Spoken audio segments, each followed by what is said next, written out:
Wow! It's your boy, Sitch here with part 2, take 2 of Sunday. Here with everyone's favorite, going to YouTube jail forever, Adam Friended. How dare you? What the hell was that? So the stream, we got hit with an auto I don't know if it was auto or manual, but we got hit with with what would have been a strike. It gave us a warning and not a strike. So we got hit with some sort of moderation. The channel was not struck, fortunately, but we can't watch that Jubilee video. I don't know if it's because we just didn't pause it for a minute or if it's just Jubilee is highly sensitive. I'm not sure. We'll talk about after the stream whether, me and Adam, we're going to talk about whether to fight or not. Obviously, what we were doing was 100% transformative content. We were commenting on every single part of the video. So, but, that's just the way it is for now. Yeah, sorry. And I don't think I don't think we're able to see any of your super chats at the moment either. So I got a massive apology if you super chatted and we're not able to read your super chats at the moment. I think we're likely going to try to fight it. The chat is broken in the video, some people are saying. Oh yeah, well, I'll fix that. Okay. We're obviously going to try to, I think we're going to try to fight it. And if we win the fight, we should be able to get the super chats and see the super chats and read your super chats in a later stream. So that's a good point. Yeah. Yeah. We can't, I don't know if they're going to show up later, but right now can't see the super chats from last stream. They don't even exist in the YouTube channel. I don't know if you get the money back. I don't know if Jubilee is going to try to take the money. I have no clue what happens to them. So, I mean, if they try to take the money, then 100% we'll fight that because that's nonsense. But yeah, obviously. So, yep. But look, I will fix the chat. I'm just basically trying to get up and running as quick as possible. Yeah, I know everyone's like, back in the chat. Yeah, so. Yeah. Look, anyway. That's the last of the old chat there. You sure you don't want to? Yes. Was someone recording the show? I could have been recording the show. I started recording. Didn't think about it. Yeah. Yeah. But I guess so. Before we watch this, because we're gonna watch JD Vance CNN interview. If you were watching the stream before I got taken down, because I don't know when the stream got cut. The guy who was talking to Ben was making a very interesting argument that I'd not really ever heard of before. And the argument was essentially that DEI, the whole point of DEI is that if you're part of some minority group, you feel like you need to have a special form of representation in government in order to make sure that you're represented fairly. And he was saying, well, how is that not also what the Electoral College is doing, except as opposed to being based on the minority group, instead of being based on skin color or ethnicity or gender, is based on state population size. Right. And it is an interesting argument. It's not exactly a one-for-one comparison, but it's somewhat similar. It's saying, well, there's going to be some change to direct representation based on some factor that has nothing to do with merit. That's just some sort of extra something to make sure some minority group is not taken advantage of. So it's an interesting argument. Ben's counter to it was essentially, well, that existed within the Constitution. That was the agreement that was basically laid out legally to get the states to even agree to be part of a country in the first place. So therefore you just kind of have to eat it. And from a legal argument, that is true. I guess the question is from a philosophical or moral argument, should you philosophically be against the Electoral College and that form of sort of extra inclusion for states if you're not going to be in favor of it for extra inclusion for people from minority groups? How do you feel about that? Yeah, I mean, it is an interesting argument because it does. I mean, there's obviously a lot of controversy now over the Electoral College because a lot of people who live in cities, right? It's kind of urban urban population versus rural population, right? Mm-hmm. And the rural population seems to be overrepresented. So, Right. yeah, I'm not sure that it maps specifically on to. Well, obviously, it doesn't map specifically onto race and gender, but yeah, I don't. I'm not sure. I'm not wholly sure. I've been sold on the purpose of the Electoral College to begin with. So Really? yeah, yeah. I just look. Obviously, it's not fair that one person's vote matters significantly more than another person's vote, right? Mm-hmm. That Mm-hmm. doesn't seem fair. But we we rationalize it because we think there's going to be some sort of societal advantage to it. They're like, yeah, look, people in California, their vote doesn't matter as much, but culturally, there's this, if we didn't have this cultural apparatus, then the candidates would never go to the rural areas. It would only go to the cities, the high population areas, right? It would be a completely different structure to our electoral system, right? And they're arguing that the way that it's structured now is better, right?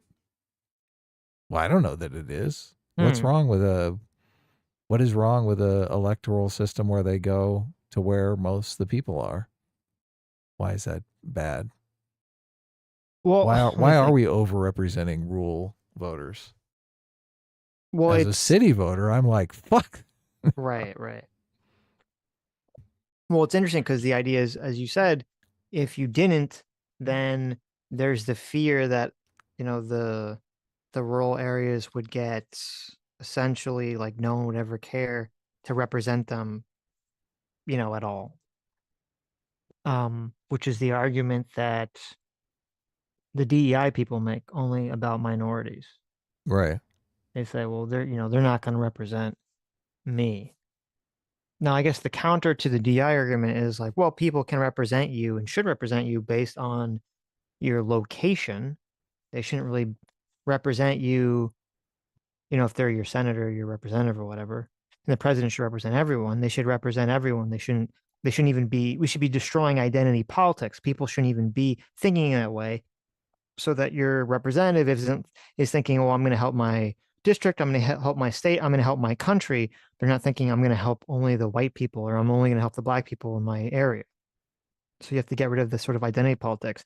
And I guess you could also levy that against the electoral college and say, well, people shouldn't be thinking in terms of I'm only going to help people on the basis of, you know, the state that I live in. I'm only going to do something that helps the cities. I'm only going to do something that helps the country. Like people should try to not, fall prey to that identity politics either, right? If Yeah, if you you're shouldn't. a state or federal, actor. Yeah, you shouldn't be thinking in terms of rural voters want completely different policies than city voters, and the two are at odds with one another, right? You Well, think both city voters and rural voters have a certain set of needs, security, right? Clean environment, those kinds of things. on one hand, so there is on average, there seems to be cultural differences, philosophical differences for people that live in more rural areas versus people that live in more city areas or more urban areas, right? There definitely seems to be philosophical differences and cultural differences. Um, and that would come into play. In terms of physical differences, I guess there are physical differences, but it shouldn't be really based on whether you're city, cult, or country or city. It would be just different locations have different needs. Like, it depends on whatever the industry of the area you live in. Are you doing farming? Are you doing a tech sector? Are you doing coal mining? Like all those different areas are going to have different interests. And obviously, not every person's interest in every location in the country is going to be able to complement each other. Very often, those interests are going to collide with each other, and someone is going to have to make a decision in government in terms of passing policy that maybe helps one area's interest and harms another area's interest. Yeah, obviously there are certain situations where the goals or needs of communities are in conflict. So that's like Right, the big problem. but I guess the argument is like, okay, so because if you're on the DEI side, you say, hey, I'm afraid that the government of white people are going to take advantage of the non-white people through various policies. And then the same people would say, well, as someone who resides in a state with a small population, I'm afraid that the states with a large population are going to take advantage of me and the small population, right? It's a very similar argument. It's just what the identity group is different. Yeah. Well, that's why it's an interesting argument, obviously, Right. because it does kind of play into that DEI thing. Mm-hmm. Here's the thing that I think could make the Electoral College genius, even though it is somewhat anti-democratic and does feel unfair, particularly if you are a voter in a state like California. Mm-hmm. I look, a lot of people complain about two-party systems. I know for a fact one-party systems are much worse, right? I live in Right. California where the state is pretty much run by one party, and I do not think it has served our interest at all. So let's just say there's a world where people are divided into kind of liberal and conservative, and those roughly map onto age demographics, right? Those age demographics are going to shift. Sometimes you're going to have massive amounts of young people. Sometimes you're going to have massive amounts of older people, right? And that would account for the fluctuation between a conservative party and a liberal party. If we have to handicap one of those parties to make it a competitive race between two parties, then that's where I think the Electoral College might actually be completely useful. Because if you've got a situation where one party is just going to, put the other party out of business, eventually you're going to have a one party state. And that's going to be terrible. What is your take on that argument? Well, what is that? I mean, I'm not sure I'm following. What are you suggesting? What's that going to look like? Well, no, I'm saying, look, you need a two party system, right? Right. At the minimum, yeah. So if you've got one party that is going to clearly be dominant over the other party, right? And the other Mm-hmm. party isn't even competitive, like you're going to basically have a one party state. Okay. So the Electoral College makes the Republicans competitive, does it not? Well, not only in the presidential election, not in like not in the state of California, right? Yes, Like yeah. internally in the state of But in California. federal politics, it does make the Republicans competitive. Sure. Well, look, you're looking at the specifics of the situation. Concentrate on the actual logic of the argument. Like if you have one party that controls 70% of the electorate and the other party controls 30% of the electorate, Right. you're basically going to have a one party state unless you handicap the party that controls 30% of the electorate and make them competitive. The analogy would be in sports, right? You've got two players that are obviously completely mismatched, right? But to get a game going, you handicap one of the players, right? You Mm-hmm. say, look, I'll give you a 15-point advantage, right? So we're somewhat competitive, right? Yeah, but I'm just okay. But I guess the question is why you don't necessarily want to create a system where you're saying, okay, um, we have to make sure that like that there's like okay, I guess I'm thinking of it like if 70% of the people want to vote for one party, like just because I don't think you should have a rule established that says, okay, well, just because there's a super minority of people in the 30%, those people have to get a handicap to make sure that they can possibly like win an election or be competitive. I mean, it's 30, you don't want to disenfranchise the majority of people. Okay, so then you are in favor of abolishing the Electoral College. Well, I mean, my position in electoral college is I don't think it's changed, is that you should keep it because first of all, it's not going to go away. But you should keep it, but it should be each state should have to split up its electoral votes based Right, on how people vote, as opposed to right. doing the winner take all system, which is stupid. And if the Democrats gains a supermajority and Republicans are no longer even competitive, you don't think giving them any sort of handicap would be useful? No, because that defeats. Okay, I'll tell you why I think it's a bad idea. Because the whole point is that the parties are supposed to represent the interest of what people want to vote for. And so if you have a situation where 70% are going to vote for the Democrats or the Republicans, and then 30% is this minority, what that means is that the party in that state or in the country, if it's a countrywide thing, needs to change or evolve its positions in order to create a winning coalition of voters. If you have a situation where you just sort of carve into stone that there's these two parties and that the two parties have to always be within striking distance from each other, then you'd probably have it so that the party's policies would never really change ever. It'd always kind of be fixed in stone, right? Like we'd still have the Federalist and the Anti-Federalist parties wouldn't really have to evolve. They wouldn't have to be competitive. Yeah, I'm not certain that that they would remain competitive. I think one would gain dominance over the other one, and pretty soon you'd be in a one party situation.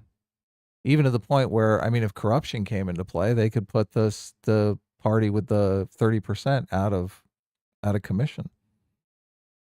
Well, Yeah, but look, I mean that hasn't really that is my only argument in favor of the Electoral College. So you say it's a bad argument. You're not in favor of the Electoral College. Well, I'm in favor of splitting up the votes based on. But that is basically doing away with the Electoral College. No, it's still giving the smaller states an advantage. Each electoral vote they cast is still worth more proportionally than if you live in a large state. Because it's a compromise, right, between the two positions, between abolishing it and keeping it exactly the same way it is. Well, why keep it at all then? Well, first of all, you have. I mean, it's not going to. It's part of the Constitution. It's not. I can't imagine it's going to. The Constitution is going to be amended. Let's say the Constitution. Look, you can do anything. Okay. You've got a magic wand. You can wave it. Right. You can get rid of it. You can keep it. Let me think. What is your argument for keeping it? Like, my argument for keeping it is this argument that you've got to make two parties competitive. Right. That's my argument. You have to keep two parties competitive. Let me think. Philosophically, if I could just do anything, would I get rid of it completely or keep the sort of? I'm not sure. Well, what would be your reason for keeping it? According to what you laid out, there is no reason to keep it. Well, no. So the argument is that no. The argument that is given is that the first argument you gave, which is that the fear that politicians will just completely ignore all these areas of the country and only fixate on the major metropolitan areas. That is the fear. For president anyway, because it really only affects the presidency. So you have the presidency will be, more influenced by these major metropolitan areas specifically, but it'll only be really the presidency. It won't be, obviously, there's still, I would say get rid of it. I think I've talked myself into saying get rid of it if I could do anything. I don't think it serves a benefit. I don't think it philosophically makes sense anymore. Because the reason it existed in the first place, because people give the argument about the metropolitan versus the rural areas. That's not the reason it exists in the first place. The reason it exists in the first place was because there was kind of this, we didn't have a federal government. People viewed the government as the state government, and they viewed that as sort of the primary source of power. And so they're saying, okay, well, if the primary source of power, the states are going to give up their power in order to join this coalition, this United States of America, they wanted to have certain guarantees that their state interests would not be sort of like, there wouldn't be like a coalition of states sort of working against each other in this sort of Game of Thronesian way. And now that did happen anyway, only happened on geographical location of North versus South on the basis of slavery. It didn't really happen on the basis of, right. It didn't really happen on the basis of, population sizes. But now that we've been a country for almost 300 years, this sort of people don't really identify government through that philosophical lens anymore for the most part. Most people don't view themselves as like, oh, I'm part of, my identity. Like if you ask someone, like, oh, you know, what country you're from, people aren't going to say, oh, I'm from California or Florida. They're going to say I'm American. Like the American identity is sort of the primary identity for most people in terms of, you know, where your location of origin is, not really your state. Unless you Now live in with one, California, of course. well, unless you're California, Texas, but then and then once you sort of get past that, then the secondary is okay. Well, I'm a Texan, I'm a Florida man, I'm a Californian, right? I'm a New Yorker. Like there's certain things that sort of kind of, but that's all kind of secondary, and that's more of like a cultural flair, I would argue, than sort of the top tier American identity. So I feel like the point of it from the first place doesn't even really make sense anymore. But we, in our state, they've changed the law. So, like for governor, we can literally have two Democratic governors running for governor. So Right, because you've there got was Democrat and Democrat light to choose from. Republicans are not even competitive. So I think it just how are we gonna? I don't know how we're going to overcome that disparity in the state. I guess you're saying that the the Republicans need to appeal to Democrats in order to expand their voter base to get them to vote more to make Republicans competitive. But I don't know if that's even well, I guess a the possibility. problem that's what you would want. I guess the problem with what I laid out here, if I argue against myself for a second, is that that because there is the state federal divide, like you could have Republicans on the state level, they can't exactly just sort of do stuff to appeal to the voters in California because they have to still exist within the framework of the federal party that is the Republican Party. So they But don't have all are they don't have parties even in the Constitution though? I mean, no. if Democrats gained a super majority and decided to change the law so that two Democrats could run against each other and Republicans wouldn't even have a place on the ballot, do you think that would be a good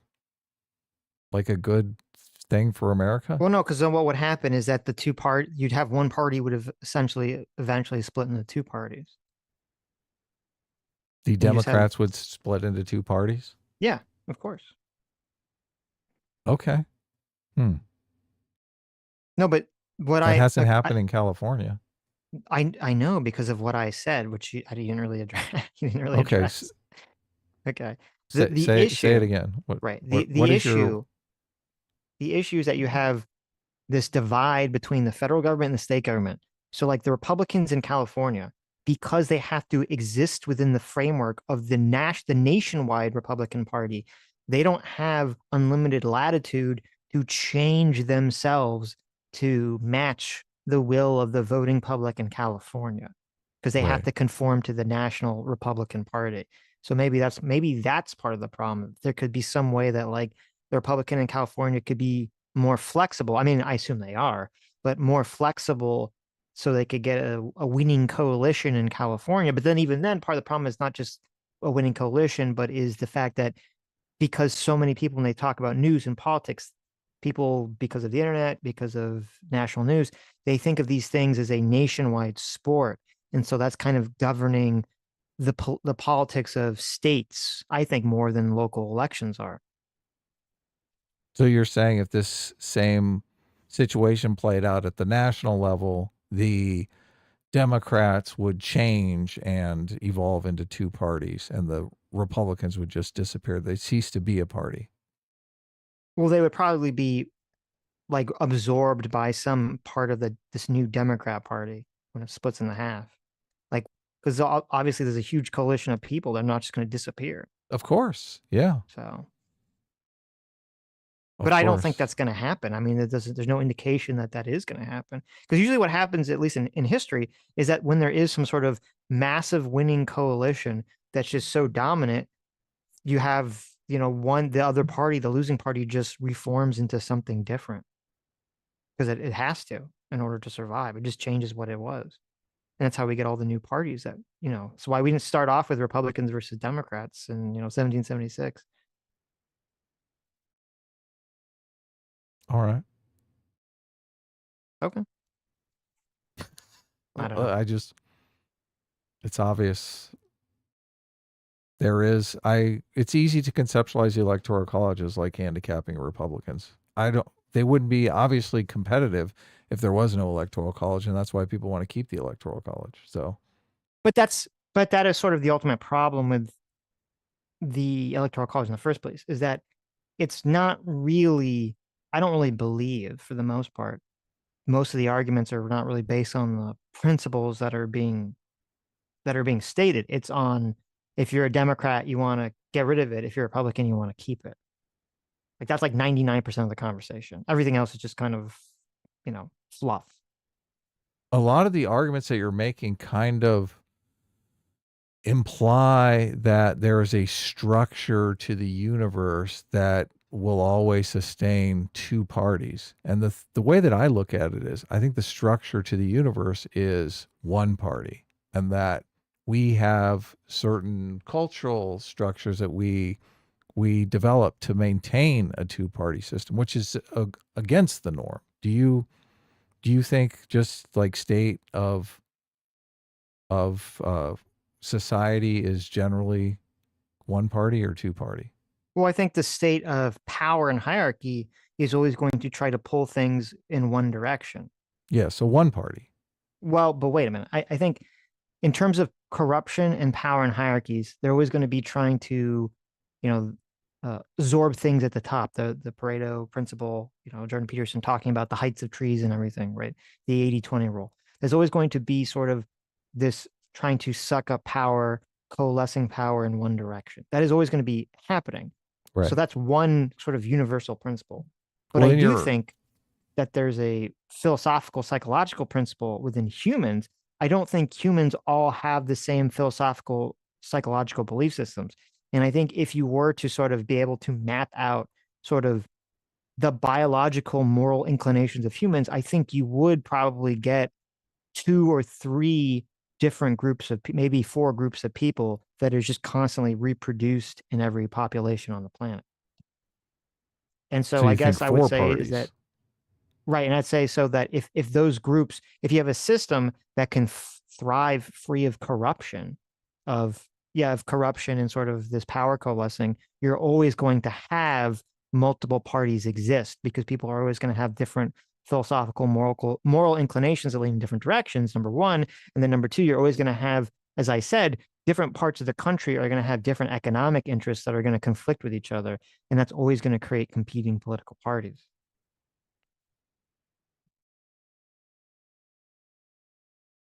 So I don't think that necessarily everything's going to always just end up in, things will only end up in a one party system if you allow corruption, essentially. That's the only way that I think that happens. Otherwise, you're always going to have multiple parties. Corruption happens. Oh, I understand that, but you can fight back against it. So I'm not sure the way to fight back against it is to say that we're going to sort of set in stone that there's always going to be these two parties, and that therefore that's going to kind of kill competition. Because why would the parties change for any reason at that point? I mean, I guess they'd change just for primary purposes. But then they wouldn't really change for general purposes. You want to watch the JD Vance? Sure. You seem very demoralized. Well, you're not really making you're not really acknowledging the argument that of the handicap thing. You're saying okay. I don't know what you're talking about. Then I don't know what we're having a conversation about. I feel like I acknowledged everything you said, and you're like you didn't acknowledge anything I said. Well, you're basically you're saying like everything will work out fine. You got to actively fight against corruption. Like the whole purpose of handicapping is to fight against the corruption. Like as soon as you get a party that has a 70% electoral advantage, they can be as corrupt as they want to be. That's obvious. That's totally obvious. Okay. But anyway, let's move on to JD Vance. Okay. Well, let me read super chats first. Derek Control $5 says, Shane, video was interesting. I want to see the reaction to what I thought was bad faith and redundancy by IRI, despite him being glazed by others. Yeah, I don't. There was a lot of clips I wanted to watch and comment on, and unfortunately, I guess that's not going to happen. So, Leo 901 for 20 months says instead of streaming alone on election days, you guys should stream with the group that usually streams. Arch, Sargon, Dev, etc. Feels like it's been forever. Well, I know we're gonna have people on election day. So, right, Adam. We are? Yes. Anyway, Of course we are. what's happening Yes. here? Good Emperor for 23 months says, "Oh my God, take this as a sign that you have to start multi-streaming."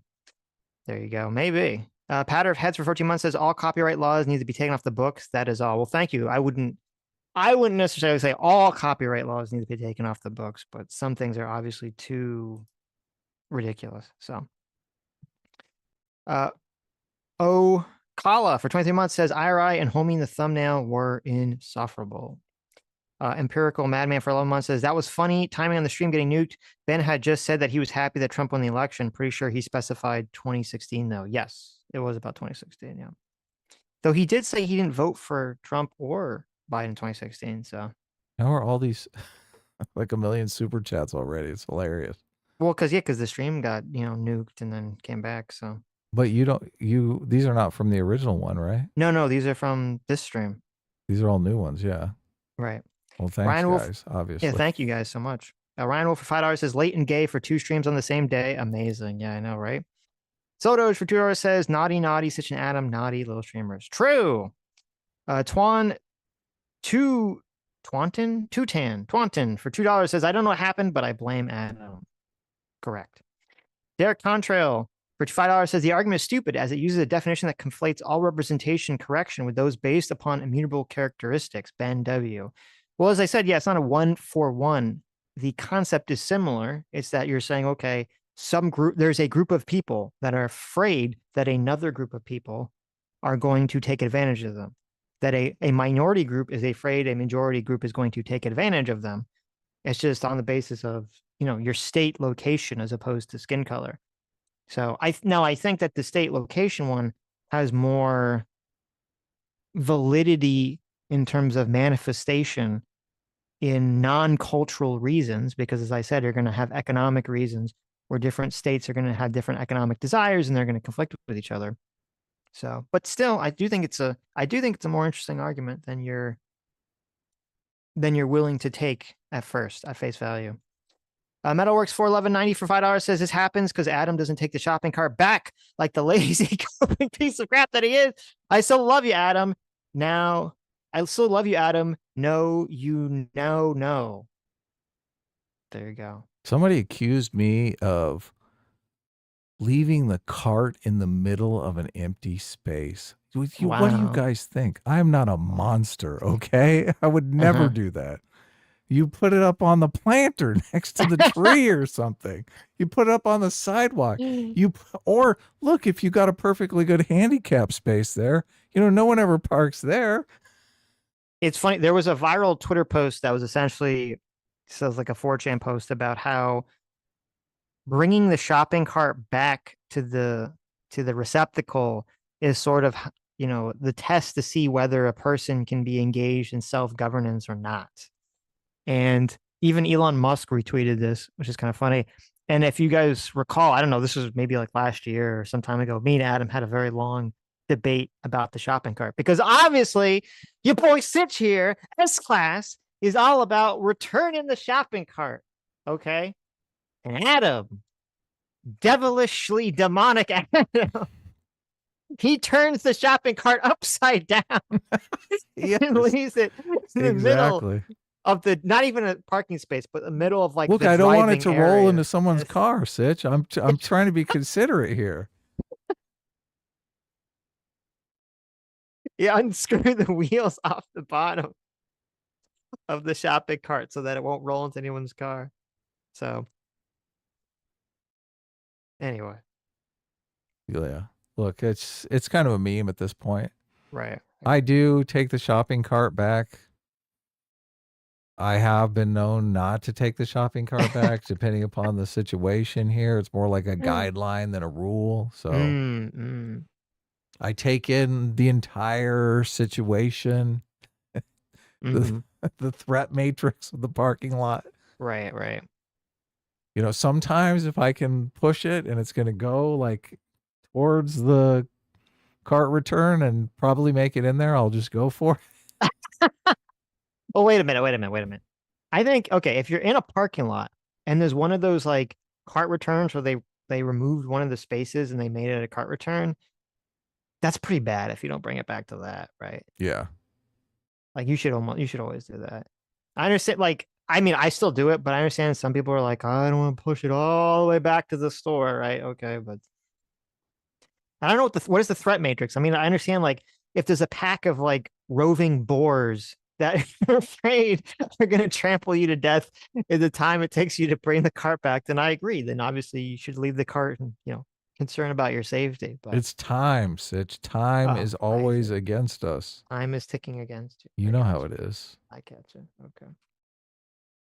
Oblivious for 14 months says we weigh the states differently because we are a federation of sovereign states. The states were supposed to set most policies with the Fed mediating. That is true. That's why it made sense at first. Now, obviously, that's not really the way that the country is structured anymore, or even the people philosophically or politically kind of view themselves for the most part. So I'm not sure that that mentality or policies around that mentality are necessarily still valid anymore. Kid Truck 91 for 10 says, in that way, why bother with the Senate, right? Should just have a legislature based on population. Well, no, see, I think if you have two house, I mean, the point of the two houses is to create the balancing effect between those two principles. And I think that's a good thing. I think that's an excellent idea. So I don't have a problem with that. Yeah, it definitely makes legislature harder to pass, obviously, Which is because sort of the goal, right? yeah, Yeah. because you But can just bribe mhm, one senator. You don't have to bribe so many Congress people. But I think right. Congress should be 20,000 people, though, not 435 people. So Well, they changed the Constitution, said that you're supposed to have, I think, one representative for every 20,000 people or something like that. mhm. Now we have representatives that represent like 2 million people. It's ridiculous. I think, yeah, I agree completely. Well, I don't agree with that in terms of the numbers, but I agree with like the concept of the state and the Senate and the House. And the thing is, like with the president, you can't have two presidents because they're in charge of the military. You can only have one because you need to have a single person who can make single decisions quickly and decisively. Unlike the legislature, where you want there to be, arguments and people going back and forth. I And think so there's I an guess argument to be made between a president for foreign policy and a president for domestic policy. I I think don't that agree would be with a that good at all. split. I don't agree with that. But I do think that the Electoral College, at least from when it was created, is sort of a genius, even if I don't know if it should still exist anymore, is kind of a genius way of devising a solution where you say, okay, how do we sort of manifest the two um, philosophies of the Senate and the House together into one office? And the Electoral College is sort of the way to combine them together. So it is sort of an ingenious way to do it. Trusted Flagger, thanks so much for the $2. The Wooster for Vidar says, this is what y'all get for streaming corporate woke garbage instead of the big Trump rally, historic Rogan interview, shaking my head. I mean, I can guarantee you, if we were streaming the Joe Rogan interview, It would have happened much faster. it would have happened much faster. So, Yeah. and also, like, we wouldn't, I feel like there's a lot more things I would want to say at the Jubilee thing and pause for all the different arguments and talk about them. Where, like, a lot of the Joe Rogan stuff, there's not really a lot I feel like I have to say, or they're just sort of just going off and, these tangents for like 5-10 minutes at a time. Max Rudin for $2 says, what do you think about liquid democracy? I don't know, Adam. What do you think about liquid democracy? What is liquid democracy? I don't know. Liquid democracy, huh? Liquid democracy describes a form of collective decision making which combines elements of direct democracy and representative democracy through the use of software. This allows voters to either vote on issues directly or delegate their voting power to a trusted person or party. I mean, Isn't that like a republic? sort of. I guess I'm reflexively against it. I think of that episode of there was an episode of was it the Orville? I think it was, I don't remember if it was Star Trek or the Orville. I think it was Orville, where like everyone would vote on everything. Like whenever there was a policy, everyone had like the little Apple Watch. They'd like vote on it in their Apple Watch and kind of made everything retarded, like idiocracy. So I don't know. I think I'm in favor of people choosing a representative that is supposed to be like knowledgeable about the topics and supposed to, be the representative. I think I'm more comfortable with that. I like that concept. So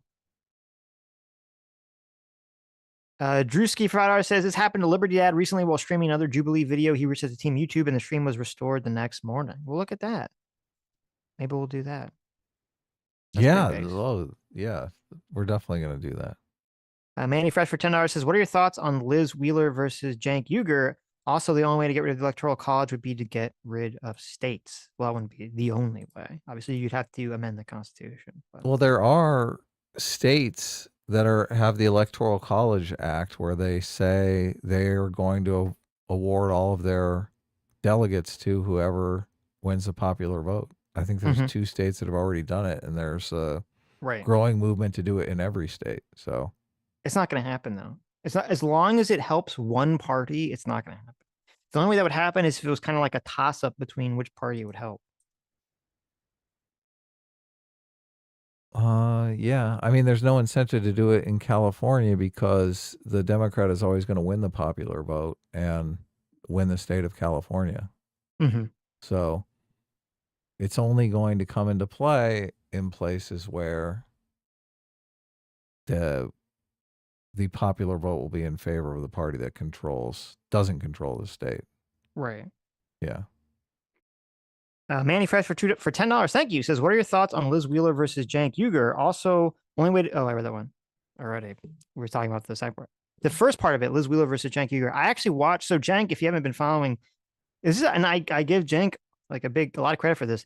He's sort of thrown down the gauntlet and he's like, I'll debate any Republican for like 20 minutes on, TYT. And he's been having these debate streams where he just has like a gauntlet of right wingers kind of come on and debate him for 20-minute time periods. So I've seen none of these, but it is smart because he's like, why am I debating on other people's shows? Like, why am I have them all come here? Right. Yeah. No, it's true. So I mean, and I do give Cenk like a lot of credit because that's definitely a tough thing to do. Just like, it's tough for Ben to do the 1-on-25 thing. I did listen to the one that she was on. I listened to the entire thing. It was like 2.5 hours. Mike Lindell shows up at the end of it. But I'm gonna be honest, since I listened to the whole thing, it all just sort of merged together in my mind. So I don't actually remember Liz Wheeler's specific arguments or anything. Because I thought about covering it, but I was listening to it and nothing really jumped out at me of me having like a strong, take on like, we should watch this so I can talk about it. Renoro Zero was here for $20. Thanks so much. Says, I always thought the Electoral College was to ensure that the interests of rural voters aren't trampled by the city and vice versa, because both areas have different ways of living when it comes to level of dependency. Yes, you're correct. That is kind of what I meant when I said that there are cultural philosophical differences, is that those cultural philosophical differences exist because of the different levels of dependency that arises. So that's one argument. Dwight Baldwin for $10 says, please get Rudyard on before the election. We need to see what the CIA spirit world would say. That's true. Maybe we'll get him on during the election. Kristen Flagger for $5 says, obviously, the environment that we live in today, though, the Electoral College is existing as a handicap to make Republicans competitive for the presidency. Yes. Like, if we got rid of the Electoral College, you probably wouldn't have a Republican president again in your lifetime. Right? Well, no. The Republican Party would just have to change its policies, I guess, as president to get voters. Okay. Or do you think that because was it the last, George W. Bush? Was the last... Al Gore would be president. Hillary Clinton would be president. Right. Though Bush did win the popular vote in the second term. But I mean, he wouldn't have been president. I mean, That's true. as Democrats continue to control the presidency over and over and over again, you don't think they're going to solidify their power base and make Republicans less competitive? I don't know Less how and they less and would. less competitive? I don't know how they would. Okay. It seems Okay. Okay, this is I think you're conceptualizing this, I think, incorrectly. So look at like with Reagan. He just annihilated the Electoral College votes, right? right. Just And won the like popular vote, right. and won the popular vote. And then the second time he annihilated, not as hard as he did the first time, but he annihilated both the Electoral College vote and he won the popular vote again. Okay. And then you had who was after Reagan? You had George H.W. Bush. He wins again both the Electoral College vote and the popular vote. So the Democrats are now in that situation that you're talking about where the Republicans would be in, where now they're worried that they're never going to win another election ever again, right? This is the Democrats are like afraid. And then you have Bill Clinton comes and he sort of changes the entire, like not the entire, but he changes like the broad strokes of the philosophy of the Democratic Party in order to appeal to more people. And suddenly he's able to win the election twice. So I don't see why there's no rule that says that if there was no electoral college, that the Republican Party is going to just forever be never going to be able to win. They're just going to have to do something. They have to change their philosophies or their politics to appeal to more people. It could happen. So I don't think it's you should be conceptualizing it like, oh, it's forever Democrats, which I obviously don't want. I don't want there to be a forever one party situation. Well, look, you're I'm conceptualizing a world where that is a possibility, where you would have to structure ways of handicapping another lesser party in order to make that happen. And you're conceptualizing a world where, no, just naturally, the parties would adapt to the situation and they would gain their own market share. You're Yes. saying you don't need to do anything. Like naturally, it would just emerge, which is kind of the same argument that the market, the free market people make. They're like, look, markets are perfect. Like they will always evolve some sort of equilibrium. And then other people come in and they say, no, monopolies can form and you have to fight against that kind of monopoly situation. This is the same kind of logic for this. A party could form some sort of monopoly. And unless you have a way to come in and regulate and give one party some sort of handicap or prevent the other party from just dominating, I mean, there has to be some sort of structure in place, some sort of institution in place to avoid that.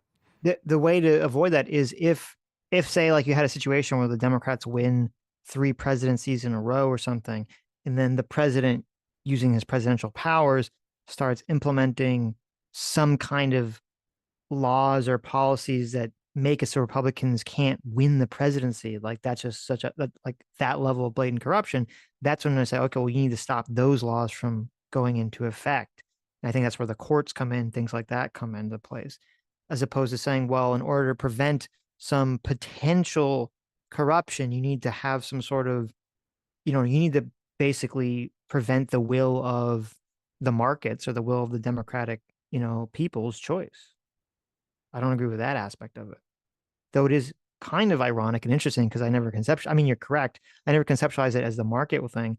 Is interesting that it's generally the free market people, the people that want the markets to decide everything, are on the opposite side of the position for the electoral college stuff. So, which I guess you could say both me and them are being inconsistent, and you, Adam, are being consistent because you're both saying that you think the government needs to step in and regulate. So, right. Yes. Well, you obviously are more about market regulation than you are in the situation with the electoral college. You're like, no, we don't necessarily need the market regulation.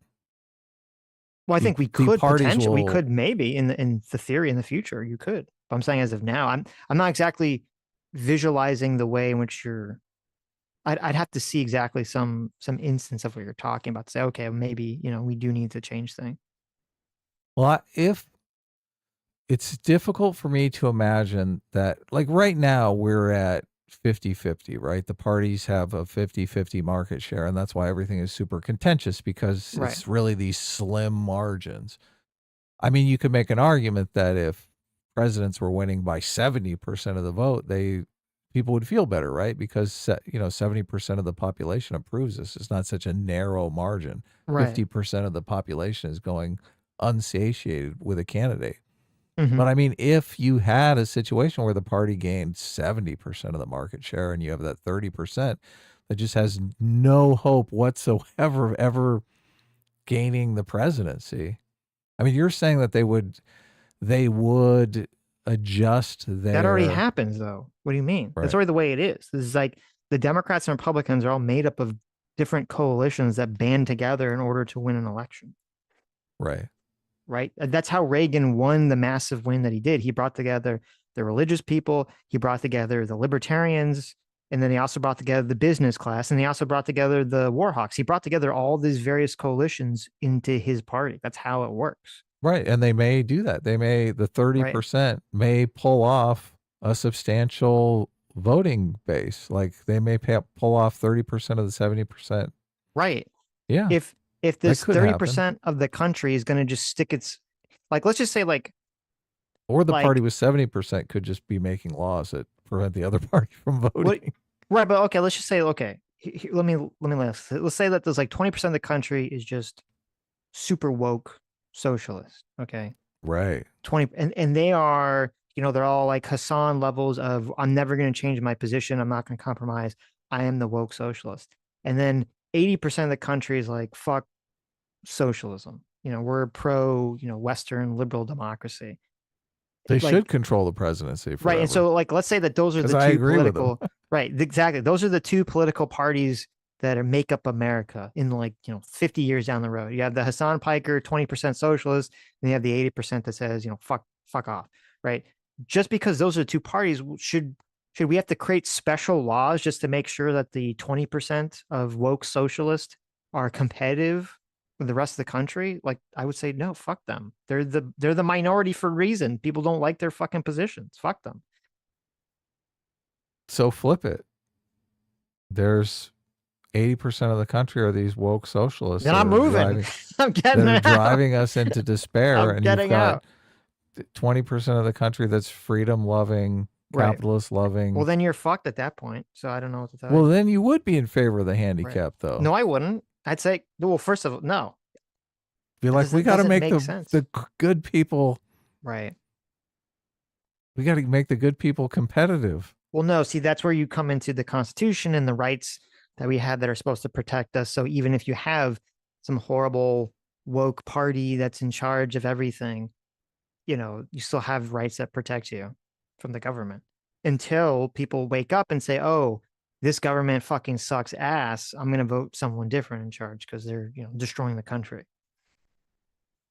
All this came out of just me hypothesizing some feature of the Electoral College that was actually doing some good in the world that we could stand if we stand to lose if we got rid of the Electoral Okay. College. That's fine. Yeah. Yeah, I disagreed. I don't, it's fine. I Not to know. become despondent about it. I'm not. Who Trusted Flagger for knows? $5 says it's equal representation on for sovereign states. We aren't a single nation. We're United States. Sitch's framing as handicapping one state is wrong. Well, What again, was as I my said, framing as handicapping though? yeah, it was Adam's frame. But no, you are correct. But people just, I don't think the average American conceptualizes that we are that we are not a single nation, that we are United States, that we are these sovereign states. No one, I just don't think that 99% of Americans conceptualize us as that. So that framing, that philosophical underpinning, I question the validity of it now. Dan Richards for 5 months says the problem with the whataboutism is Blondie is in favor of DI or against it. To me, the whataboutism just proves the original premise is true. Well, I don't know if he's in favor of it. I'm assuming he's somewhat in favor of it. That's why he's making the argument in the first place. But Nigel Huntley for $2 says, 2 hey nows in one day. I'm in hey now heaven. There you go. There. You're welcome. Sitch's phallus of malice for JD. Look at that. You like that? Oh, whoa. Look at that. Someone's Sitch's phallus of malice for JD. $5 says it's 4 times a day now and only increases as the races continue. Please, Sitch. He's so red and irritated. 18 doesn't abuse his peen. Listen, I don't know how to tell you this, but something about electoral politics just gets me very excited. All right. So I do like elections. I'm glad we're going to kick the bums out. It's been too long. It's been a long 4 years. There you go.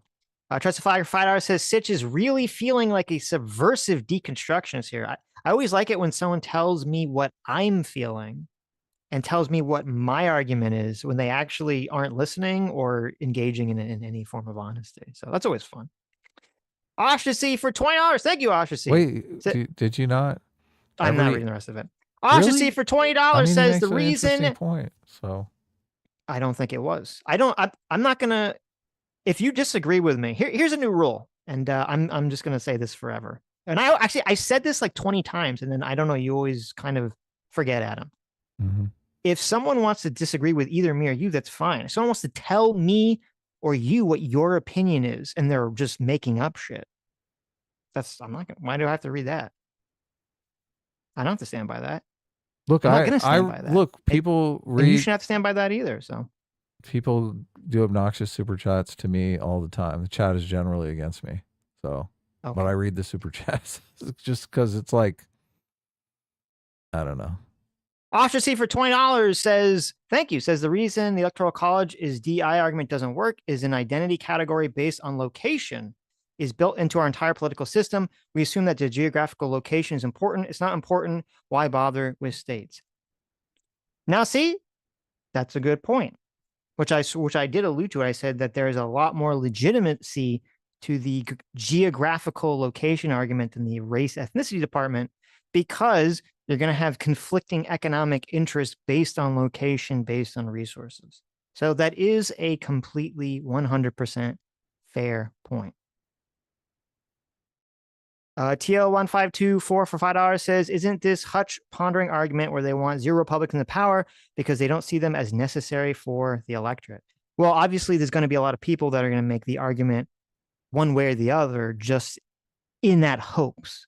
In the hope, they don't really care about the philosophy they don't really care about the philosophical argument. They're just trying to create some end result down the road. So if you got rid of the Electoral College, I mean, you still have, I don't think if you got rid of the Electoral College, I don't think you would never have a Republican president ever again. I don't think that would manifest that way. I think the Republican Party would just have to change to win over votes the way that, any party has to change to win over votes. It just would change. Because like right now you look at it, it's like, okay, why is Kamala Harris, let me ask you a question. Why is Kamala Harris suddenly like pro-fracking? Because she wants to be elected president.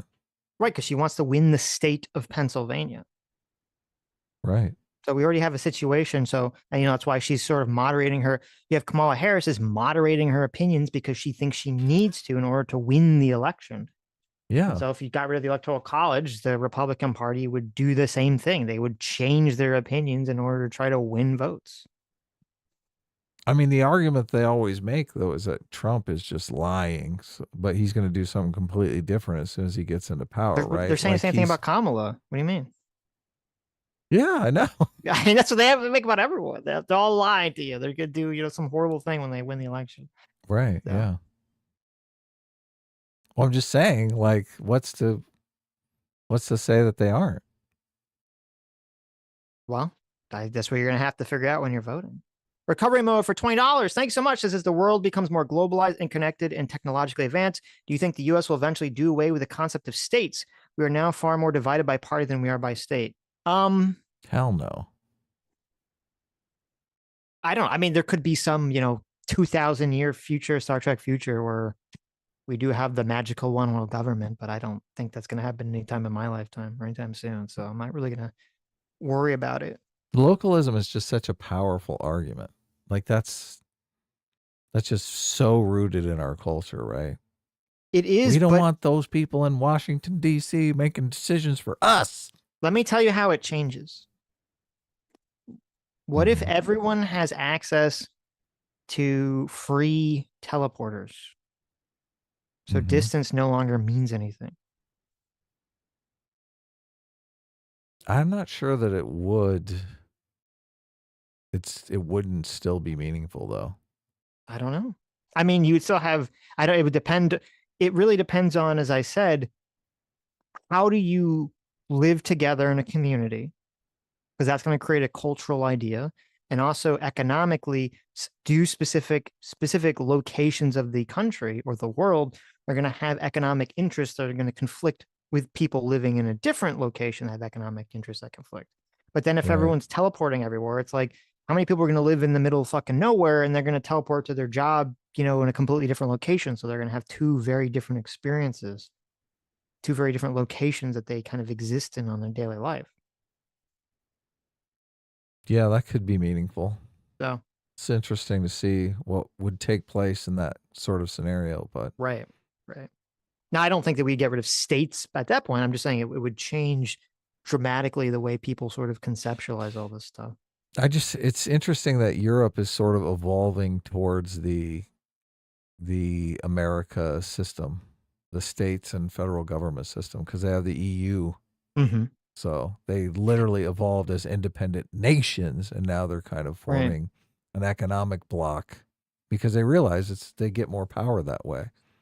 Well, maybe that, now I don't know enough about the EU, but maybe that would be a good example of why we should have an electoral college or something like that, is because you have this situation. It's not exactly a 1-for-1 because obviously the different countries existed for hundreds or thousands of years independent from each other. And so they have a lot, more, they have a lot more history and unique individual cultures between themselves than we do, obviously, in America, where the states didn't really exist for that long before we all became Americans. But you have these problems in the EU where, like, Germany or some of the other EU countries are sort of dominating and passing policy that is very much beneficial for them, but kind of fucks over a lot of other countries. And that's part of why, the UK and all these other countries want to kind of gain independence from the EU. So obviously that's not working. So I don't know, maybe that is a good example. Maybe the failure of the EU or the difficulties of the EU is an example of why you need to have an electoral college system. Is the EU failing? I mean, it had some growing pains. That's why I said difficulties. I changed from failing. It's not really failing. I don't think they're failing. Yeah. They're not failing, but there are definitely difficulties that people have with the EU. So they don't like the fact that Germany has so much power as an outsized power. But look, people don't like the fact that California has outsized power, right? Exactly. Haunting and Deswall spook officially for 2 hours says hashtag statehood for dev walks specifically. There you go. The Wooster for 5 hours says one party system benefits democracies, 2-party system benefits republics. This is why the founders made us a republic and set up the Electoral College. There it is. There's why it's a republic, not a democracy. Haunting and Deswall spook officially for $5 says, what if we send some of them to the electoral trade school instead? There you go. I like it. That's how you even out the discrepancies. Good job. Right. Yashi for $5 says the Roman Empire fell more than 50% of people when non-shopping cart returners. You think they had shopping carts in the Roman Empire? Get out of here. Of course they did. What do you think they put their slaves in? Yeah, they put them in little shopping carts, right? Oh my god. That image is terrible. Hunting and Deswall officially for $5 says I always return shopping carts, especially the ones used by the homeless. I'm doing my part. Right. There you go. It's a good idea. That's true. Nigel Huntley for 10 Aussie bucks says, could people that can't morally vote Trump because of January 6th, wait, let me read this right. Could people that can't morally vote Trump because of January 6th maybe vote for the Trump Vance ticket because Trump has a decent probability of not seeing out the term due to dying or being killed? I mean, I don't find that argument particularly persuasive, but so you can do whatever you want. But I wouldn't abide by that argument. So, and also you get into the trouble too. I guess if you want to make that argument, you get into the trouble that Vance has sort of, I don't, hasn't sort of, Vance has pretty directly stated. Now he could be lying, who knows? But he has stated that if he was in Pence's position, he would have gone along with what Trump wanted him to do. So that would kind of taint his own hands with such a, if that was your moral consideration. Where's that? Is that a clip or is it from an article? I've never seen It's that. from a clip. Yeah. I mean, he's been asked it like a billion times and he was punting for a while. And then I forget the exact wording. He eventually said that um, he would do what Trump wanted. I forget the exact wording he used, but Interesting. I Blaine's got to escape see corner that clip. we watched it on stream, didn't we? No, I've never seen a clip of him saying that. Blaine's escape corner for 13 months says if we all return our carts, an entire cottage industry of gophers disappears. Think of the economic Evangelion manifesto coming this holiday season. That's what I keep telling people. I'm a job creator here. I care about people. I want them to get that bonus, that Right. Christmas bonus for working extra hard. That's why I take my Nice. cart all the way out to the planter at the end of the parking lot. Terrible. Malcolm McKee for 2 Canadians says Sitch is wrong. Reagan did better in his second term than his first. Really? Well, there you go. Lesson Sal for $20 says problem with reps having to change their policies is that it suggests the Democrats have better instead of adverse opinion. Reps would have to become more like Democrats to actually win, which in that case, why not just be one party?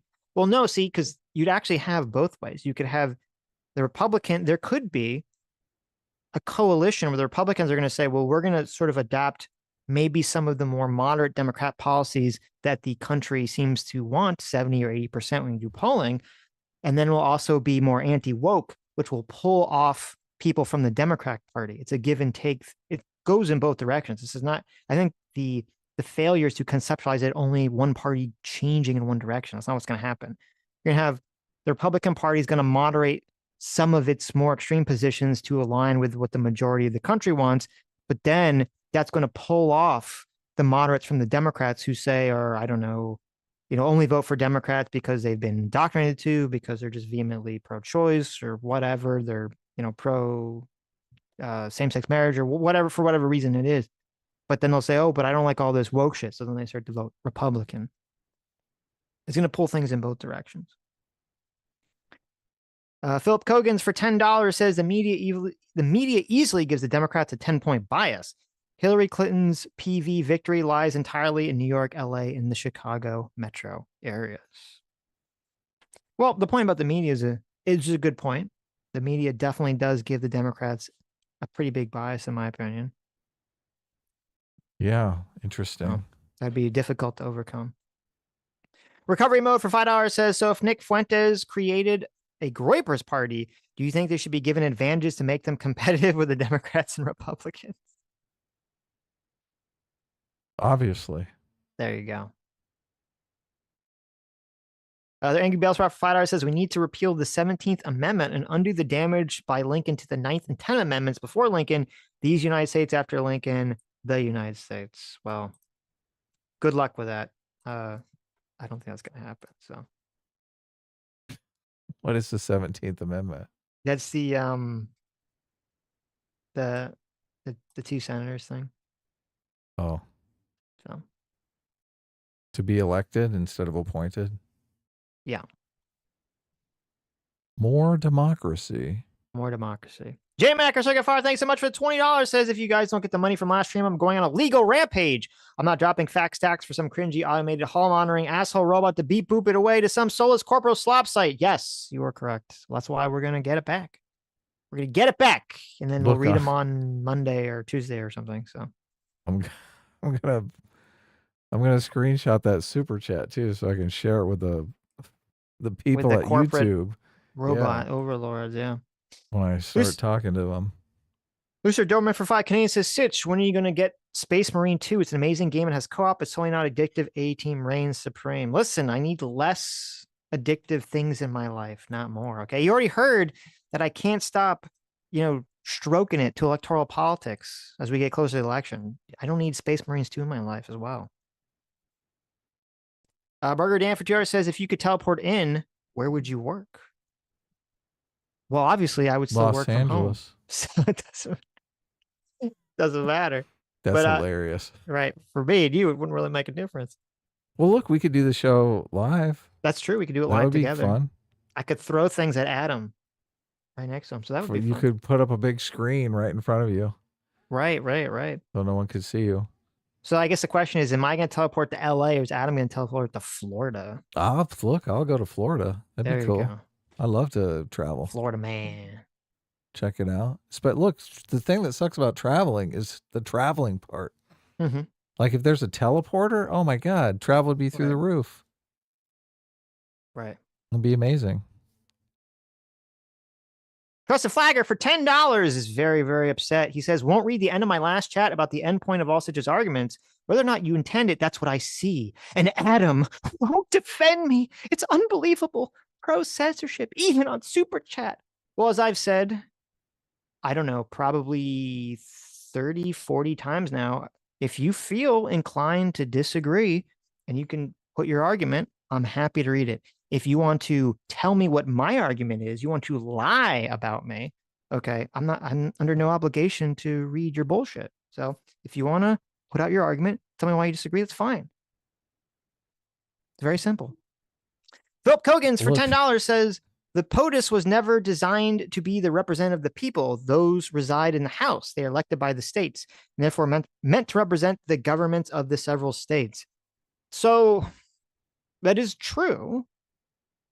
But I don't think like that is true. But again, it's kind of like, does anyone really do the states as entities view it that way? I don't think so. Does any of the people that live in the United States view it that? Do any people that live in the United States kind of view it that way? No.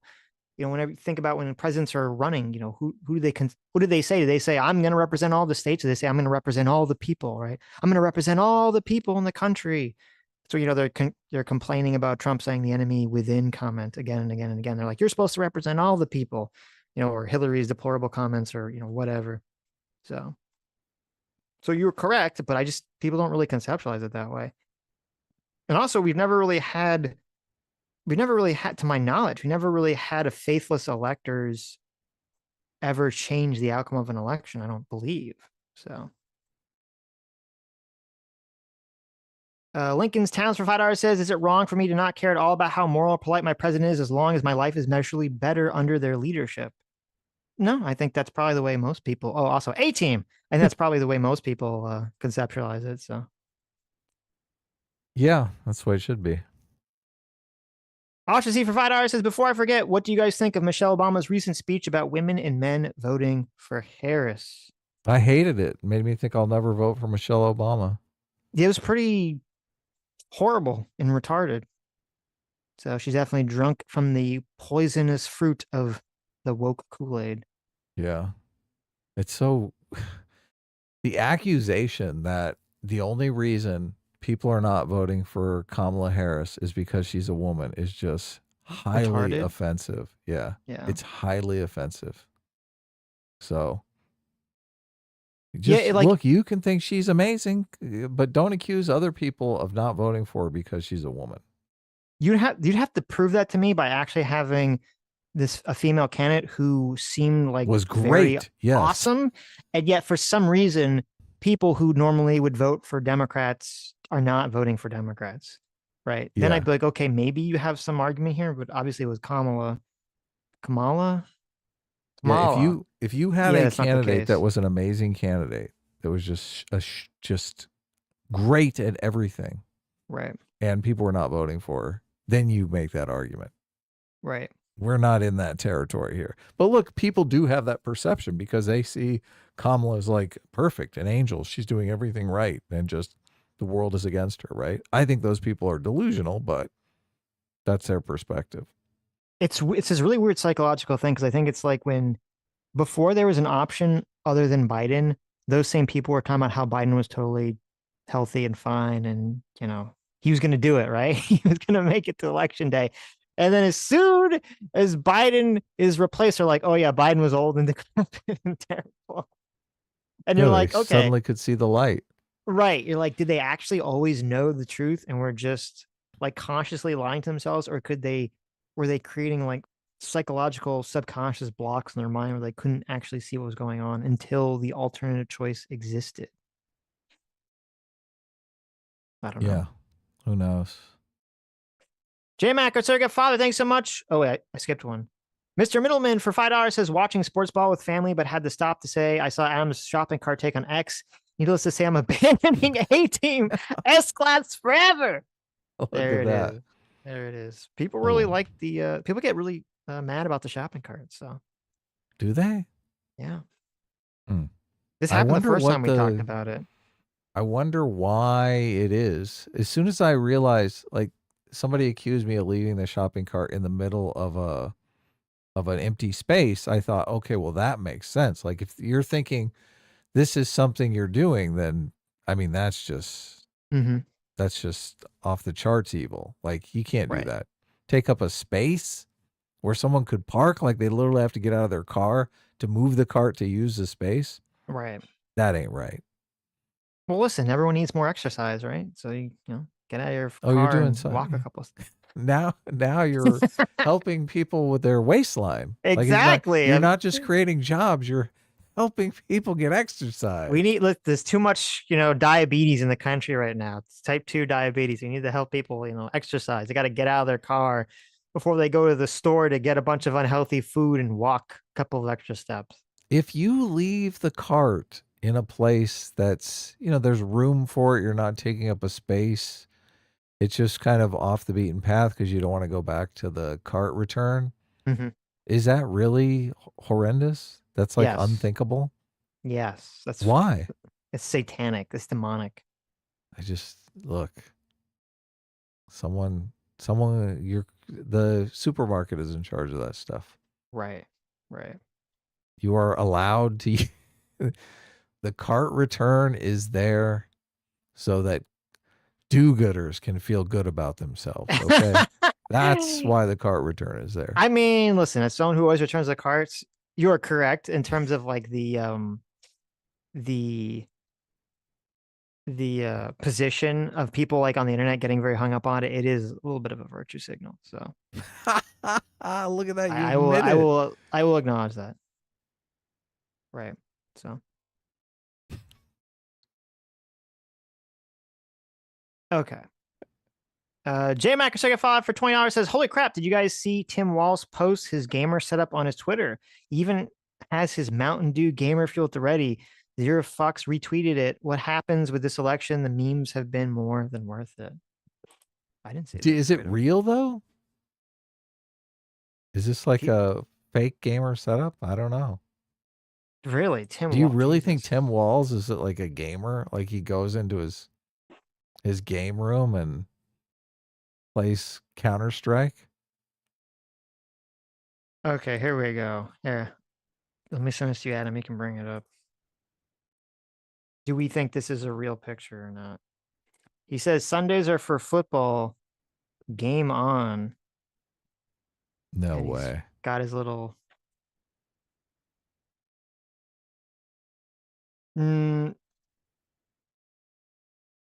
Where's the keyboard?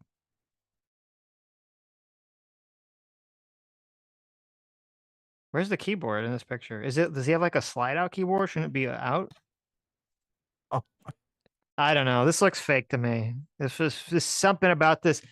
Where's there a mouse? Where's the mouse? Why does he have what is he doing? PlayStation controller in front of a PC? Well, you can. I mean, I use the Switch controller for my computer, so that's not. Oh, really? Okay, so Yeah. that's like a normal thing. Unless this is supposed to be a console game and he's just streaming it or something, I guess, but it's on like a computer monitor. I don't know.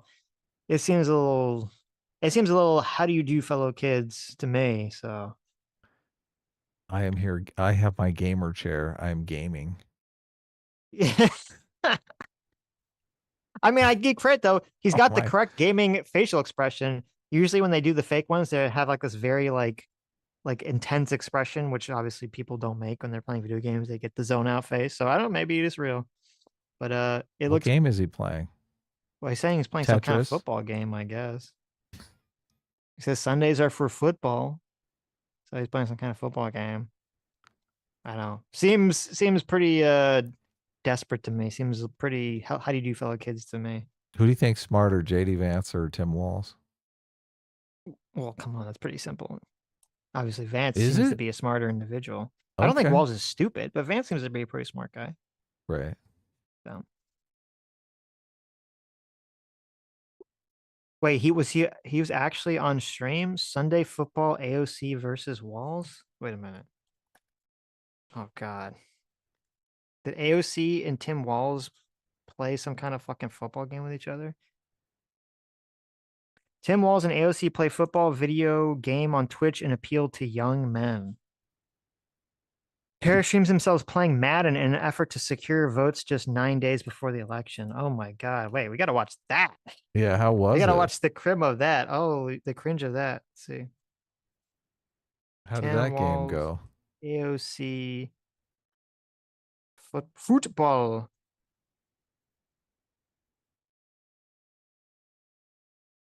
Is this on YouTube? It does not on YouTube. Sad. I didn't see any clips of this. When did this happen? Oh, this is Oh, is it happening today? It's happening right now. Oh, okay. Interesting. Yeah, Tim Walz and AOC on Sunday today, streaming themselves playing an American football game against each other as the two Democrats continue their third-party effort to secure votes of young men just 9 days before the election. Guys, are you anxious to watch AOC play Madden with Tim Walz? Oh, obviously. Is that something you really want to see? Does that make him seem relatable? Very relatable. Hmm. Oh my God, you have AOC playing oh my God. What's that game? She's playing Stardew Valley beforehand. Like any woman would. So I am curious to go through this just to see if wait a minute. Wait a minute. So I brought up the stream here. It's on Twitch. Okay. They're talking. They turn on Madden at like the 41-minute mark. Madden is only open for like 12 minutes. And then Madden is closed. So I'm guessing she's like trying to teach him how to play Madden, because obviously single game of Madden takes more than 12 minutes to play. So it is totally like bullshit. He doesn't know how to play this game, right? Yeah, he's not a. Yeah. Okay. He's like. Yeah. Which is fine. I mean, he's like a See? 60-year-old man. I would expect a 60-year-old man to be an avid gamer. See how quick I learn by how fast I learn to play. Right. Hey, well, I mean, listen, if he could pick up and figure out how to play a video game that quickly, that means he's smarter than JD Vance, right? Yeah, sure, that'd be great. Yeah. So you know, Elon Musk is an avid gamer. I did know that. Yes. Yeah, I've seen him tweet about playing Diablo and other games pretty frequently. So he plays against the guys at work and stuff, and that's because he's a CEO, Adam, and he's a rich CEO, and he doesn't actually have to work. yeah, of course. Yeah. That's how it works. Cody G for $5 says, would Trump try the fake electors plot again or some other plot if JD or his sons run in 2028? Well, I believe that law has been rewritten so as to prevent any sort of shenanigans or that specifically. So I don't believe that option is available anymore. But who knows? Maybe someone could get Eastman to comb over the laws to try to find some other nonsensical loophole. Some loophole, yeah. Yeah. Some ambiguity in the Constitution. Possible. I would say probably unlikely. I think it's unlikely that Trump's son is going to run in 2028. I don't think any of them are near popular enough to do it. So, Trust a Fire for another $10 says, I made an argument of objectively what your endpoints are, not your intentions, whether you intend it. Objectively, you're also pro censorship of your audience, not really beating allegations, Sitch. Well, I'm glad you feel that way. Hypnotoad for $2 says, Adam, I now have to put a quarter in to get a cart. Is that your fault? Is that Adam's fault? Good. You should keep That's to my argument. You should keep that cart out so someone else can use it. Wait, Why so are you returning it when someone could just grab it out of the parking lot? wait, so do you put a quarter and you get a cart? When you put the cart back, do you get a quarter back? Oh, is that the system? I don't know. I'm asking. I've never been to a grocery store where you have to put money in to get a cart. Interesting. So, They're doing Mr. Millman everything. for $2 says it's worse than we thought. He's a console gamer, obviously. BW85 for 21 months says, sorry, Adam, I'm switching to S class. What if everyone left their carts everywhere all willy-nilly? It's anarchism. Yeah. I There told you you go. guys. I told you I was on the left and you didn't believe me. Colt Hammer for $8.88 says, can you guys play the map to 270 game and argue over who wins Pennsylvania? Well, we'll probably do that on election day. So, Yeah, we're definitely going to do that.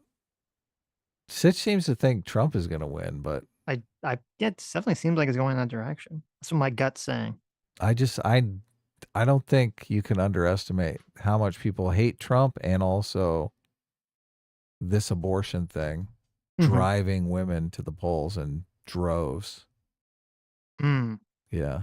I mean, I agree, but we'll see. There was some new poll that came out where they're saying kind of made Harris look like she's back in, but who knows? As we get closer and closer to the polls, just it's a lot of Monday morning quarterback to see who wins. I mean, Trump has been kind of making concessions that he could lose this election. Like he says little things here and there. Like what? Well, in the Joe Rogan interview, when he was talking to Joe Rogan, they were talking about some event that was taking place after the election, far after the election. And Rogan asked if Trump was going to go. And Trump said, yeah, if I go, I'll either be the president of the United States or I'll be super depressed because I lost this election. Which, I mean, the honest answer, I guess. Yeah.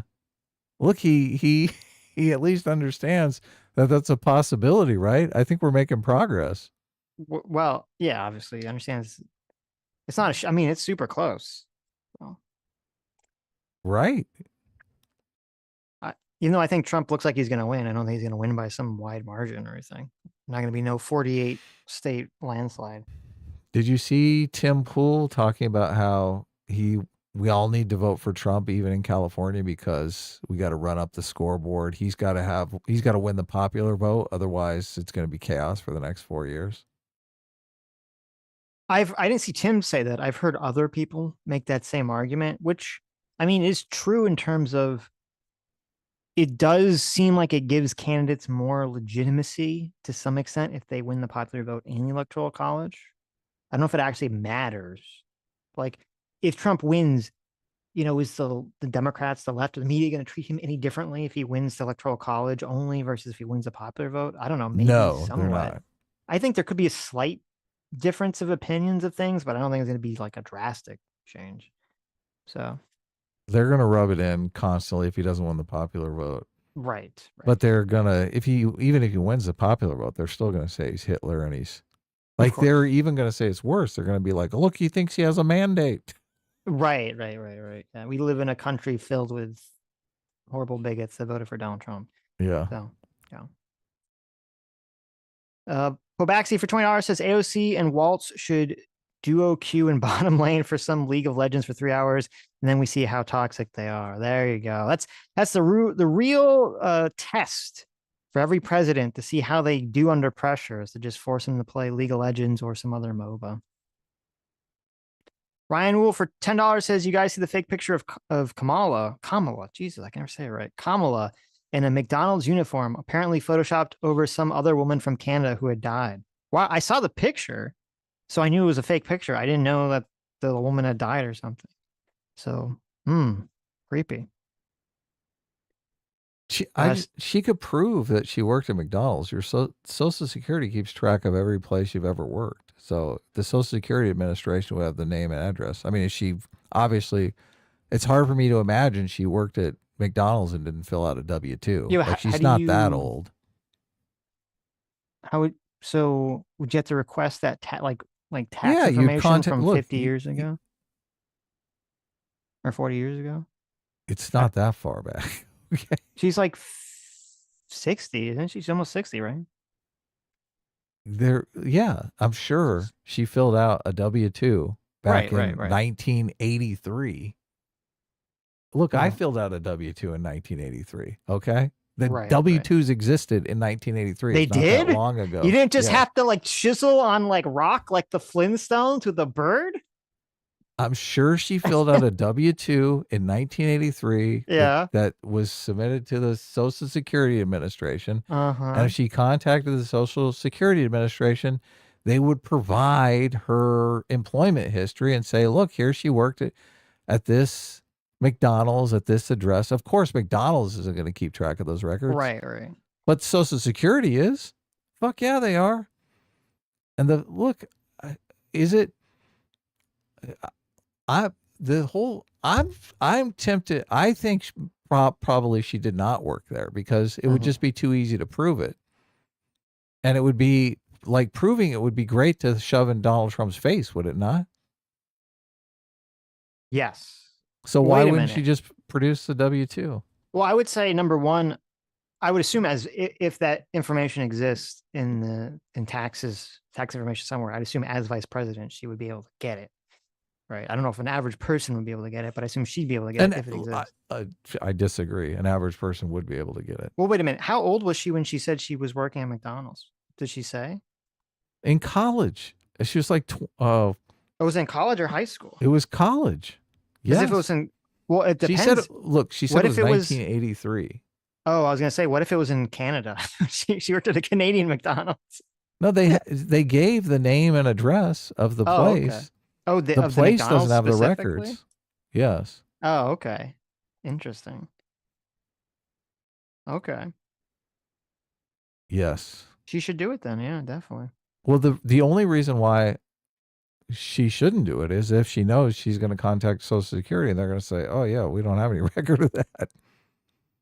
Right. Yeah. Hmm. They will produce all of the places that she's ever worked. Every place that she's worked and filled out a W-2, they will produce for you. Mm-hmm. And it's not that difficult to do. You could do it. Right. Obviously, yes, I know. Yeah. Well, I don't know if the government keeps track of that. I've never like requested that information from the government, so Mm-hmm. I don't know if I, as an average person, can get it. I would assume she could get it as a vice president. Anyway, You as an average person could get it. okay. Stephen R. for JR says you pay 25 cents to rent the carts at all day. Wow. That's crazy. Okay, that sucks. So you don't get it back. You just have to put a quarter in. That's obnoxious. I see. Yeah, what I is felt that? like No returning the cart then, right? You keep it out so someone else can use it. Now Yeah, we're see, like wait. liberators. Wait, yeah, how does that We're work? revolutionaries now. How does that work? Yeah, wait a minute. We're stealing from the rich and giving to the poor. Here's your free cart. Right, because I was gonna say, like, if I had to put a quarter to get the cart, and I didn't get the quarter back, I would feel inclined to just leave my cart out just to be like, fuck you. But then also, because then you're giving someone else access to the cart for free. Yeah, it's great. So, Look at this. Now I'm doing some good in the world. Some poor person who can't afford the inflation, I know. they get a free cart. Right. So I don't know. I'm looking at like a post about it. It seems like people are saying that you get the quarter back when you push your card back in. So That would make more sense. that would make more sense. Yeah. Because you're right. If you didn't get the quarter back, then everyone would just leave their card out so other people could get it. But I mean, a quarter for an entire cart seems pretty inexpensive. I mean, you probably get at least $5 worth of scrap metal out of that cart. Yeah, but it's just one of those things that like when something is free, you feel very entitled to it and you get very mad. Doesn't matter how much it costs. So like, it's like if you go to, fast food and you ask for ketchup and they're like, it's a dime and you're like, fuck you. Give me a fucking ketchup packet before I beat you to death. You're like, no, I refuse to pay money for this thing that I've received for free my whole life. Okay. Oh, that's painful. We hate to see our rights taken away like I that. know. The rights to free condiments. That is true. Mhm. I want my free condiments. Okay. This is what's playing out in the election right now. Every single woman is like, "What? I lost my right to an abortion? Mm-hmm. Fuck you, Republicans." Mm. Very Horse for $5 says from previous super chat, I said the only one that ever held Kumir Harris down was Willie Brown. It's there. Also, Vance was on Theo Vaughn and he was pretty funny. Yeah, I mean, I didn't watch that. I watched the Joe Rogan Trump thing and they talked about it. So How much of it did you watch? The the Rogan Trump Trump one, I thing? watched the whole Yeah. thing. Oh, you did? Okay. Yeah, I watched the entire thing. What did you think of the part where Rogan tried to lay out the immigration app that all the right wingers are talking about, and then Trump just Had no idea what he was talking about and made up completely something. bullshit his way through it? Like there was an app that dictators could use to like notify the government of how many criminals they were going to send Right, to right. some Yeah. state or something. It's funny I was like, because what? it's funny because it shows his ability to bullshit is so much greater than Kamala's ability. She would just stare at the camera blankly for 10 seconds before talking about her middle class family. Right, yeah. Though Joe didn't ask a follow up, he totally let him just He bullshit let on him it and slide. let it He was like, slide. oh, So he has no idea what he's talking about. right, right. Yeah, he let him get But away with it. so the Joe Rogan Trump interview was it was like interesting and boring at the same time. It was literally exactly as I predicted happen would happen, which is that it's going to be like a good interview for Trump. It's going to make like humanize him. There's definitely going to probably be some amount of people who will vote for Trump purely based on that interview. I think Kamala is a complete idiot and a coward if she doesn't show up on Joe Rogan. Like, because it would, I think if she could show up on Joe Rogan and give a normal conversation with Joe Rogan, because Joe Rogan doesn't, I mean, he's not going to like, I don't think he's going to be super hard on her or anything either. He was like so not hard on Trump. Now, maybe he'd be a little bit harder on her than he would Trump. He basically just set up Trump for, everything, right? I don't know if he would be that deferential for Harris, but if she could show up on there and humanize herself for the first time in any of these fucking interviews and seem like a normal person, I do think that would substantially help her, even this late in the game. And she's kind of an idiot and a coward and a fool for backing out. What does her day look like? What do you think she's done for the last 3 years? Like, Day drink? yeah, do you think she shows up in the office at 7 a.m.? Like, what's a typical day look like? The vice president doesn't have a real job. I mean, they're supposed to just be there as basically the understudy of the president should the president become incapacitated. So literally she could do nothing. Like she could watch TV all day. Mm-hmm. So I don't know. That's a thing. What do you do? Like how is she going to answer a question like that? What do you do all day? What's a typical day in the life of the vice president? I mean, like? she's supposedly, they claim she's been going to meetings and doing shit, right? She should, unless she's done literally fucking nothing, or she just make up a bunch of shit. Theoretically, she hasn't done anything. Do you think she made up that she worked at McDonald's and that blew up in her face. True. Like, what do you That's think true. she's going to start making shit up and get away with it? It's, when I was listening to Trump on Rogan, and Rogan was like 1000% softballing him, like again and again and again, which is what I expected. There was this part that kind of stood out to me where they were talking about water, the lack of water in California. Did you hear this part? I did, yeah. I listened to the whole thing. And Trump talks about how, they were driving around and they were seeing that there was no water, and they drive up and they see all this water from Canada, all this, fresh water from Canada is being diverted into the Pacific Ocean instead of going to California. And he's like, you know why, Joe? You know why they're doing that? It's because there's these little fish in there. These little fish. They have to do it for the environment. It's totally nonsense. There's little fish in there, right? And he kind of tells this story about that. And it's the same thing with like, the wind turbines, for the wind energy. And he talks about how it's killing the whales. And he said that I want to be a whale psychiatrist. Like, part of why I think Trump succeeds as a politician and Kamala just utterly fails is, he talks about these things. I don't know if any of them are true. I have no fucking clue if the thing about water from Canada is true. I don't know anything about any of that stuff. He talks about the airplanes landing in the dark. I don't know if any of that stuff's true. I don't know about, I mean, I assume the thing about the whales is true because I've seen a lot of You articles on assume that. the plane landing in the dark is true, obviously. No, right. But I'm saying there's other, like this aspect, like he says, like, oh, I did something to make sure that the steel for the airplanes was correct. Like, I don't know if any of that's true. Like he throws out all these fact claims. But what he does that gives him validity as a politician is that he throws out a fact claim and then he tells a story that it's seemingly some sort of personal story about how when he was on the job, he like found out some information through by being the president about the story, right? Oh, I found out that there's this little fish. That's why we're not getting, water. It's a ridiculous regulation.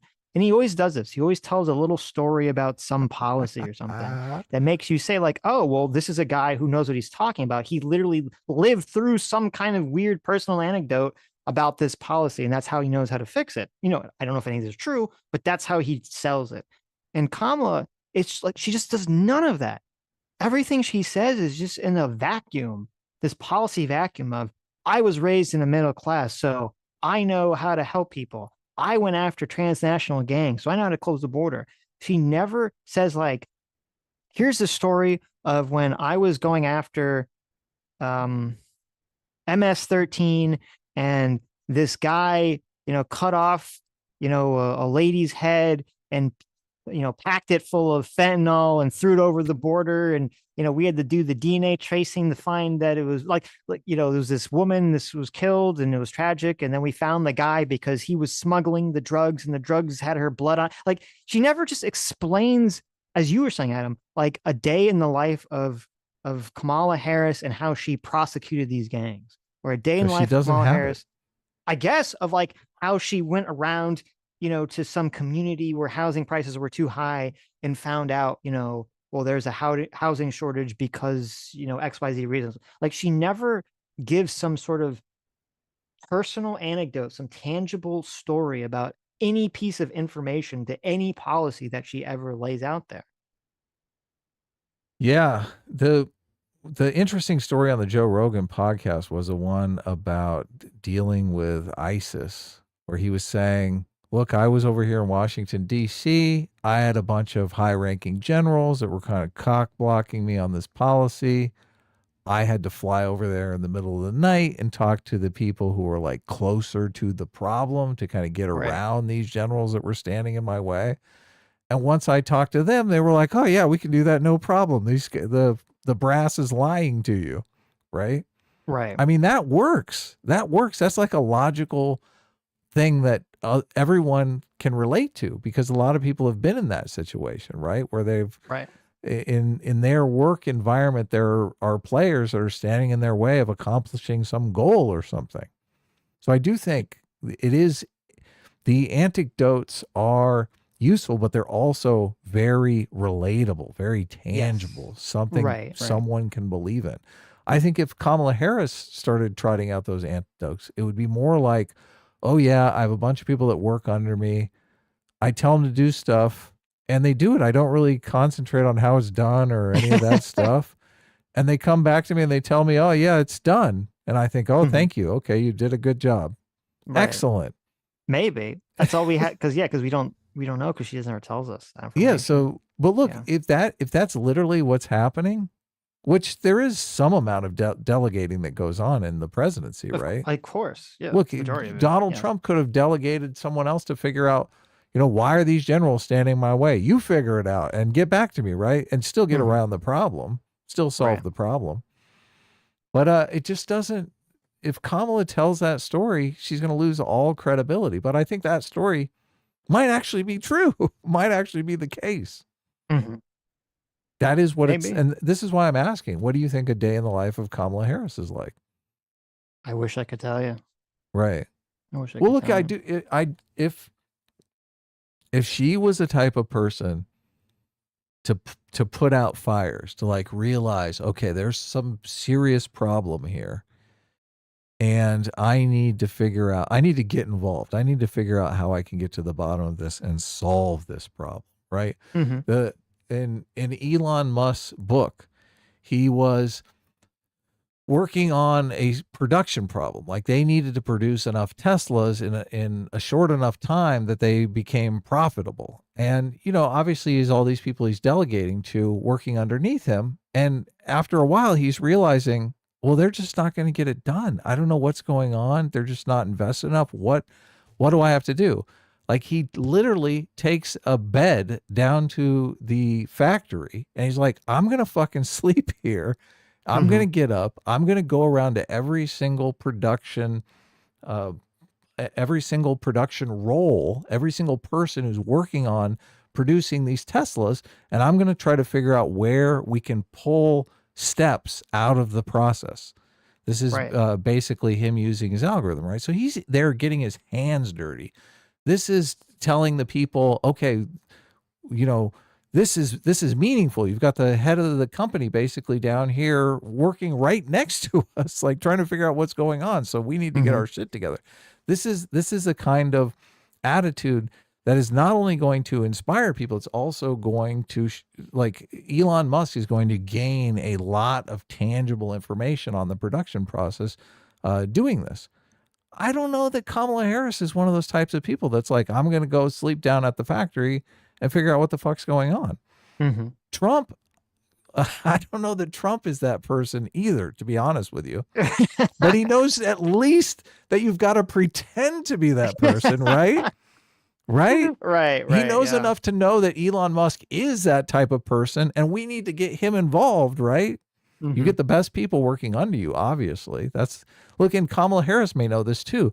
Kamala Harris may understand that, okay, I'm not Elon Musk, but I need to get as many Elon Musk working underneath me as possible to make me look good. But then she's not exactly able to sell it. Like if she's one of these people that's successful just because she has smart people under her. I mean, at this point, I don't believe that, because why is her campaign just a fucking horror show? Like the people under her cannot be smart. Well, I suspect that she did have a lot of smart people that work for her that were frustrated because they would make smart suggestions and no one would implement them. I mean, she could have all the smartest people working for her if she's just a bad candidate, but they can only do so much. Yeah, that's true. So yeah, it is kind of a night and day situation here. If Trump hadn't done January 6th, I think Trump would be in a much better place, obviously. I think it would be he'd be up by like 5 points, 10 points, maybe not 10 points, probably up by 5 points handily if it was for January 6th. Yeah. If he didn't do the election was stolen, if he didn't do January 6th, yeah. And they do even seem to be making some headway with the fine people, praise neo-Nazis, like a lot of these dishonest narratives that the media has promoted. I do think they've actually made some headway in turning those narratives around even. So those would be less impactful. You can't turn around the January 6th narrative though, because it's true. Like a lot of people don't believe it. I understand that. A lot of partisans don't believe it. But I mean, I don't think you're going to get moderates to believe it. I don't think you're going to get independents to believe it, to not believe it, rather. Right. So anyway. Well, nothing.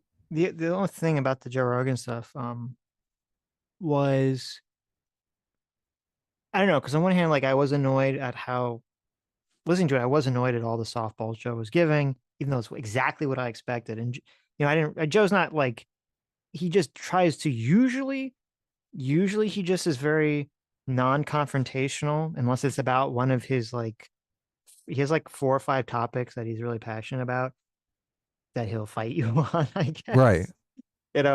If Trump started talking about how he wanted to make weed illegal or the grip strength of a chimpanzee was less than a human, maybe Joe Rogan would fight him. Oh my God. But normally Joe's just kind of he's not very combative, which is part of why I think it's ridiculous for Kamala to not go on the show. But so I'm not super like hypercritical. I guess I wouldn't be hypercritical of Joe not being confrontational with Trump. I think it's fine. I am critical of Joe just lobbing him these softballs of things that are just not true. You don't just for Trump. You don't think Joe Rogan is going to be somewhat confrontational though? Because obviously in the Trump interview, he talks about all the lies that the mainstream media tells about him. Why wouldn't he confront Kamala Harris about those? Well, But why see, that's the she would yeah, but just that's let the him problem. slide? If he is just goes to Trump in this interview and just basically throws him a bunch of softballs for him to knock out of the park, and then he's confrontational against Kamala, I mean, maybe, yeah, some part of his audience would like that, but I really think he would lose so much credibility because it'd just be such an obviously partisanly biased situation, Right. like massively biased. He It'd be dug like, in a bit on the election being stolen and whatnot. they really? I did not He did really let feel him. like he did. He did let him. Trump said, "Oh, we should talk about this later," something Yeah, like that. it's I yeah, should he come did. back and He's like, oh, we should talk dive about this. into it more Take deeply, forever. right? Yeah, right. But Well, but he right off did the bring it bat, up. I mean, Joe said something that I looked up because I was unfamiliar with. He looked up about how like, oh, Oprah and The View, they loved Trump until the media started attacking them and telling lies about Trump, and then they turned on him. And I was like, oh, okay. I was curious to look into that because this is a very common narrative that I've heard from Trump supporters is that everyone loved Trump until the dishonest media attacked him, and then it like gaslit everyone into attacking him. So I went and I tried to investigate this, and this claim that Joe made is just flatly not untrue. First of all, he didn't do like the last interview Trump did with Oprah was in 2011. She wasn't even on air. He was running for fucking president. So I don't even know what the fuck he's talking about. Like, yeah, obviously before Trump, was seriously running for president in 2011, a lot of people liked him because he just knew him as like the guy in The Apprentice, and they had a completely different view of him. Okay, that's so it's not. kind of like a He retarded was argument saying to make. he went on Oprah's show when Oprah was going off the air, not when he was running for Yes. president. No. Joe Rogan, not Trump. Joe Rogan made this argument that everyone, and he specifically said Oprah and The View, liked Trump until the media like poisoned their minds against him. Okay. Right.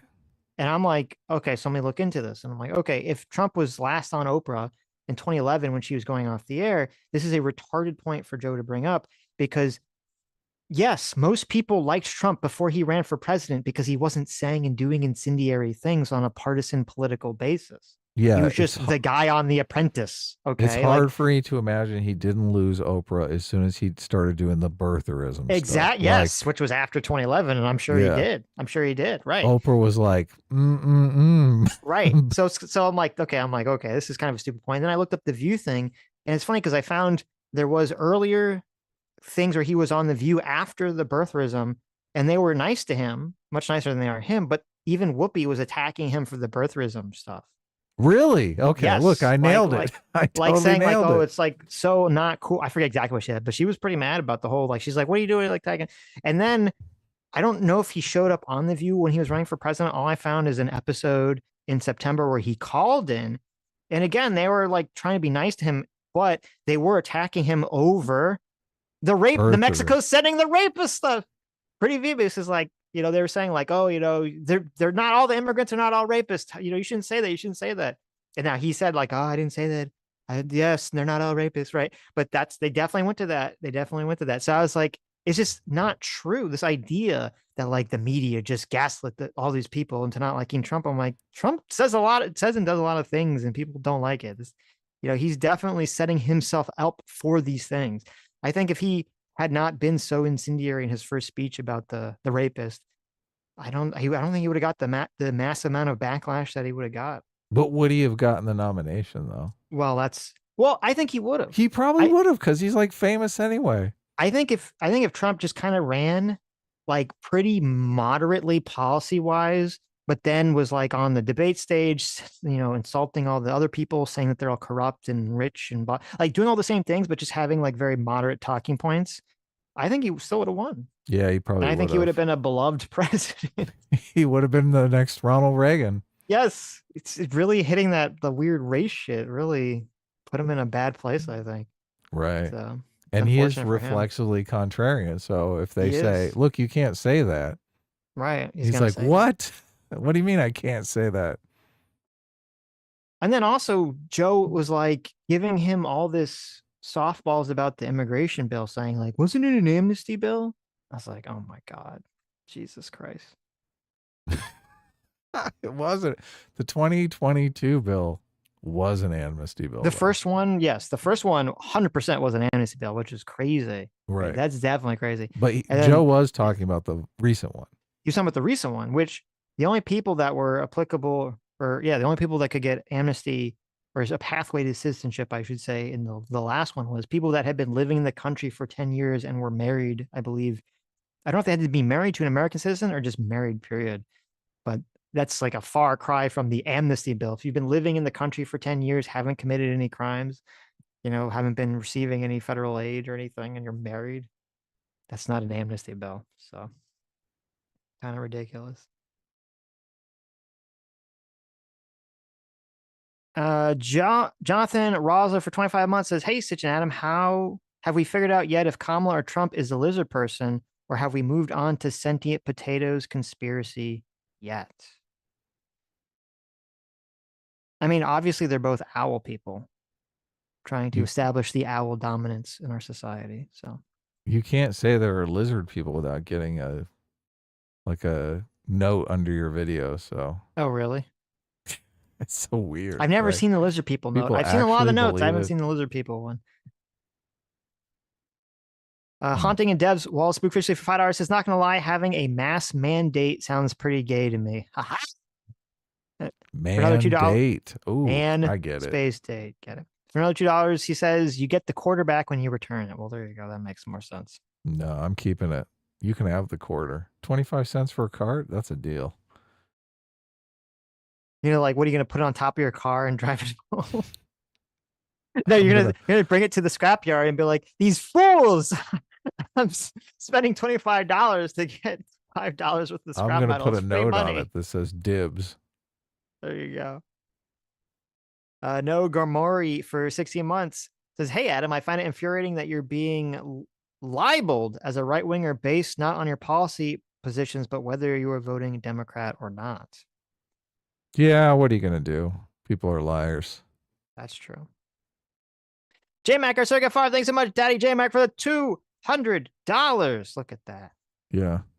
That's Said when my grandpa was CEO, he did a lot of delegating, but if something didn't add up or problems occurred, he was on a jet at wherever yard had issues. I went on a business trip with him where he visited 7 yards in 5 states and he interfaced with GMs as the freaking CEO. It's a businessman's mindset. That is very true. General manager. Yeah. Is what GM stands for. Right.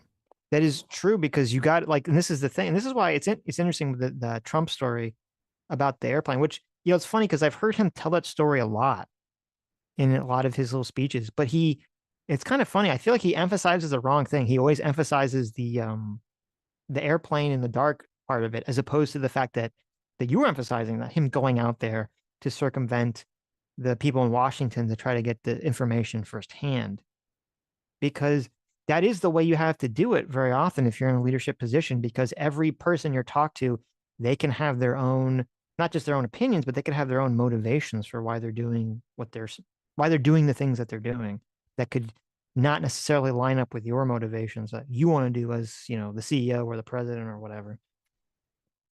J-Mac's grandpa has written a book about his life, basically going from running a wrecking yard to running a publicly traded company, which is an amazing book. I've actually read it. So his life is like a movie. It's completely interesting. So gotta get your hands dirty. Yeah, no. You gotta have that fixer mindset. A lot of people don't have that. Right. Yeah. I'm going to get to the bottom of this problem. I'm going to figure out what's going on here and I'm going to solve it. Yeah. A lot of people just have a paralyzing fear of the unknown too. And a lot of being able to do this is getting past your fear of the unknown. You're going to encounter problems that you don't understand, but you got to figure them out and fix them. Right. Manny Fresh for $10 says, thoughts on a couple of Democrats saying they won't ratify the election if Trump wins and will invoke Article 3 of the 14th Amendment? What is Article 3 of the 14th Amendment? And what won't they ratify? Exactly. I've Oh, is heard that rumblings the... of this too, that they're going to try to keep Trump out of office. I don't know how much truth there is to it. That if Trump wins the election, they're gonna pull the "he's Hitler, we can't let him take office" card. Right. It's the insurrection thing. I mean, I would guess, yeah, I would guess it's not going to amount to anything. I think it would look super bad and be stupid. So I'm going to guess it's not really going to amount to much. Haunting in Deswall, spook officially for $5 says, quote, "It's because you said a bunch of wild shit." Joe Rogan 2024. I think he did say that at one point, didn't he? In the very beginning, yeah. Yeah. You said a lot of wild shit. Yeah. That's what's annoying, because he like acknowledges it and then he sort of downplays it in the same conversation like 2 seconds later. So I forgot that he said that. I'm glad you brought that up. He did both sides it. I don't know. Maybe it's just maybe it's Joe Rogan's conversational tactic. He's gonna both sides it. Well, Kamala's an idiot if she doesn't show up on the program. She's gonna look like a coward. Solodoge for $2 says the only change you realistically have to make to remove the cap on population size for electorate, it would retain the electoral college while still returning a benefit to larger states. Pure popular vote has always been a disaster. That's interesting. I don't know what the math would look like if you did that at all. That'd be interesting. Solid for $2 says, my approach to race relations is most white people underestimate how hard it is to be black, but most black people overestimate how easy it is to be white. S class is best class. An A team dunks Oreos in water and eats them. Wow, that's disgusting. With the water, yeah.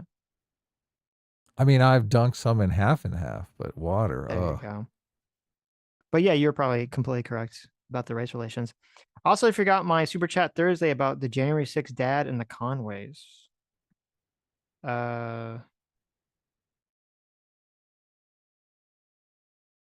I? What'd you do? You forgot a super chat?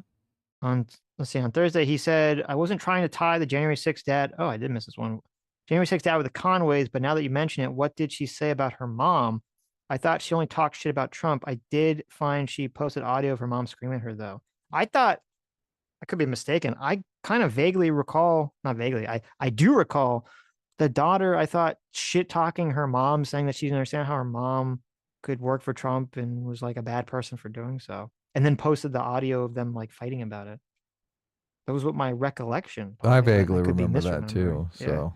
So, which I think is disgusting. Sell for $2 says Dr. Phil is stumping for Trump now at MSG. He's just exploiting the algorithm to grift. He signal boosted BLM 4 years ago when he worked for Oprah. I now believe Bad Baby, the Cash Me Outside girl, is 100% about the ranch. Interesting. I don't really follow Dr. Phil, so I don't really have a mental map of him, but maybe. Well, it's not impossible to be in favor of Black Lives Matter. There was kind of a turn with Black Lives Matter where it became like ridiculous. Yeah, it's not possible to have been for BLM and then now be for Trump. It's not possible, but it's unusual, right? Yeah. Dr. Live for $2 says, regarding DEI versus Electoral College, I would argue that representing the 48 to 49% is important and that a shift towards more equality was in motion before DEI, which is a symptom. That's true. Yeah, I think there's a far greater argument in favor of the Electoral College than the DEI stuff. But Dr. Live for $2 says, these younglings don't know the old days when I had a weekly tirade against A Team, including accusations of shopping cart misconduct. Time is a flat circle. That is true. That is true. Solid for $2 says, when you put the cart back at Aldi, you stick a thing behind where the quarter is that links it with the other carts and the quarter pops out.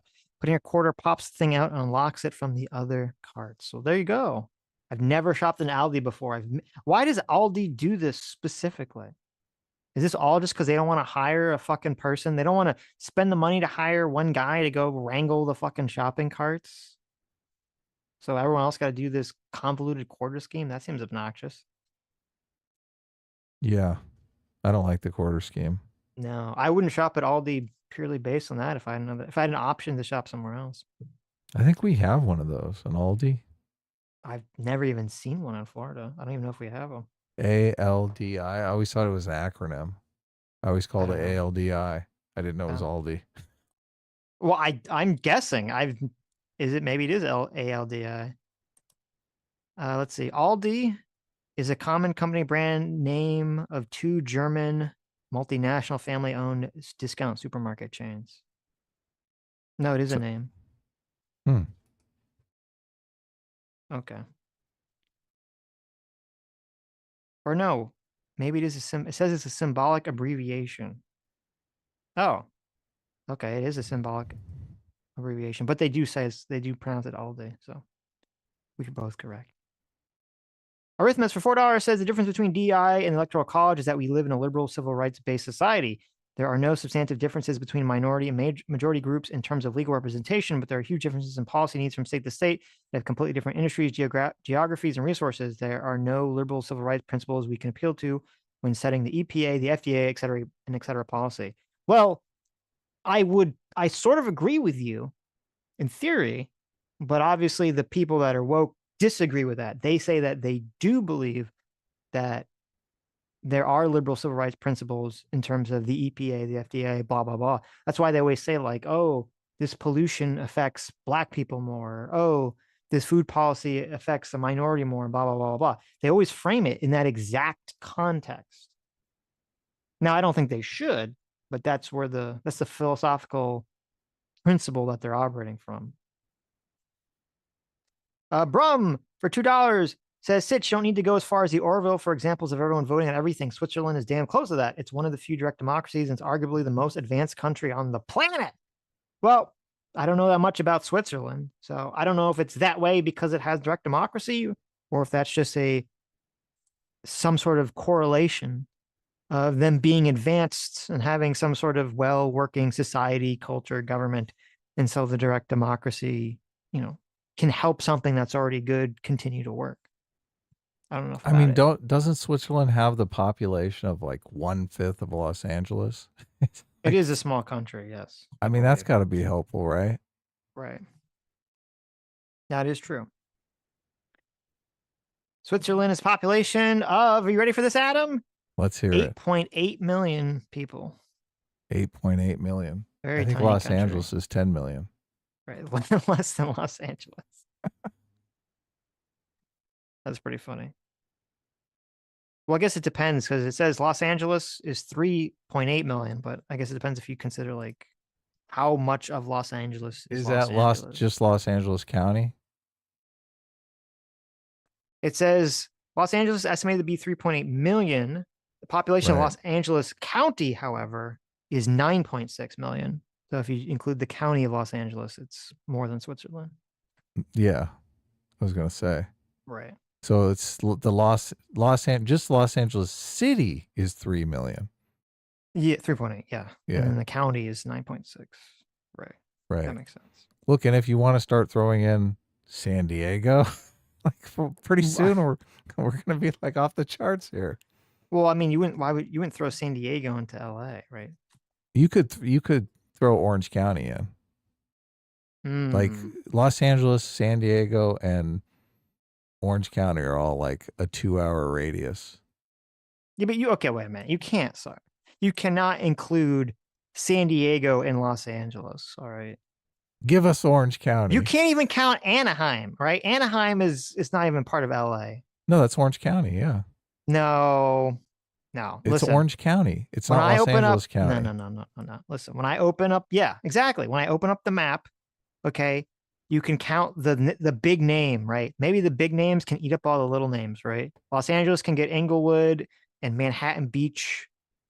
Maybe is Long Beach part of Los Angeles? I don't know. Well, if you said Southern California, you'd include San Diego, right? Well, obviously, but that Southern California is like is a giant. What's the population location. of Southern California?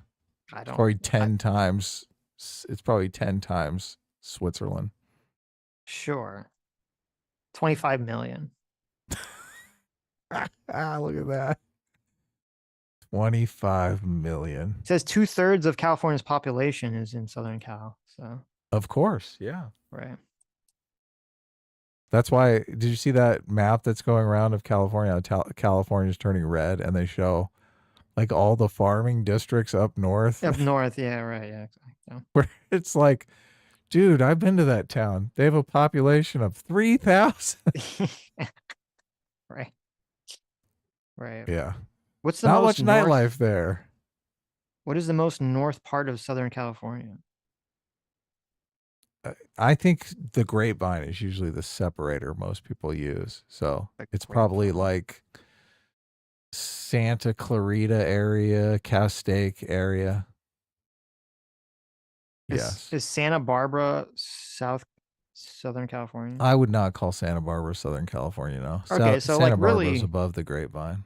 so really like Los Angeles, Malibu is like the northern part of Southern California, right? Like that's like the Yeah. cutoff area. Okay. I mean, Gotcha. I would count Santa Clarita, like Magic Mountains in Santa Clarita. Right, right. Okay. Interesting. What is the population of Florida? I think it's probably Southern California, isn't it? I don't 22 know. million. Oh, really? Yeah, so it's Look like at the that. southern. Yeah. That last 2 million is probably from Southern California too. Mhm. Everyone bugging out. Right. Well, I mean, Florida's always been growing, so. We're I gonna think with watch this Florida, it's the video same sooner or thing. later, right? We'll watch it. Yeah, we'll watch it right now. I'm pretty sure it's the same thing. Like in Florida, I think the majority of it's in South Florida. So I should say too, we have close to 1,200 people listening right now. Like we're running out of books. I had no idea. Like I guess a lot of people were waiting to buy the comic book until it was actually proven that it would ever be finished. So right. there's the most popular thing is the 3 set, buying the A-team cover, the S-class cover, and the main cover. I think we're down to like 200 of those left. So this is your Interesting. opportunity. Like we may actually sell out of books. Nice. Well, there you go, Yeah. guys. Make sure you buy. Okay, let's start this. This is the Jake Tapper, JD Vance heated interview. Pretty interesting. So let's jump into this. I'm gonna BRB while it starts. Yes, good to see you. Thank you so much. Thank you. So let me ask you, obviously, Trump's former chief. I'm going to bring down the super chats first here. There we go. Senator Vance. Good. Look at this. Look at this. Very friendly smile here. I got to get all my JD Vance love out. Well, Sitch is gone, so here we go. Look at how great he looks, how intelligent he looks going into the lion's den here of CNN. We all know that CNN is going to give him a fair and impartial hearing, obviously. So I'm sure JD Vance will be treated with the utmost respect that he deserves as a sitting U.S. senator. Good to see you. Thank you so much. Thank you. So let me ask you, obviously, Trump's former chief of staff, General John Kelly, was alarmed, he says, by what he heard when Trump said he wanted to use the National Guard or the Pentagon to go after the enemy within, Americans with whom he disagrees, including the Pelosi's, Adam Schiff. And then he gave an interview. He said that Trump, quote, certainly falls into the general definition of fascist, that he is, quote, certainly an authoritarian, admires people who are dictators. You've called. Pause. We're pausing. We're pausing the video. We don't want to get hit by CNN. We don't want to get hit like 2 times in a row. We don't want to get hit with it because then we would get a strike. I did some pausing already though, but you can already see. Right. JD Vance has a nice demeanor about him, but you can already see where this interview is going. Your boss is a fascist. What do you have to say to that? What do you have to say to that, JD Vance? Do you know that you're working for a fascist? Do you know that Donald Trump is literally Hitler and you're working for him? How does it feel to be working as hard as you are to get Hitler elected president? Well, Jake, I did know that. I'm very happy to support Hitler. Oh my God, Sitch. Anyways. called him a disgruntled former employee. But why shouldn't Americans out there listen to somebody who worked closely with Trump, worked with him longer than you've worked? JD Vance giving the nod there. You like that? Mm-hmm. You disingenuous piece of shit. That was that nod. You could tell. Mm. Well, Sitch and I wildly disagree over JD Vance. Mm. I actually hate Curtis Yarvin, I think, more than you, Sitch. I think Really? Because you yeah. love voting so much? Yeah, exactly. I despise Curtis Yarvin, but I don't think the link between JD Vance and Curtis Yarvin is as substantial as you think it is. So I think that's the big discrepancy here. I think JD Vance is obviously the smartest person in this race. Mm-hmm. Obviously, JD Vance is the only politician ever to bring up custodial voting, which that's is a policy, the real reason. Yeah, which is a policy I'm in favor of. Right, yeah, and the way that any policy is passed, obviously you got to begin talking about it, right? So that's an interesting plus for JD Vance in my book. I think JD Vance could easily be the next president in 2028 if Donald Trump wins. So he's definitely doing better in terms of fixing some of his charisma problems that he had in the beginning. Yeah. But I'm skeptical that he's got that gravitas, I should say, to go the distance himself.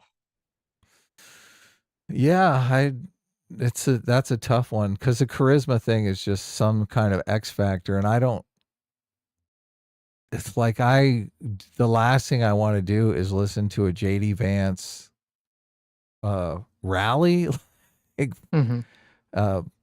He's not good in the crowd setting rallies. Like his speeches are not that interesting. He is really good in these contentious situations with reporters. Then I am very interested. Yeah. Which he does super well in. Right. So that's the big question. Can he do a big rally and get people to show up? I'm not certain that he can. But is that necessarily important? I mean, a lot of running for president is the popularity contest, is it not?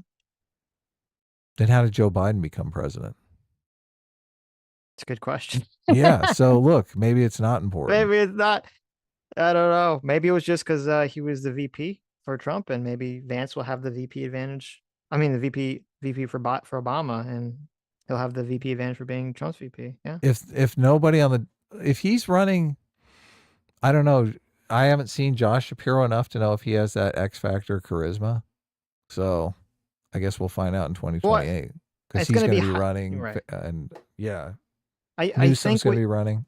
I think with Biden, a lot of it was that, after Trump, the Democrats were kind of running on this like return to normalcy, return to the way things were like under Obama. And so it just sort of made sense to align that with Biden since he was part of the administration, obviously. So with Vance, I mean, obviously this should go without saying, it's going to be highly dependent on if Trump wins, is he going to have like a good term or not? Like if he has a great term, then yeah, sure. Yeah. What? I guess we'll see, right? We'll see. What if Vance is a moderating force for Trump, though? He's set up to be super popular in 2028, which I think could actually be the case. Why do you think Vance is going to be a moderating force on Trump? He's just got good arguments and he's a persuasive person. And if he's going to be in the room with Trump, he could persuade him. I'm skeptical, but we'll see, I guess. I sent you I can't remember the name of the guy. It's like Cliff something or other. Did you watch that podcast? That guy was super interesting. And a lot of the things he said kind of go against the narrative that Trump is just a buffoon that doesn't listen to anyone. So I think that there's two competing narratives on Trump. One that he's like doesn't listen to anyone, just does his own thing, and the narrative that he listens to people and makes his decision based on feedback, good feedback versus bad feedback. So Which side which do you think is closer to the truth? Well, it's weird because there's competing narratives that say Trump is an idiot who's just obstinate, right? Doesn't listen to anyone. And then there's the competing narrative, which is Trump listens to the last person to talk to him and is just utterly swayed by them. And those both can't be true. Right. Cliff Sims is the guy. Cliff Sims is a guy. He worked in Trump's White House and wrote a book after he left. So I haven't read his book. I'm going to read his book though, because his performance on this podcast was pretty fascinating. So I think Trump listens to people. I just think he has no respect for institutions or government or like the idea that he's not a CEO, that he doesn't have ultimate power, that he does have to do things within the bounds of like a law. I don't think he has any respect or care about that. And that's what kind of leads down these pathways. right. But anyway, Work with continue. him. Retired 4-star Marine general, served his country honorably, who is conservative, who says he agrees with Trump on most policies, but is worried about this aspect of Trump. So let me say two things in response. So first of all, a lot of what John Kelly, pretty much all of what John Kelly accuses Donald Trump of saying, there were other people in the room, Mike Pence's former chief of staff, for example, who've explicitly said Donald Trump never said those things, right? So one, on Mike the Pence, the specific guy comments, who's not going to support Trump because Mike Pence's former chief of staff said that Donald Trump didn't say those things, right? So that's number one. Number two, I actually think there's an interesting conversation here to have. It's a complete non sequitur. Like Pence could be not supporting Trump for other reasons. So I don't know why he brought that up. He's like, yes and no, I guess. Because I mean, you like in the specifics, yes, you could have a situation where even if Mike Pence says I'm not going to support Donald Trump, but I was in the room and he didn't say X, Y, Z. yeah, But exactly. then on the broader point about Trump's behavior, I guess the question would be to Mike Pence, why do you not support Trump? I mean, we all know why he doesn't support Trump, because Trump tried to pressure him to overthrow the election and he didn't want to do it and felt like that was not his place. So, Well, I think it's more because Pence was going to be replaced by Nikki Haley. He got his feelings hurt. I don't think that's it. But. Oh, okay. Have Jake, which is why does John Kelly not support Donald Trump? It's about policy. It's actually not about personality. he says he agrees with Trump on most policy. No. He agrees with Trump on most policy. He disagrees with Trump on how Trump views his role and his and the fascism and the authoritarianism. I don't buy that, Jake. I don't buy that, because if you actually look at John Kelly, at folks like Liz Cheney, the fundamental disagreement they have with Donald Trump is, even though they say that they're conservative in the sense that they want America to get involved in a ton of ridiculous military conflicts. They want America to police the world, and Donald Trump wasn't. John Kelly lost a son in Afghanistan. Why are you saying that he, like, I've never heard John Kelly say whether he supports of Iraq or Afghanistan. And I honor his son's sacrifice, and I honor his family's sacrifice. That doesn't mean he's not wrong about policy. What specifically are you talking about? What has he said that is your argument that a person who lost a son in Afghanistan can't be wrong about public policy? I'm asking then you. Why bring that up? Let's talk about public policy. It's such an interesting interaction because I feel like both parties here are just laying so heavily into rhetoric, like as hard as they can. Because you have this, so you have JD Vance makes this accusation. This is a very, very, very common accusation for anyone on the Trump side of things, which is any Republican that is not in favor of Trump is because they're actually either they're a secret rhino or they're just a neocon who wants to blow up the world, and Donald Trump wouldn't do that, so they're mad, right? This is you have to look at the specifics. You read the McMaster book. Right. Donald Trump was focused on getting out of Syria and other Middle Eastern countries, and the generals were standing in the way. Yeah. That does nothing to do with what I said, though.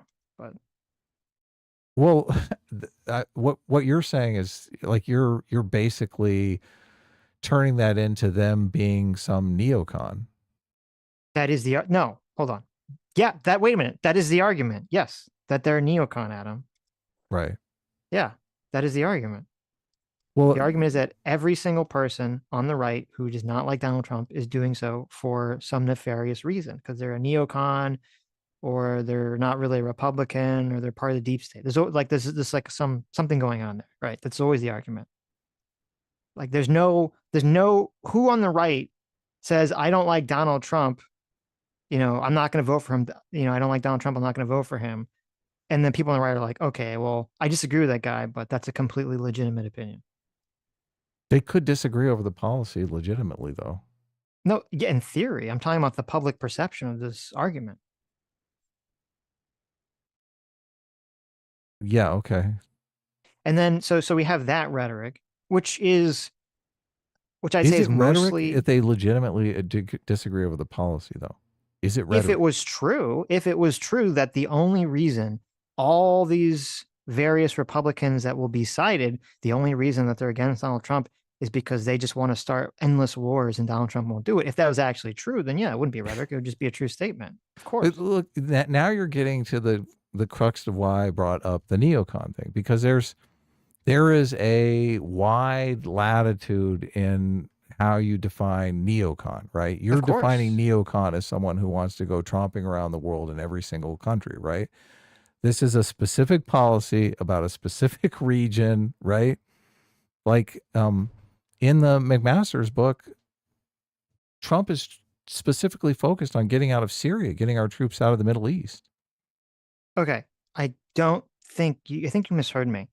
This is not my opinion. I'm saying this is the opinion that JD Vance and the Trump position is levying at all those people, calling them neocons. That's what they mean when they call them neocons. I'm not levying that position. They're levying that position.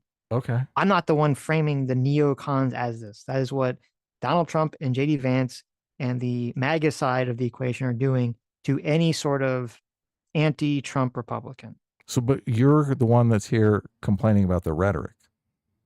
Well, I'm saying that. Well, I didn't even get to that point because you kind of interrupted me. Well, look, you're saying that this conversation is people being wildly leaning into the rhetoric, right? Yes, that is But true. then you're the one that's saying this is like the neocon rhetoric argument. I don't think JD Vance has made that neocon argument. He's saying, look, they just agreed over a specific policy. I can't help you. We can listen to it. We can listen to it. Wait, hold on. Stop. Look, we can listen to it. Okay. No, wait. Okay.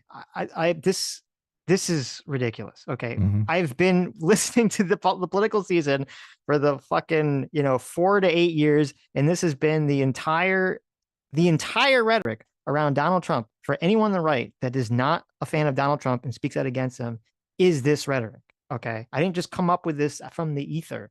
This has been the rhetoric that has been pushed, and this is what JD Vance is talking. I agree. This is the entire. I agree. Okay, then why are you fighting him? Let's see if the entire 17-minute in the entire 17-minute interview. This is the entire fucking argument that JD Vance puts out, is that these people just want to go traipsing around the country invading people, and Donald Trump is the pro-peace candidate who doesn't want to do that. I don't understand why you're saying that's not the case. Is that rhetoric if that's true? It's not rhetoric if it's true. Of course not. Okay. So then it's not rhetoric. If it's true. Oh, but you didn't let me finish. Oh my God. So you think Donald Trump does want to go traipsing all over the however you No, I don't think Donald Trump wants to go traipsing all across the world. Did Donald Trump specifically want to get troops out of Syria? That's my understanding. Yes. Was there a difference of agreement on that specifically between him and generals like according to General McMaster's? Kelly? Yeah, according to McMaster's, yes. Okay. Yes. What was the Is that wait? Hold on. Stop. What was the heart of the disagreement?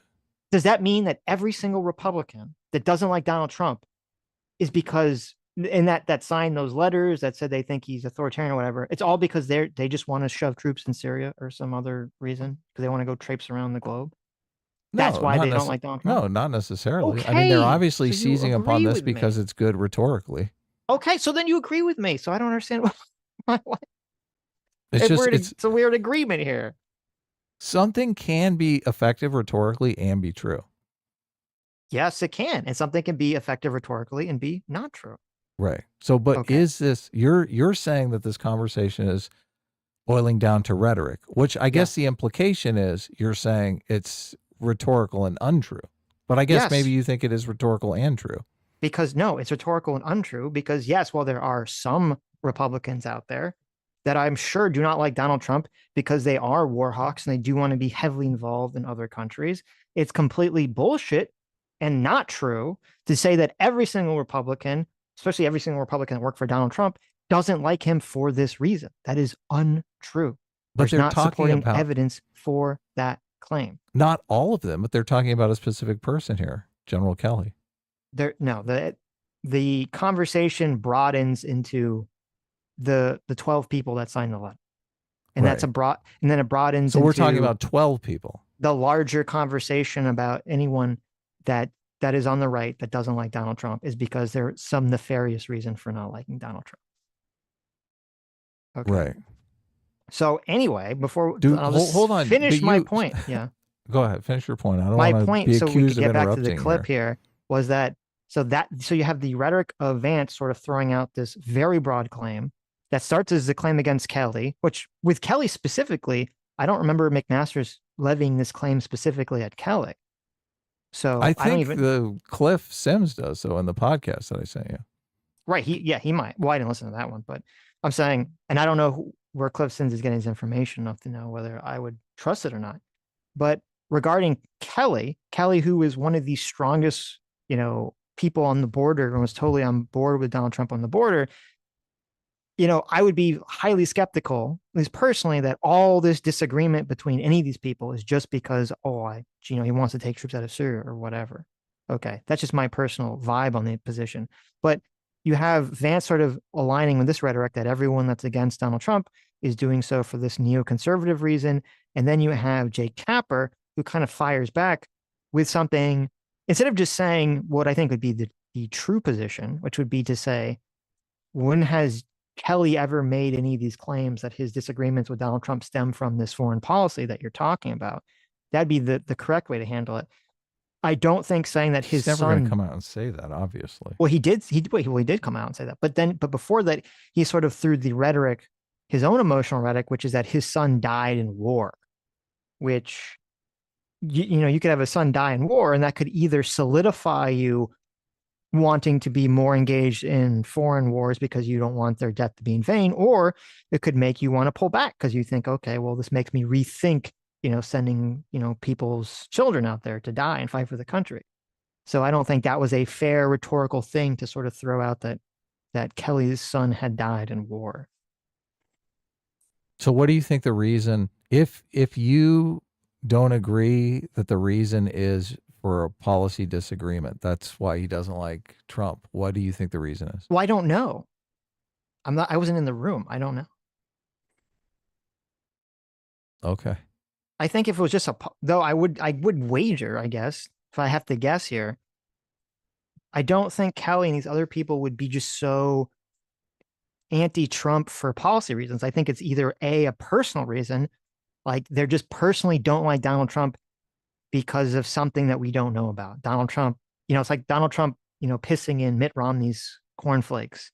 And that's why Mitt Romney hates him, because he did that whole thing where he invited him to dinner and then shit on him for some reason. And that's why Mitt Romney doesn't like him. He's just has nothing to do with his person and has nothing to do with policy. It has nothing to do with politics. He just personally doesn't like him. So it's possible it's just completely a personal reason, or it's possible that Kelly's opinion of Trump, whether it's true or not, Kelly thinks it's true. And he does think that Donald Trump is like a weirdo, authoritarian lunatic or something. If you think pulling out of Syria, though, is going to endanger national security and you can't convince Donald Trump otherwise, I mean, obviously that's a substantive disagreement, right? Yeah, but that'd be a policy. That'd be a policy description, like a policy disagreement. Yeah. Yes, of course. And that's the argument I see Vance is making. So, but you're saying it's rhetoric.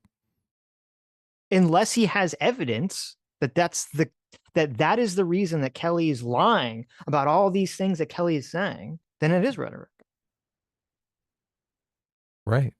You agree. Wait, hold on.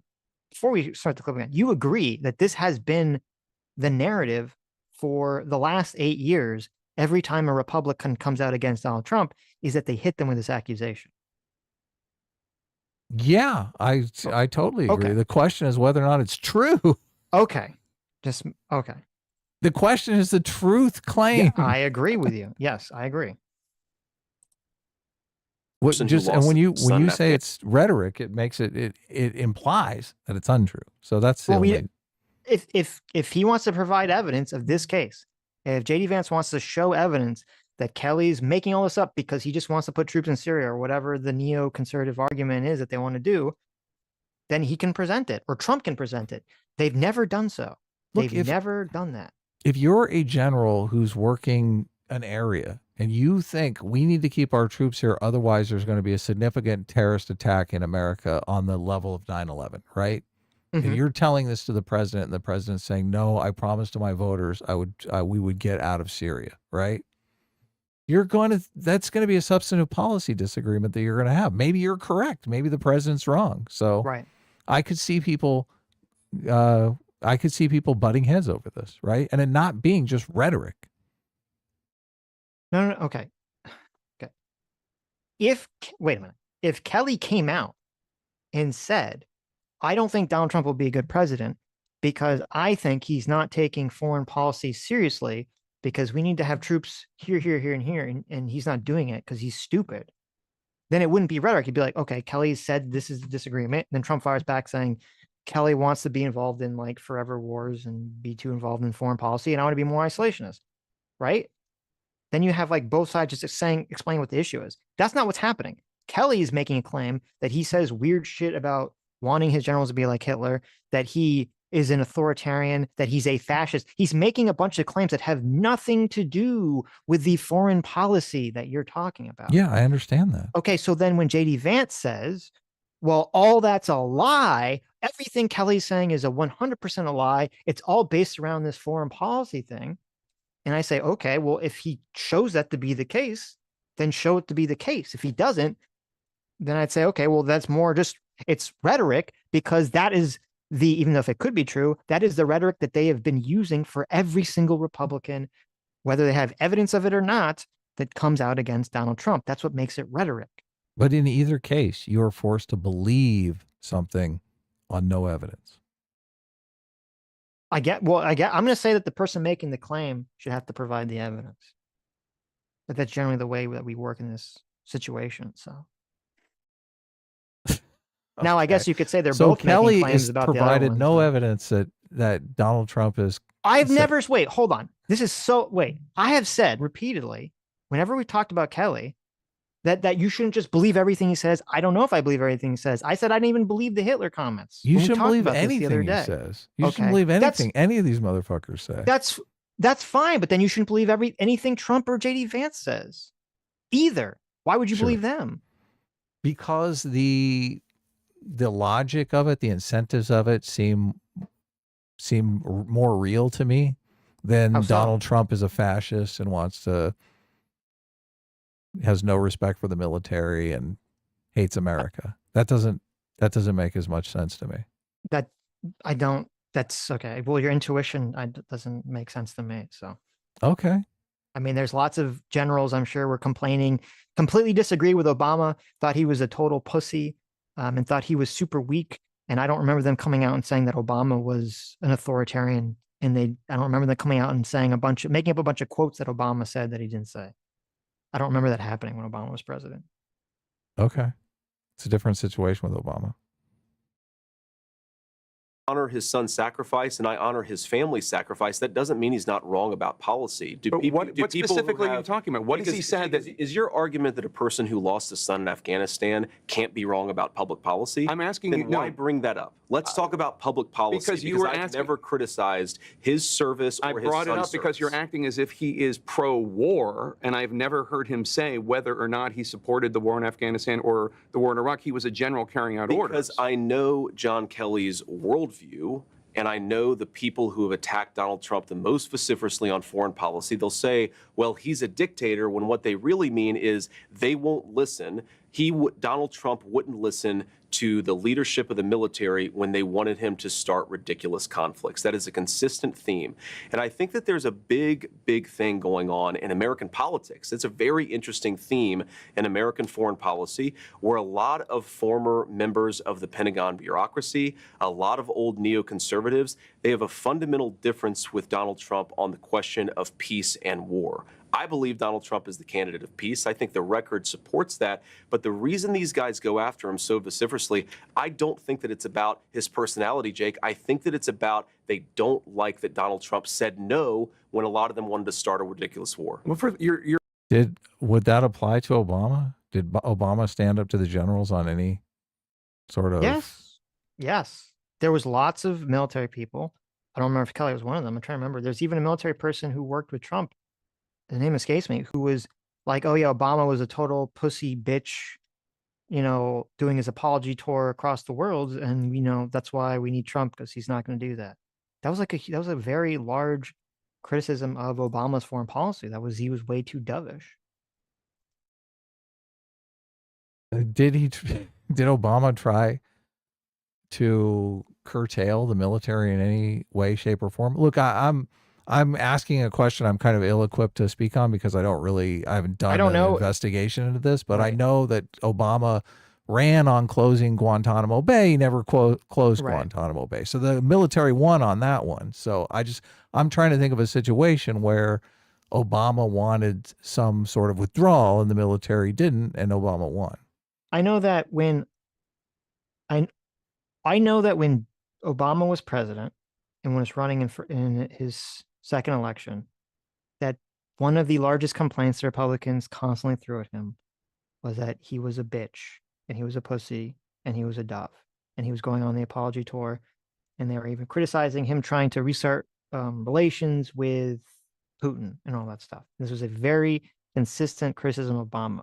Now, when Trump ran, and Trump ran on an isolationist platform, or I should say a more isolationist platform, the rhetoric completely did a 180, completely shifted, and then it became Obama was the chief of drones. He drone striked everyone. He used all the drones to drone as many drones as drones was possible, right? Right. And so the rhetoric completely shifted. So I don't know the answer to the question in terms of how often, or if ever, was Obama standing up to the generals? I don't know the answer to that question. I don't either. I'm curious though. I'm definitely curious. When Bill Barr or any of the White House counsels come out and say that like Donald Trump is stupid or crazy or unmoored from reality, I mean, we don't just dismiss them offhand and say, well, they're just doing that because they have their own personal beefs against Donald Trump. No, I mean, but this really comes down to the veracity of the claims. Because, of course, look, when Bill Barr says Donald Trump is unmoored from reality, he's not willing to accept the evidence Bill Barr is presenting in front of him. So, I mean, I don't know how you can equate that to some sort of policy difference, but it is about what is true, what is actually fact. Right, but I'm saying, I think this is the problem, is that with Bill Barr, we don't feel that way in the White House counsel. We don't feel that way because we personally adjudicated and went through the claims so that we know, okay, first of all, number one, it's completely insane and unmoored from reality to think that Bill Barr is not very conservative and was not very pro-Trump, at least at first. That is completely factually untrue. And only the most biased partisan hacks say otherwise, or the people that are just completely ignorant of information say otherwise. This is a guy who defended Trump during his first impeachment. Okay, obviously this is, very much in Trump's corner. So that's number one. But then number two, we adjudicated the claims that Bill Barr was making. We listened to the arguments that he was put forward, and it all seemed logically coherent. And so we're like, okay, well, his argument makes sense. With the Kelly stuff, he's just giving his opinion, his general vibe on something about whether he, or he's making, kind of these claims that Trump has said these things. We have no way of adjudicating any of that information. Right. We're just sort of like have to trust someone's judgment or not. And so that's what I'm saying. I'd be totally fine with you just say, well, we don't know. Kelly's making a claim. Other people that work for Trump are making claims. Trump and Vance are making counterclaims. None of this stuff is, you can't know this stuff with certainty. You're just kind of going off of a general vibe here. I mean, I guess there is a lot of McMaster claims from the book that Trump was maniacally focused on getting out of Syria and the Middle East in general. So Mhm. I guess, do you believe those claims are factual? Well, I mean, Trump definitely seemed to be trying to withdraw troops when he was president, so that would line up with what he Okay, was so doing. you think that is true? Right. So if Kelly was not in favor of that, then there Mhm. was a genuine policy disagreement. There could So we very know well that have that been. is true. Yeah, there So could have. Yeah, well, obviously, there could have well been. That's not really the argument. That's not really the claim that anyone's making. They're making. The claim here is Vance is saying that there's a policy disagreement which led to Kelly and all these other people lying about Donald Trump's personality, yeah, his character. Yeah. his character, right? They're them attacking his character. The claim that they are making is that Trump is a fascist authoritarian who would just assume lock up Americans and murder them as Right. pass healthcare reform. Right. Yeah, Well, that's the argument not that they're quite making. that extreme, but yes. Right. Well, he has no care for human life or respect for the military. Right. That's generally the claims that they're making. Right. Sure. I mean, look, I don't know how you can claim someone's a fascist and think that they care for human life. Those two claims seem contradictory to me. Mm-hmm. Do you disagree? Like Saddam Hussein is a authoritarian fascist, right? Does he care about human life? No. Yeah, not at all. So look, and I think the reason why they make these claims is they're trying to get people to believe Donald Trump would just assume turn the military on American citizens and murder them all so that he can stay in power. Like that's the claim that they're trying to make. That's the narrative that they're building. I think if someone says, and I don't have the exact Kelly article up in front of me, so I don't remember the exact verbiage he used, but if he says that he thinks Donald Trump is a fascist or an authoritarian or whatever, and that he would use the military against his own people, like that is a very extreme claim. I don't think you need to make it more hyperbolic by saying Kelly's saying that Donald Trump is going to kill every man, woman, and child to make sure that he's the president. Like it's not, you don't need to make it more incendiary. You don't need to make it more hyperbolic.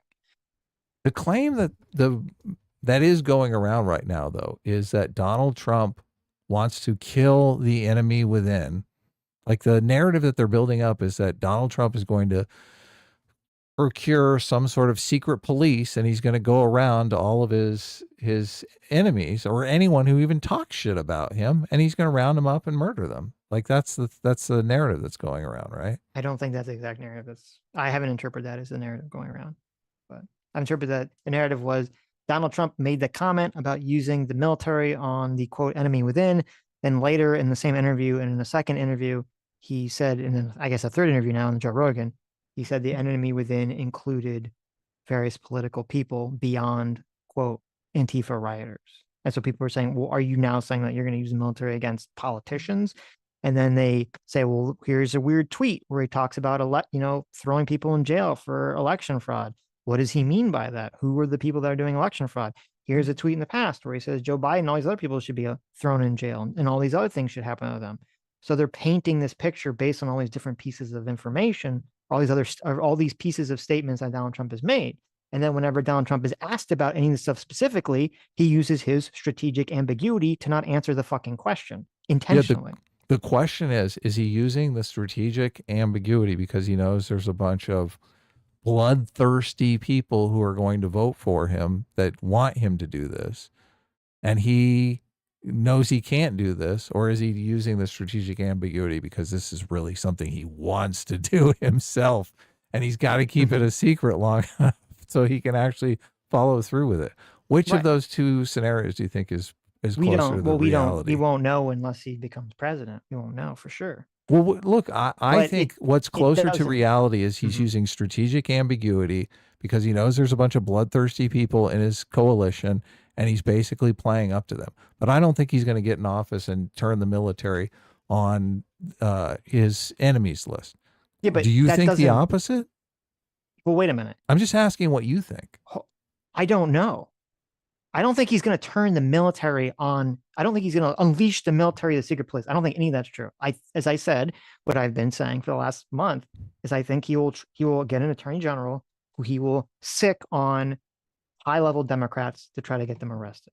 That's what I think. That will be the extent of this. I don't think he's going to send the military knocking on people's doors to round them up. Okay? So he's going to engage in lawfare. Like, why even bring the military into this if you're not because trying to build he brought them. No, here's the problem. He brought the military into it. And then even if I were to assume what you're saying is completely true, that Donald Trump is just using strategic ambiguity to appeal to the most rabid of his fan base. Okay. Even if that is true, people can't read his mind. And if that's the case, then it's 1000% his fault. And he deserves to get all of this attacks about labeling him as an authoritarian, labeling him as a person who's going to use the military against his opponents, because he opened himself up to it and refuses to close the door because he's just trying to appeal to crazy people in his party. That's his fault then. I don't disagree. I don't disagree at all. Okay. The question that I'm grappling with is what is real? What is really happening here? What is the truth? Right. Yes. Look, he does deserve all this because he is using strategic ambiguity, I think, to his political advantage in an election, which is sick. Like, I don't like that. And other people who also perceive this as sick, they might make up lies about him to play into it, right? Mm-hmm. Sure. I'm just trying to figure out what's real here. Right. Anyway, You're ascribing worldviews. Right back. Okay. I think based on gut, I can't really tell where you're coming from on it. There's no evidence. Based on people that I've talked to in the Trump administration, John about Bolton, what John Kelly wanted to do, John Bolton, Liz Cheney, these people have a consistent. John Kelly was at the Department of Homeland Security, and then he was chief of staff. He was not weighing in. I don't even know what you're talking about. But let me ask you something about John Kelly specifically, because you said the other day, quote, "I guarantee John Kelly talked to somebody on Kamala Harris's campaign beforehand, before he did this interview." Now, I've spoken with people in John Kelly's circle, and I've spoken with people in the Kamala Harris campaign. They say there's been no communication the entire time. So where did that come from? Oh, I'm highly skeptical of that, Jake. You know the way that these attacks work. You know the way that these people are often vetted by a campaign. So you made it up before something goes out there. No, I said that the American media and the American Democratic Party apparatus works a certain way. If it comes out that John Kelly never even spoke with a person in the Kamala Harris orbit, then I'm happy. You're telling me that based on secondhand conversations with John Kelly. And it's interesting. We've now spent, Jake, 3 minutes talking about John Kelly. If it is true that he never spoke with anyone in Kamala Harris's orbit, I'm happy to apologize to John Kelly for misstating how he delivered this news to the Atlantic magazine. But let's talk. Well, there you go. Adam's gonna, when he gets back, he's, oh, okay. I was gonna say, you have to turn against JD. JD said he would apologize. How dare he? Oh, I know. Yeah, look. Right. Totally. Terrible. But that's what you say. You're like, look, if the person wants to come out and admit that they're fucking full of shit, I'll apologize to him. That's a perfect play right there, Sitch. Yeah, no, what do you agree. think the chances of him coming out and admitting he's full of shit? Zero. Yeah, zero. No, but you're correct. And well, it's funny because like it is a good rhetoric. He should have used the word retract instead of apologize, but it's a good like rhetoric or politics. He'd be like, well, if it turns out that he's correct, and I'll retract or I'll take back what I said. But until that happens, fuck him. He's just working with the Kamala Harris campaign because fuck that guy. Talk about who did he deliver this news to? To Jeffrey Goldberg, a guy who lied the United States into the Iraq War, which led to the deaths of millions of innocent Arabs and thousands of innocent Americans. You don't go to that guy if you don't have a particular ideological motive. I think that's what's going on. If I'm wrong, I'm happy to say that I'm wrong. I think it's interesting that you think that a magazine writer lied the American people into war. Well, he encouraged it. He wrote stories that were dishonest. He wrote a story about the gassing of the Kurds in I forget if it was the Atlantic or the New Yorker, but I'm actually referring to John Kelly talking to the New York Times. He wrote stories, by the way, where he took what intelligence officials in the American Pentagon bureaucracy said and wrote it as the gospel truth. And this highlights the entire point that I'm making about Trump's foreign policy, is this is a guy who wants to use American troops sparingly. He wants peace through strength. It's why. So I don't know about the background of this Jeffrey Goldberg character. I mean, we did look at the Atlantic article, and it was obviously massively biased against Trump. Yes. But the person that, but this is not the person that Kelly talked to. Kelly talked to, and that's what Jake Tapper said. Kelly talked to the New York Times. He was talking to this guy named Michael S. Schmidt. So I don't know anything about this guy, but let's see. What does Wikipedia say about him? We haven't listened to the Kelly recording either, which we should. It's pretty interesting. Oh, look, this is hilarious. When I open the Wikipedia, the first story that's credited to this Michael Schmidt guy, Right. among the major stories he broke was the existence of a private email server used by Hillary Clinton. Oh, wow. That kind of hurts the accusations of just like a, purely partisan political writer. If that was one of the big stories. So interesting.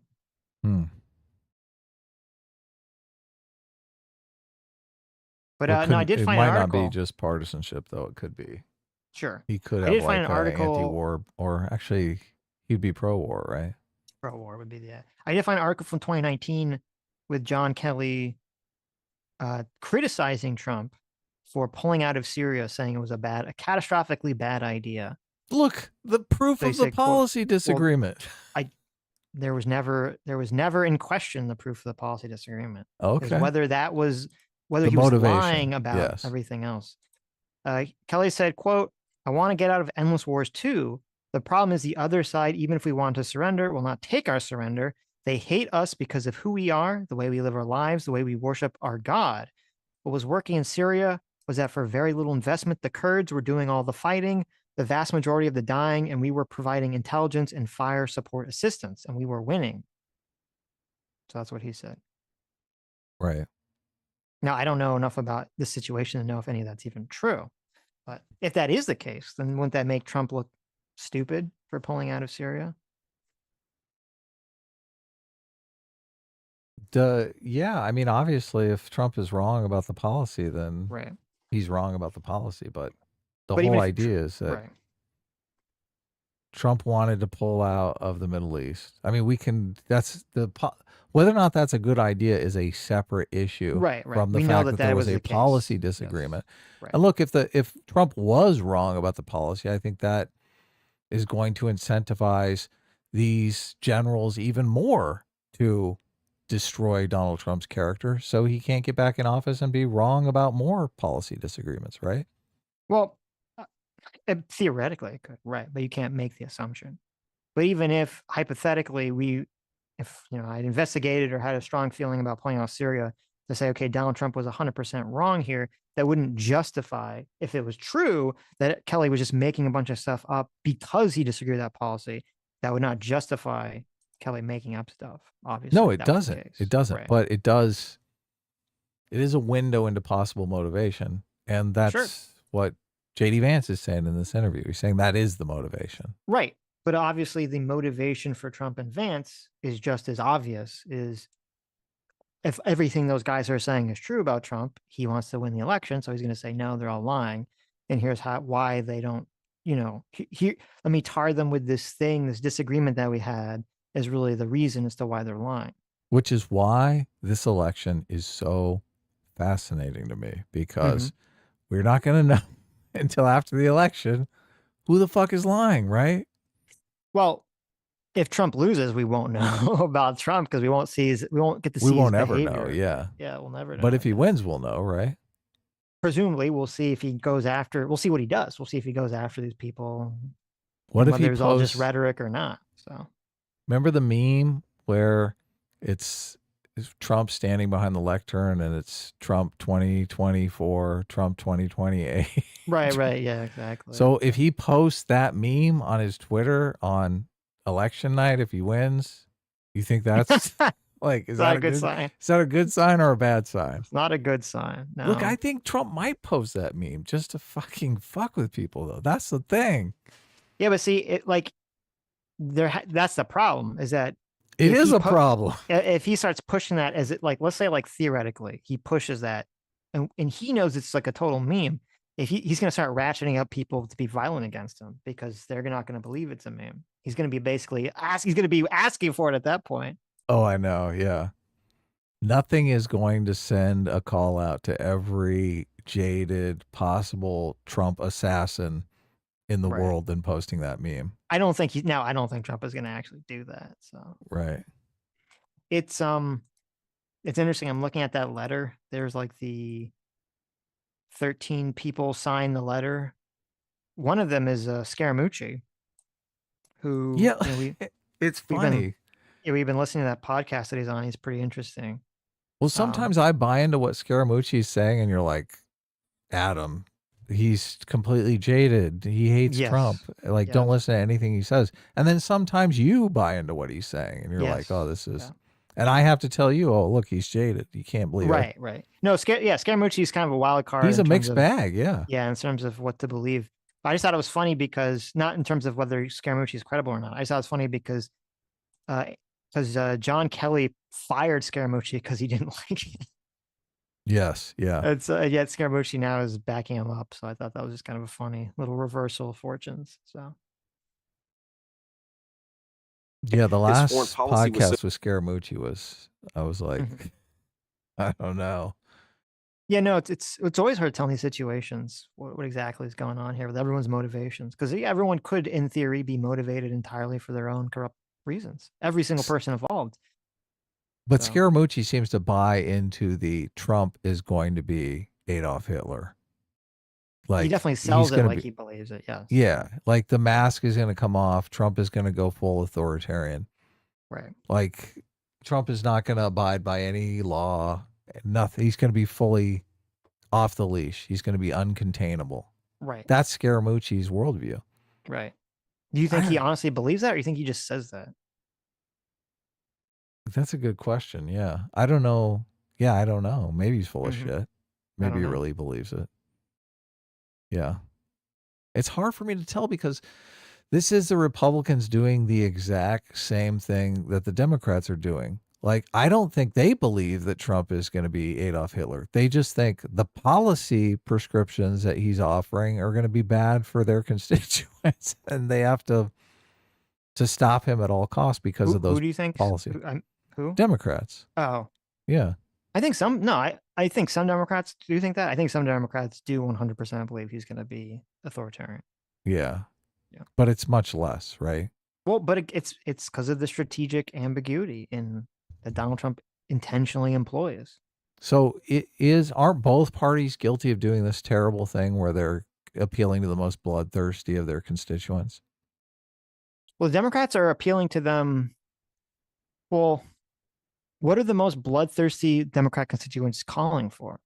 They want to believe that Trump is a fascist and that he should. But what are they calling for the Democrats throwing Trump in jail? I mean, Kamala Harris is not running on throwing Donald Trump in jail. Yeah, I don't even know if she's ever been even asked that, which is kind of shocking. Tells you about the media bias. If other forces come into play and do throw Trump into jail, Kamala Harris is not going to pardon him, or well, obviously, but that's a different she's going to laugh question. and point. Right, but that's a different question. Right. But it's still it's what her constituents want. So that's the question. Right. What do the constituents want? So that's what you asked. I would say that I mean, unless I don't know if Kamala's ever been asked this question about lawfare against Trump, because if she was asked the question and she gave some kind of strategically ambiguous answer, then I would agree. I'd say, okay, well, she's doing something similar. She doesn't want to say yes or no. She wants to leave it open-ended for her base. But I don't know if she's ever been asked that question. I can't recall. I'll try to look it up. But. All right. So successful during his first term. It's all the same people who were wrong about Iraq. They were wrong about the quagmire in Afghanistan. They were wrong about Syria. They were wrong about everything. And now they're coming after Donald Trump because he actually has a realistic and cautious foreign policy. I'm talking about people who worked for Donald Trump in his first administration. That's what I'm talking about. I'm talking about not just John Kelly, But Mark Milley, who was the Trump-appointed chairman of the Joint Chiefs of Who Staff, disobeyed Trump's direct orders on true redeployments in and Syria. I'm talking about the guy that had your job. A massive violation of his constitutional oath, by the way. I'm talking about the guy that had your job before Donald Trump's supportive crowd wanted to hang him, Vice President Mike Pence, who said, as you know, that Trump put himself before the Constitution. I'm talking about General Mattis, also Secretary of Defense in Trump's administration. I'm talking about Mark Esper, the Secretary of Defense, who told me that Trump does have fascistic tendencies. John Bolton, H.R. McMaster, Alyssa Farah-Griffin. Okay, Jake, These are are you Trump administration going to listen officials. to every Trump administration official? You know, one reason why Kamala Harris doesn't have as many people criticizing her is because she doesn't fire people who fail. That's why we haven't had a real audit of the disastrous Afghanistan withdrawal, is because I mean, I guess it's a good politically rhetorical defense.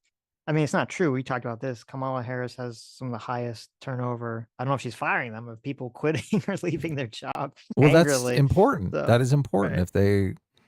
If they're leaving or being fired, well, that's an important distinction. Yeah. Because obviously, if you're fired, people are going to be mad. But if you have such a high turnover rate because people don't like working for you, I mean, those negative emotions are going to be there regardless of whether you fire them or they quit. I think how you separate matters, obviously. So it does to an extent. I mean, this is part of why before she was in this position, there were murmurs, presumably, from people who worked for her saying that she was a bad candidate in 2016 and that she was a bad VP and she was a bad whatever. It's because there were people that were getting either fired or quitting and saying that she sucked. So I don't know if that's the case. But I guess from Jake Tapper's standpoint, you should really be focusing on Pence, because it's kind of hard to levy the whole, well, Mike Pence turned on Donald Trump because of foreign wars argument. Because there isn't, I mean, I don't remember Pence ever being very vocal about any of that stuff. And obviously Pence splitting from Trump had nothing to do with that. It had to do with the January 6th stuff, very specifically. So it would kind of not let you do this whole pathway of the neoconservative argument. Kamala Harris protects failures in government. Donald Trump fires them. And I'd much rather have the president who fires people who screw up. Now, Jake, no, this is an important point. Kamala Harris. You did not fire Mike Pence. Kamala Harris. He did not fire Mark Milley. Kamala Harris. He did not fire John. He fired a lot of those people, Jake, and he did because they weren't doing their job. But this is the thing, Jake. We've now spent 5 minutes talking about people in Donald Trump's staff who think he's not fit for office. He fired. Who think he's not fit for office. Oh, they didn't think he was unfit for office until they had a falling out with him because he fired them. And we're not talking about the public policy. Well, Can we talk about how Americans can't afford groceries? We're actually Can we talk about the fact that Americans can't afford the cost of housing? Can we talk about the fact that a lot of people out there in Erie, Pennsylvania, they're the ones who suffer and die when people like Mark Esper and Mark Milley don't obey the commander-in-chief's orders. Yeah, dude, shut the fuck up. People would gladly take a fascist for $2 less in gasoline. I hope not. You honestly don't know how this country works. I know. It's a really bad argument. It's like, I can't stand Jake Tapper. I wish you'd ask him, like, do you think generals should not follow the orders of the president of the United States? You think that's a situation that should take place? Who would ask that question? JD Vance. That doesn't really solve any of the disagreement in the conversation at all. Yeah, but it puts Jake Tapper on the spot. Well, no, he would just say they should listen to the president. Do you have any evidence that the reason they're calling him a fascist is because they disagree with policy? Then JD Vance would say, they should not listen to the president. If he's a fascist, if he's Adolf Hitler, they should not. They should not follow his orders. I mean, I guess from a rhetoric perspective, it is a good idea to try to get for Vance to kind of make this argument about how they're wasting time while like real people are suffering. I think that it plays with Trump supporters, obviously. I don't think that's going to sway over any undecided voters, because the question of Donald Trump's character is obviously one of the primary questions overhanging the election for people that are not Trump supporters, is what is his character? And is he a trustworthy individual? Is he going to be authoritarian? Is he going to be the horrible person that some people in the media are saying he's going to be, or is that all fake? Like, that's an important question for people to answer in their minds. It is important, yeah. Too bad we have to answer that question just based on people's testimony. Well, I mean, Trump could fix it himself if he would not be so engaged in strategic ambiguity Right. intentionally. If he wouldn't say and tweet all the crazy shit he tweets about locking people up and throwing them in jail. How much of his base does he lose though if he does that? I don't think he would lose any of them. I think he would. I think someone who supports Donald Trump, if Donald Trump said, I'm not going to arrest Joe Biden or Kamala Harris or any of these people, I don't think they're going to say, oh, well, I'm not going to vote for Trump then. If he just said, listen, we have a lot of problems. We have a lot of problems in this country. And as a president, I'm going to be the president of everyone. And I'm going to end the endless wars. And I'm going to fix the country. I'm going to bring the price of groceries down. Like, if he just like had a positive vision for the future and said that he wasn't going to go after people, I don't think he would lose any support at all. I think he would gain support. I don't know what the level of support is, but there's too many people invested in Donald Trump going after the deep state to think that he wouldn't lose a single vote.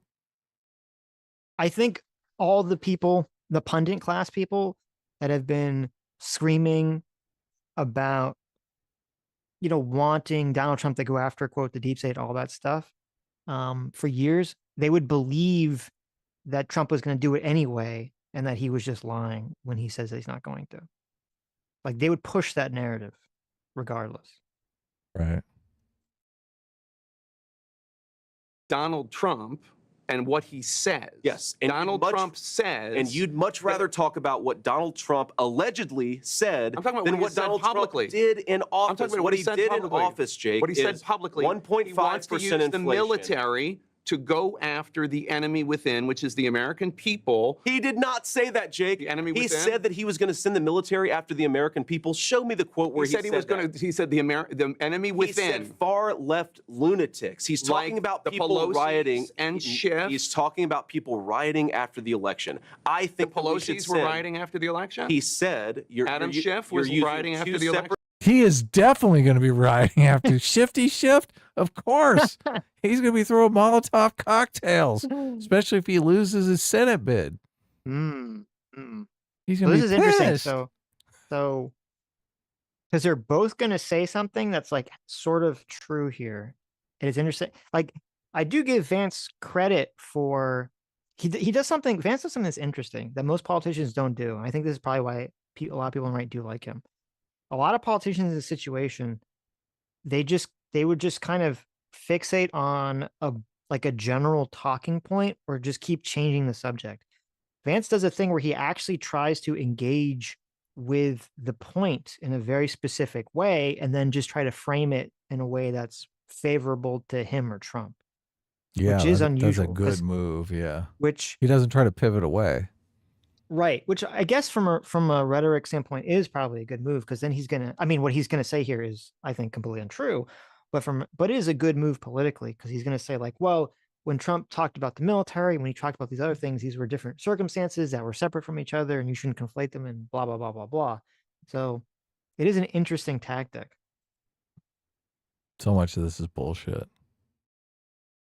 These were rioting after the election? He said, Adam Schiff was rioting after the election? You're using two separate phrases. He said about using the military that far-left lunatics, people who riot in the wake of an election, people who burn down American cities in the summer of 2020, yes, we should have a federal law enforcement This is what response. he said to Joe Rogan on Friday. The enemy within that he wants the military to go after. No, this is the enemy within, a bigger problem than Kim Jong-un. The second part. We have people that are really bad people that I really think want to make this country unsuccessful. That's who that enemy within. And did he say that he wants to use the military against those people? He said he Here's wants the to use game. the military to go after the enemy within. Here's the game that you're playing. He said I'm that not playing a no, game. Can I answer the question, please? He said that he wanted to use the military to go after far left lunatics who are rioting, and he also called them the enemy within. He separately, in a totally different context, in a totally different conversation, said that Nancy Pelosi and Adam Schiff were threats to this country. Were the enemy within. Were the enemy within. He said they were the enemy within. So every time he uses the exact same phrase, we assume that he uses I don't know. I don't throw around the term of enemy within to talk about using the Well, military against going American people. And you're asking his See, it's interesting because, like, actually, I think I take back what I said. This strategy that Vance employed is terrible. And he only gets away with it because Jake Tapper totally fucked up. 100% fucked up. Like, if Jake Tapper doesn't fuck up, then the strategy that Vance employs works really well. But if Jake Tapper seized on, if he was smart enough or quick enough to seize on it, it would have totally blown up in his face. Because Vance said, so you're saying that every time he uses the same exact phrase, he means the same exact people? Which obviously sounds bad. It looks bad. And if Jake Tapper said yes, and then Vance says, why are you going to say that? Jake Tapper could have just had the easy retort, which is to say, well, if Donald Trump means the enemy within differently in these different circumstances and doesn't mean that he's going to use the military against these people, why does he not just simply say that and quell everyone's fears? Yeah. And Because he's got to use strategic ambiguity, obviously. He's got to send JD Vance to go around and quell everyone's fears. Right, but see, that's the problem. But that is sort of the problem with Vance's tactic, is that and this is, I think, why most politicians don't actually engage in the details, is that they do open themselves up for these sorts of attacks in these unanswerable questions, which is why is Trump not just be very clear that he's not going to use the military against, his political opponents? If it's not true. The casting corrupt politicians as the enemy within and casting criminals, street criminals, as the enemy within. I mean, they're completely two different categories of the enemy within. You wouldn't necessarily use the military with corrupt politicians. Right. So the logic of everything going on makes perfect sense. Well, the problem is like if we could give Trump, and I would probably even maybe believe this, I'd be more inclined to believe this, I should say, is that when Trump made that comment about the enemy within and made the comment about the military, the first time in the interview, he was talking just about, because it was in the context of Election Day and whether there would be rioting. And so he probably was talking about it just in terms of like stopping rioters or Antifa or whatever. And then he gets into problems because then in the same interview, 10 minutes later, he brings up the enemy. He uses the same phrase, the enemy within, which is a specific phrase. It's a unique phrase. It's not like, it's a general phrase. He uses the specific phrase, enemy within. He uses it in the exact same context of saying like, I think that there's two enemies. There's enemies, the outside enemies, the enemies within. So it's not like, it doesn't mean a different group of people. It doesn't mean it's in a different context. And he names politicians. And so then people make the connection because they're going to logically, and also because I want to attack them and say, whoa, whoa, whoa, whoa, are you going to use the military against these politicians? And then Donald Trump doesn't answer that question intentionally. And so then they didn't ask him and he said, of course not. They just make this stuff up. I thought he did. No, he just said like, oh, they're so nasty. They're always making, they're always making the bad clips or something. He did not ever say, I'm not going to use the military against Adam Schiff or Nancy Pelosi. That's not true. He never said that. He never clearly articulated that thought. And that's intentional. What if Adam Schiff goes completely crazy after Donald Trump is elected and he gets a bazooka and he's like, I'm going to blow up the White House. Then can he use the military on I him? would say that would be an acceptable time to use physical military police okay, well, force look, you Adam don't Schiff. Yeah. Adam Shifty Shift. You don't know if that's going to happen. Donald Trump is actually a genius because he's thinking ahead. Right. Like this could happen after the election. He doesn't want to go against his campaign promise where he says, look, I I will not use the military on Adam Right, his Schiff word these is his ships. bond. Right? Yeah, He can't- exactly. Yeah, there you go. So now he's in a situation where Adam Schiff can basically do anything he wants, right? It's true. He's It's true, yeah. completely like Teflon shift. Yeah, you know what? You're correct. I didn't realize this, but Donald Trump has actually he made an agreement with a leprechaun 40 years ago. The leprechaun would bestow upon him great wealth, but the cost that everything he says he has to abide by. And so that's Right. why he tries to talk in these vague or ambiguous statements, is because you're correct. If he had uttered the words that he would not use the military against Adam Schiff, then by the magic of the leprechaun, he would not literally be able to use the military against Adam Schiff, no matter what. Even if Adam Schiff was gonna ride a nuclear bomb down See, on look. top of the White House, Dr. Love's Sitch is trying to make this sound completely ridiculous, though. But you know damn well that if this actually happened and Trump was forced to use the military on Adam Schiff, that the mainstream media would go after him, would call him an authoritarian, would compare him to Hitler. You know That's that would true. happen, No, even that's if it was justified. That's true. If Adam Schiff pulled out a bazooka, okay, a Stinger missile, and he was aiming it at the White House, and then Donald Trump had to use the military to shoot the missile down or to snipe at Adam Schiff before Right. like he shot it. The New Right. York Times would be Adam Schiff, American hero. Right. Donald Yes. Trump, Adolf Hitler. What they would do is there'd be this picture of Adam Schiff, and you see he'd be dead, and you see the bazooka would be next to him because it'd fall out of his hands, and they would crop the bazooka out. They of the New York would. Times, You're and exactly right. They would say Donald Trump uses military snipers against politician Adam Schiff, and then they'd all Against political rival, yeah. against political rival. And then they shove the microphones in his face and they'd be like, Donald Trump, you promised on the campaign that you would not use the military against Adam Schiff, and here you did it. You went back on your word. How could you explain this? Yeah, they would. You know they would. And then when he tries to explain it, they would cut him off and they would Aaron Rupar the clip dishonestly, and they'd be like, there you have it, folks. Donald Trump killed Adam Schiff because he wanted to drink bleach. And then the Democrats would impeach Donald Trump because he shot, Adam Schiff in the head with the military, even though he pinky promised not to on the campaign trail. Yeah. See? Yep. That's why you can't do it. That is all true. Strategic ambiguity is your friend in these elections. That's a good point. I didn't conceptualize that before. What if JD Vance came out and just swore on a stack of Bibles like 5 foot high that Donald Trump is not Hitler and won't do any of these things? Would that work? I don't think that would. What if he swore? He swore. He swore. He's like, I got my Bibles. I swear.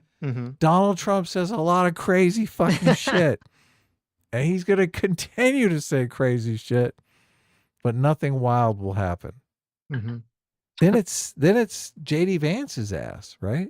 Right. It's his ass on the line. I guess he should do that. If JD Vance should do that, yeah. Look, if JD Vance did that, I'd vote for Trump tomorrow. That'd There be you like, go. that would be it. Really? Of course. Why? Do you think Vance could control Trump? No, I think then it's Vance's fault. Oh, okay. As long as it's not your fault. Yeah, exactly. You can say it's not my fault. The Vance said he swore he wasn't going to do it. Yeah, look, I can say, look, I believed Vance. Vance is a piece of shit that lied to us all. Yeah, but Adam, why would you believe a couch fucker? That's stupid. Good point. There you go. Did he? I don't know. I think that couch fucking thing was overstated. It's so bizarre. It was just a pillow. It wasn't a couch. Look, who hasn't screwed their favorite Sitch pillow, right? It's funny that hopefully all of you listening haven't done that. It's funny that Walz labeled Vance weird, right? And I just between the two of them, who seems more weird, Walz or Vance? It's funny. Walz definitely seems more weird. Walz now. seems infinitely more weird, doesn't he? It's true. That is true. That's crazy. That's funny how that works. Yeah. He seems way out of it. Right. No, obviously the couch story was untrue. It was a meme. So. Are you sure? I'm sure. Yes. Just a made up story. Vice President, but you won't let me answer the question. I'm telling you that Donald Trump has said, and I agree with him, that we should use the U.S. military to go after Americans. People who riot, who burn down our cities. And this was what John Kelly was. This was what John Kelly was alarmed by: the idea of using the U.S. military to go after Americans. That's what he said. Donald Trump never said Americans writ large. You keep on putting words in his mouth and are they or are they not Americans? Far left. I fucking hate this dipshit, sis. I absolutely hate this because it's this like semantic game that he's playing. Are these criminals Americans or what? Are these murderers and rapists Americans? He's going after Americans. Are these terrorists? Are these drug traffickers? Are these sex traffickers Americans or what? JD Vance, tell me. Donald Trump is going after Americans. That is fair. I agree with that. It's stupid. He should. That is a dumb line of attack for Tapper to go down. He should just focus on the whole. It's fair to use the military against rioters, in my opinion. It should be focused on is the using against politicians and stuff. I mean, because that was the complaint, and this is what Vance should fire back on, saying like, well, wait a minute. Were you not in favor of using the military to suppress the riots on January 6th in 2020? So why would you be against doing it in 2024 or 2025, I should say, if it happens again? Yeah. So. Left people who commit acts of violence, who riot. And now you're doing a very narrow definition of what he said, which is not what he said. That's not what he said. But let me ask you. Let me ask you the bigger point. He did say that, Jake. He did. He said that he wanted to use the U.S. military. Let me clarify. To go after far left lunatics, yes. And then he also added people who were rioting and looting. And he never said. He added Schiff. Said. And then he added the Pelosi's. He added people that don't want the country to succeed. He said that Adam Schiff and Nancy Pelosi he used in a separate context and a separate conversation. And what you're doing is you're smashing two totally different conversations. Fox asked him about this last week, and he didn't take issue with it. He said the enemy within is the biggest threat to this country. But did he say the enemy within that he's going to use the military against Nancy Pelosi? Donald Trump offered Nancy Pelosi the National Guard on January the 6th, and according to private emails, she rejected it. So let's talk about things that he wants to do that are feeding into this concern that people like John Kelly and General Mattis and General Milley have. Let's just pause here. Let's yeah. appreciate you got two men in some good looking suits. Okay. Those are some nice suits.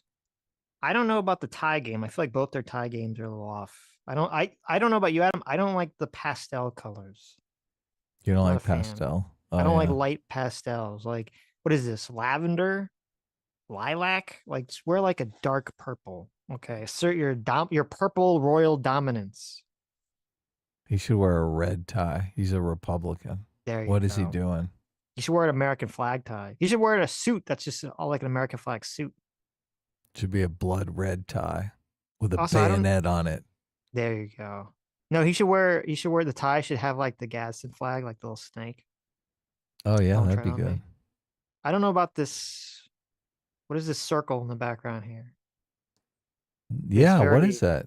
It's a very feminine looking, subconscious vagina symbol in the background. I don't know if I like that. I feel did CNN put a subconscious vagina symbol next to JD Vance because they want the audience to subconsciously think he's a pussy? They did, yeah. I think that's what happened here. Put some bars of gold up there, so their gold sponsor would like that. And then they put the American flags there to say that America should be run by pussies. It's a very confused. It's a very confused image. Okay. I don't think CNN knew exactly what they were doing with the setup. He said on Friday, special counsel Jack Smith should get thrown out of the country. He's threatened to arrest election officials who cheated. We know that he believes a lot of people cheated that did not cheat. Yes, if you violate the law, you should be arrested. Yes. No one disagrees with that, but he's talking about people. You do, based on the way you're asking the question. Based on the fact that he's accused people that didn't break the law of breaking the law when it comes to the election. And Russiagate, anybody? What? Russiagate? Anybody? Didn't they do that? Didn't they accuse Donald Trump of doing shit he didn't do? Well, who's they? The mainstream media. Yes, I imagine. Rachel Maddow. Constantly. Right. Look, the argument that Jake Tapper is making is, oh my God, but he's accusing people who didn't actually do anything wrong. What if he gets overzealous and goes after them vigorously, but they're really innocent? Mm-hmm. I think Donald Trump would say, oh yeah, that's what they did to me. That's exactly what they did to me. That is what Donald Trump says. What do you mean? That Yeah. is the argument. That's the justification. Right. So. Well, I think Donald Trump would say, but these people are really guilty. Well, exactly. That's what. Yeah. Mm-hmm. That is but what and they the say. look, the argument Jake Tapper would make is, oh, but he really was guilty. Well, I think Well, obviously he wasn't in the Russia stuff, but he wasn't. Yeah, but there was an investigation, and they found him innocent. Right. Or not guilty, I should say. So, I mean, Yeah. I think the president saying that a person investigating him, Jack Smith, should be thrown out of the country. I mean, that's not good rhetoric. It depends upon why he's investigating him, right? Well, he's investigating for January 6th stuff. He's investigating. I don't know if he's investigating for the document stuff too, but right. But the reason for the investigation matters, obviously. If you want to revisit that, the classified documents too. Yeah, I'm happy to. But Liz Cheney, he said, should be put before a war tribunal. None of that sounds fascist to you at all? No, of course it doesn't. Putting Liz Cheney before a military tribunal? First of all, I don't buy into the premise of what you're saying, Jake, because I just on things that I know that he's said, on things that I know that he. How do you feel about the Liz Cheney in front of a military tribunal comment? Like Liz Cheney shouldn't be in front of a military tribunal? Why? Yeah. What does that? Why should she be in front of a military tribunal? What does that mean? Well, supposedly there's supposed to be some separation between politics and the military, right? So they're not supposed to.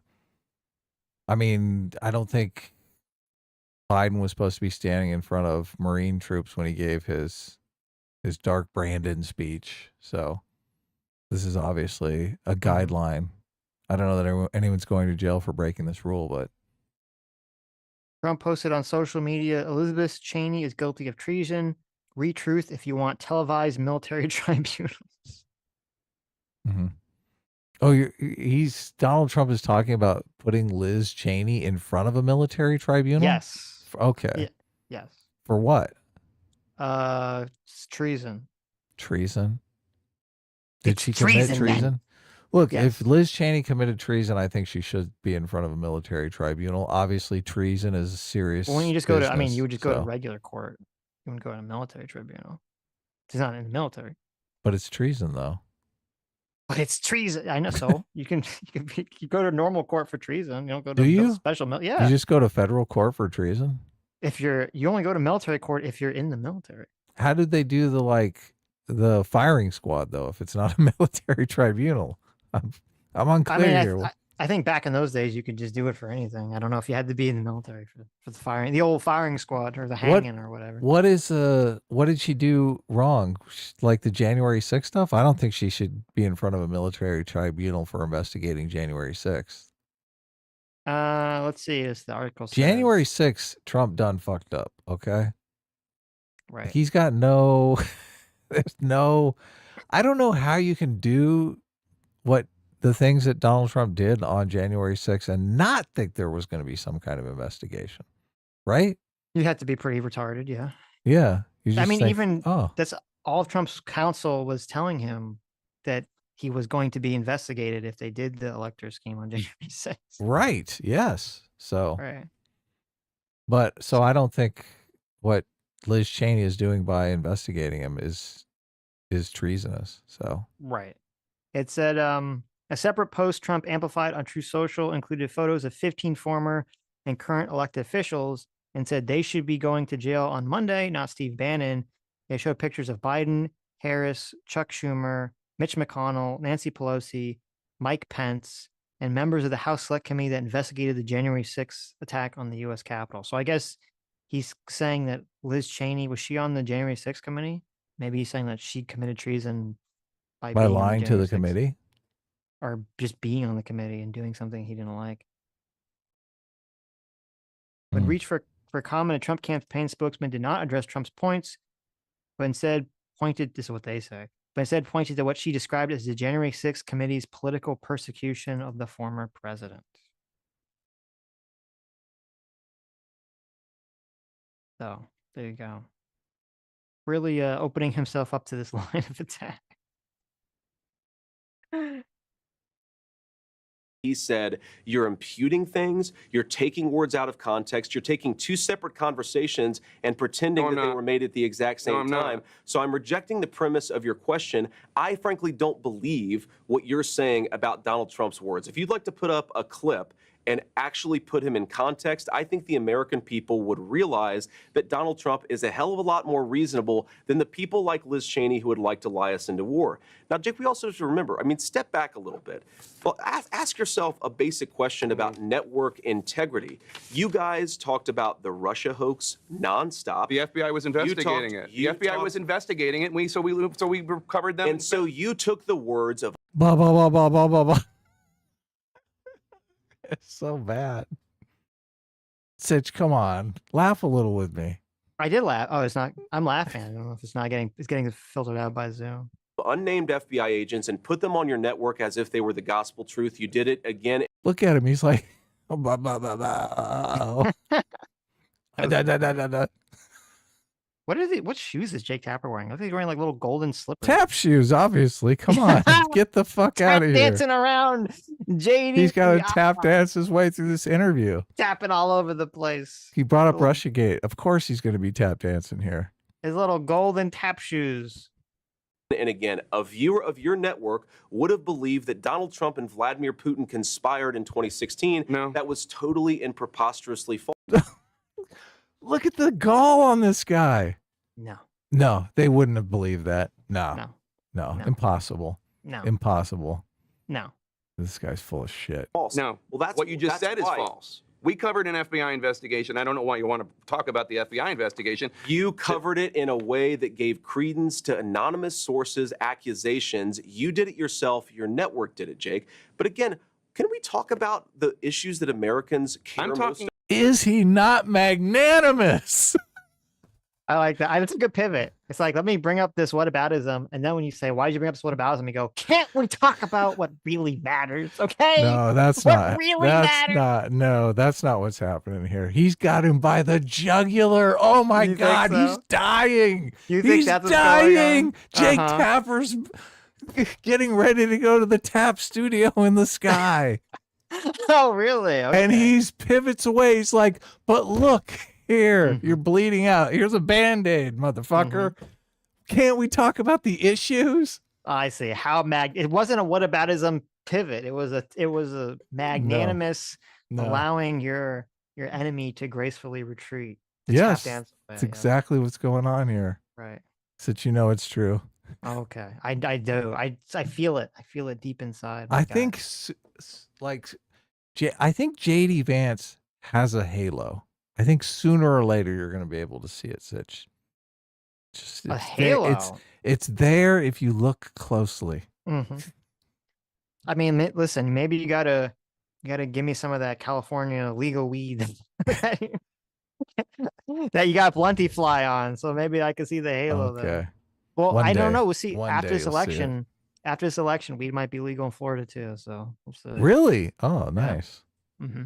I'm wondering if JD Vance is the transformational leader that comes, the next FDR. Maybe it could be. It's definitely not Kamala Harris, that's for sure. And if it is, like, we do live in a matrix and they're making fun of us. About things that Donald Trump has said. Yes. If you have an issue Kamala with whether or Harris, not he's talking about the economy enough, that's between you and your running mate. I'm talking about things he has said this week. Every single rally that he does, he talks about how he wants to unleash American energy so we can lower the cost of groceries. He talks about the fact that housing has become unaffordable. He talks about the wide open border, Jake. Kamala Harris and her allies, you know, it's interesting. Kamala Harris and her media allies, and I would put CNN in this category. You guys, they wouldn't. You guys seem to care. I'll tell you that they wouldn't. Well, they should watch your network more because you guys seem to care more about Donald Trump's past than the future of the American people. We're running this campaign on making the American dream. I'm specifically affordable. asking about how Donald Trump is going to be president in the future should he win. And then we're being told He's going to pursue economic policies that lower the cost of groceries and make life more affordable again. He talks about it every single day on the campaign. Yeah, Sitch, why can't you just accept that? I'm He's going to surprised make you a haven't. great economy. He's going to make inflation lower. Gas is going to be $2 a gallon. Right. Interest rates are going to be 0%. Mm-hmm. It's going to be great. I'm surprised you haven't brought up Donald Trump's new policy that would be the most insanely inflationary policy of all time. No You haven't brought it up? No income tax. Is that the one you're talking about? The replacing income tax with tariffs? Tariffs only, no income tax. No income tax, just tariffs. I mean, we would have to do a full MMT stream to be able to talk about that. So the amount of inflation that would cause would be astronomical. No income tax? If you got rid of all income tax and you replaced it with tariffs, it'd be just, oh my God. You're getting rid of income tax, something that reduces inflation, and you're replacing it with tariffs, something that increases inflation. Dude, I don't know that you can. I mean, obviously that doesn't fit into how the monetary system works. Yeah, so. Yeah, it would be. But I don't know how much the tax drains are for income tax. So.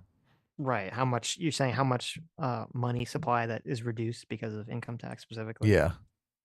Let's see how much. I could look at the Treasury statement though and figure it out. Does the Treasury get from income tax? There's quarterly tax payments that go out. So there's certain times a year that there's giant tax drains. They're shown on the Treasury statement, which is on the Treasury's website regularly. So according to Google AI, which I don't know if this is accurate or not, like the little AI response, it says the U.S. government collected about 2.18 trillion in personal income tax in 2023, which is 48% of its total revenue. So 4 trillion? 2.18 trillion. Right, but that's from income tax. 50%. Yeah. Right. The total was okay. the total was 4.4 trillion. And the other is from businesses, I would assume, or something like that. Corporate income tax was 420 billion, payroll tax, admission to national parks, other things. Oh wow. Look, we just have to get more people going to those parks, Sitch. That's all we have to do. All those people who are going to be paying income tax, who are now going to be spending more money, that's increasing demand, increasing the price of everything. Look, we're already 32. The deficit is already 32 trillion. So, I mean, 2 trillion is just kind of a drop in the bucket, right? Well, in terms of the deficit, it's not the deficit. It's not the issue. The issue is price inflation. Right. So inflation would be rampant if you did that policy. Yeah, look, I don't think that policy is going to come to fruition anytime soon. It would actually be doubly inflationary because not only would you not be removing the $2 trillion from the economy, but then you'd also be adding it because then people would be spending that money, presumably. How come you believe when Donald Trump says he's going to use the military on the enemy within, how come you believe him on that? But when he says he's going to abolish the income tax, you're like, oh, he's full of shit. He's never going to do that. Why is that?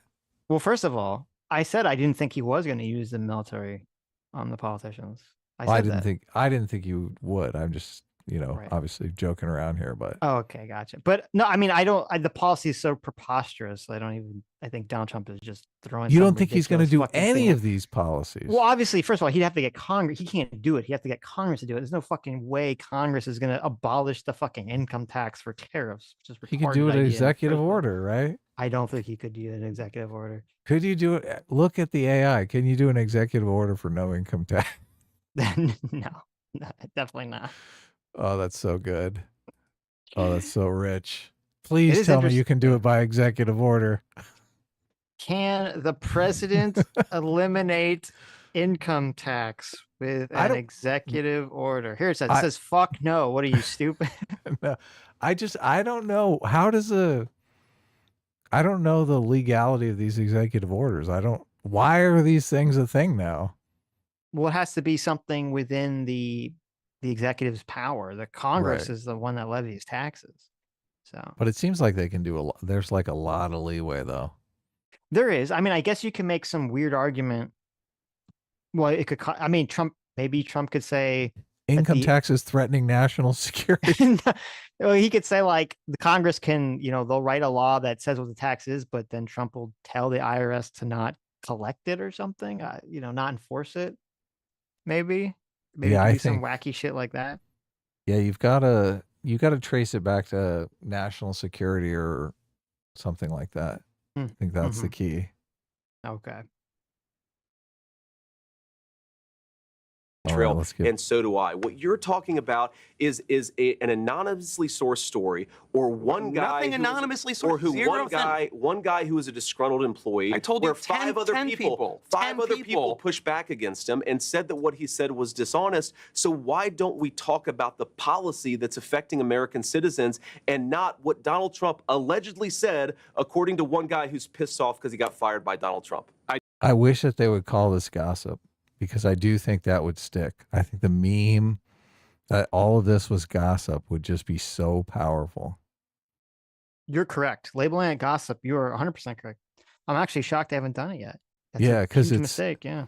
it is basically just he said, she said, and gossip just completely belittles it. And it makes them seem like, I mean, it just plays into the whole narrative about running against a woman. Come on. Like it's like, yeah. Well, it would be so effective. Well, he could label, Vance or Trump could label Kelly and all the people as the mean girls, right? Of course. This is just gossip, the mean girls, and mean girl gossip trying to get me. So yeah, I'm actually surprised he hasn't kind of stumbled upon that one. That would be nuclear.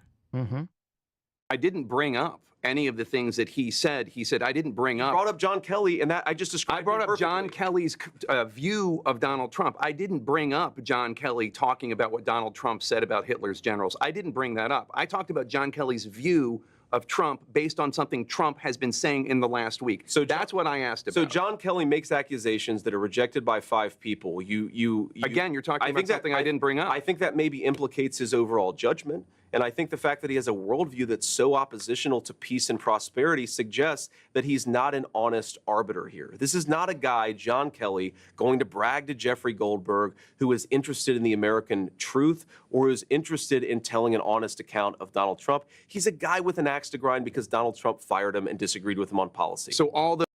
See? That's a good argument right there. What was the argument? But Jake Tapper is like, but wait, he's making the argument that I like, that Donald Trump is a fascist, that we shouldn't trust him. It's not my fault. It's not my fault he was fired and has an axe to grind. The argument is just he's a disgruntled ex-employee who's making shit up. That's the argument. Well, I mean, that's the obvious defense. So. Yeah. Whether or not it's true or not, that's the question. I think there's validity to this argument. Well, just because I think there's a bunch of egomaniacs that are just yeah.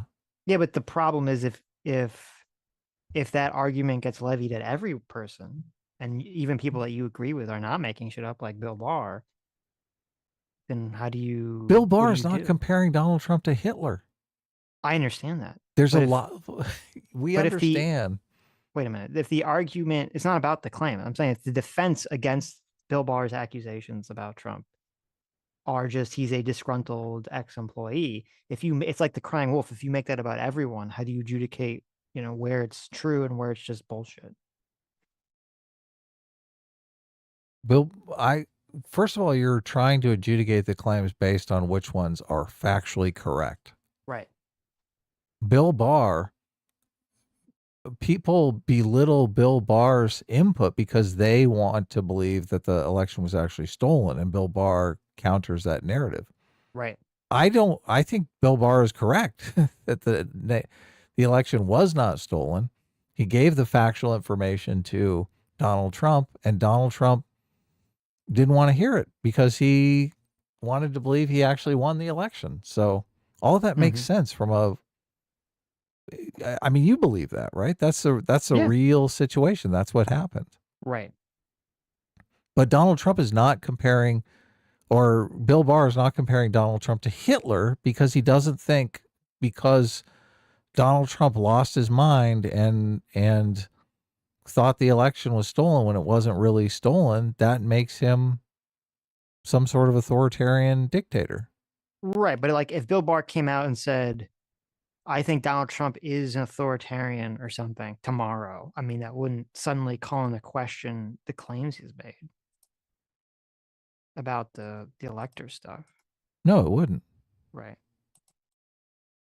The Is it just claim because would be like, whether or not he's an authoritarian.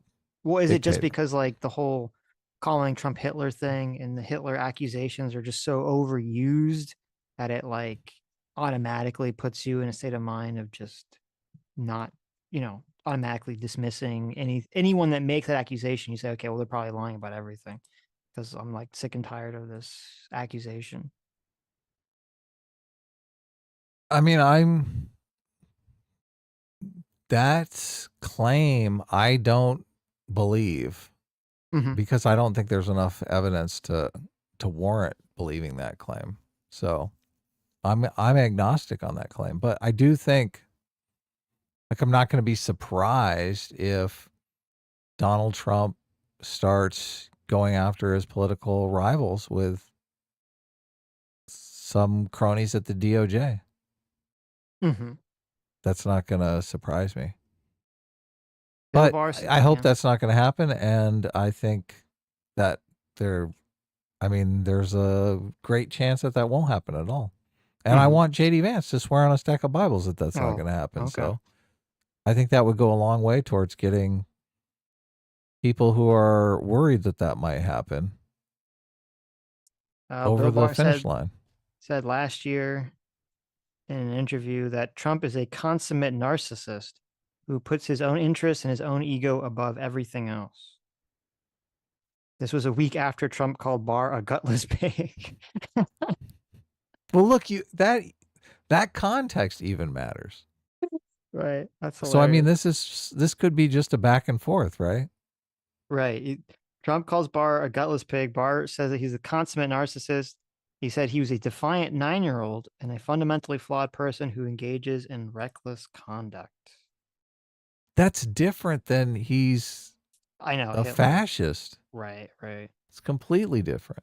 And look, a lot of these military people, very orderly people, very structured people. If you read anything about Trump's White House, it's like chaos. It's chaos, right? Yeah, sure. Yeah. So it's got to be just offensive on a gut level to these people, right?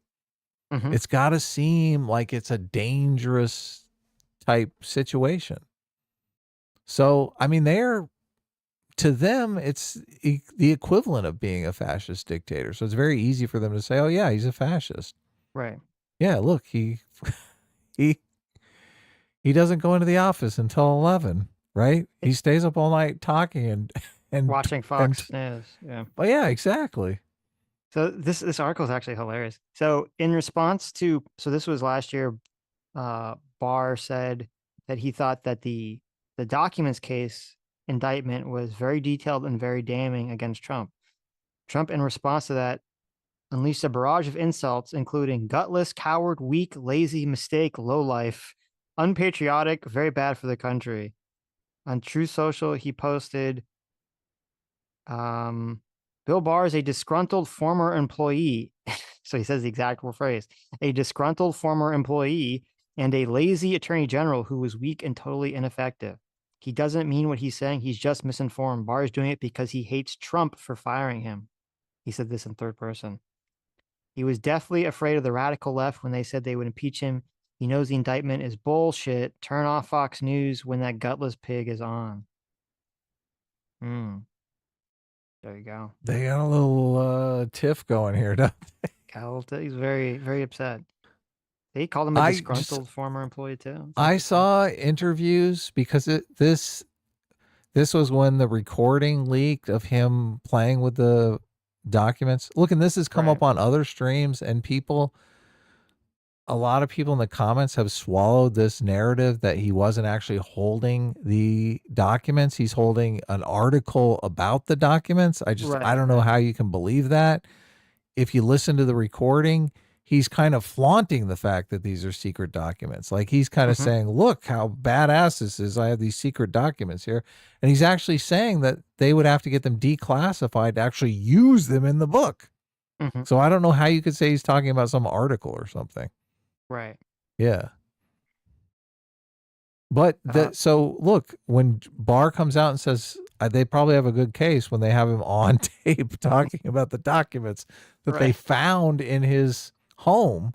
Right. I mean, how is that not a good case? I agree. I agree. Yeah. He seems to know their secret documents. Barr said, quote, the legal theory by which he, meaning Trump, gets to take battle plans and sensitive national security information as his personal papers is absurd. It's just as wacky as legal doctrine that came up with for having the vice president unilaterally determine who won the election. The whole purpose of the statute was the Presidential Records Act was to stop presidents from taking official documents out of the White House. It was passed after Watergate. That's the whole purpose of it. Yeah, because they want to take trophies exactly as Trump did and was showing off. What's the point of taking a trophy if you're not going to show it off to your friends? Barr also continues saying Trump will always put his own interests and gratify his own ego ahead of everything else, including the country's interest. There's no question about it. He's like a 9-year-old, defiant 9-year-old kid who's always pushing the glass towards the edge of the table, defying his parents to stop him from doing it.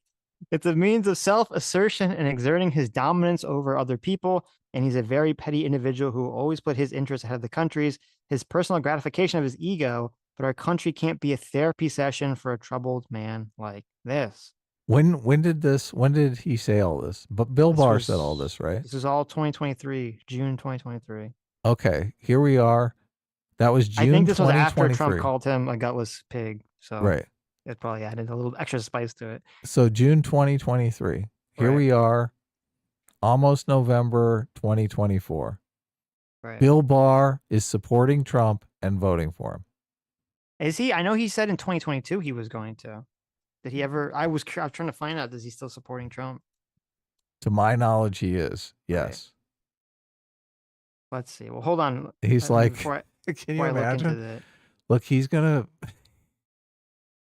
The glass analogy is perfect, man. It is pretty funny. This guy is great. Yeah. You can see a little Trump there, like pushing the glass like closer to the edge. Like, don't you do it? Don't you do it, Trump? Don't you do it? I'm just curious. Do you think Trump returns the grocery cart? No. Trump doesn't go. Fuck no. Trump doesn't go grocery shopping. What do you mean? Hire someone for that. Right. Yeah. Does Trump's aide return on the grocery cart is the actual question. Right. Yes.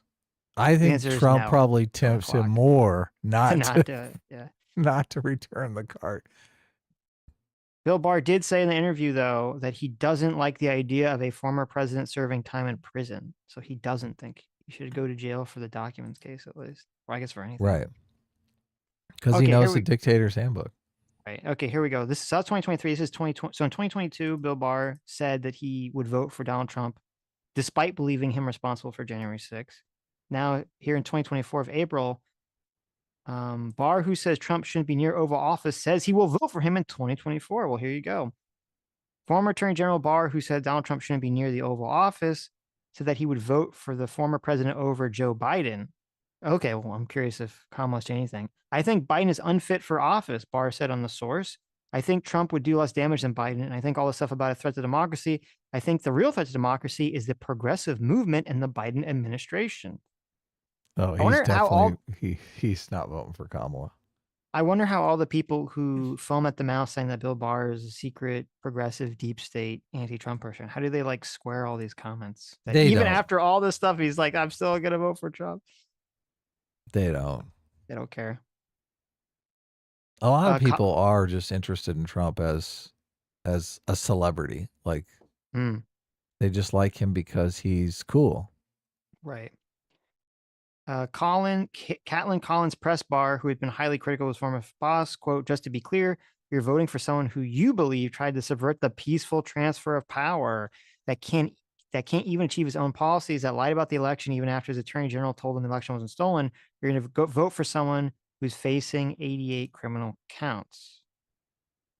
Barr's He's like, response yeah. to all this was, well, I'm not gonna read the whole thing. I'll solidify it. He said, or I'll simplify it. He said, I'm supporting the Republican ticket.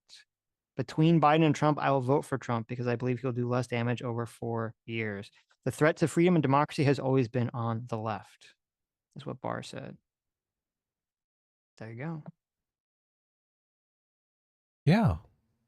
So look, he can't be that dangerous.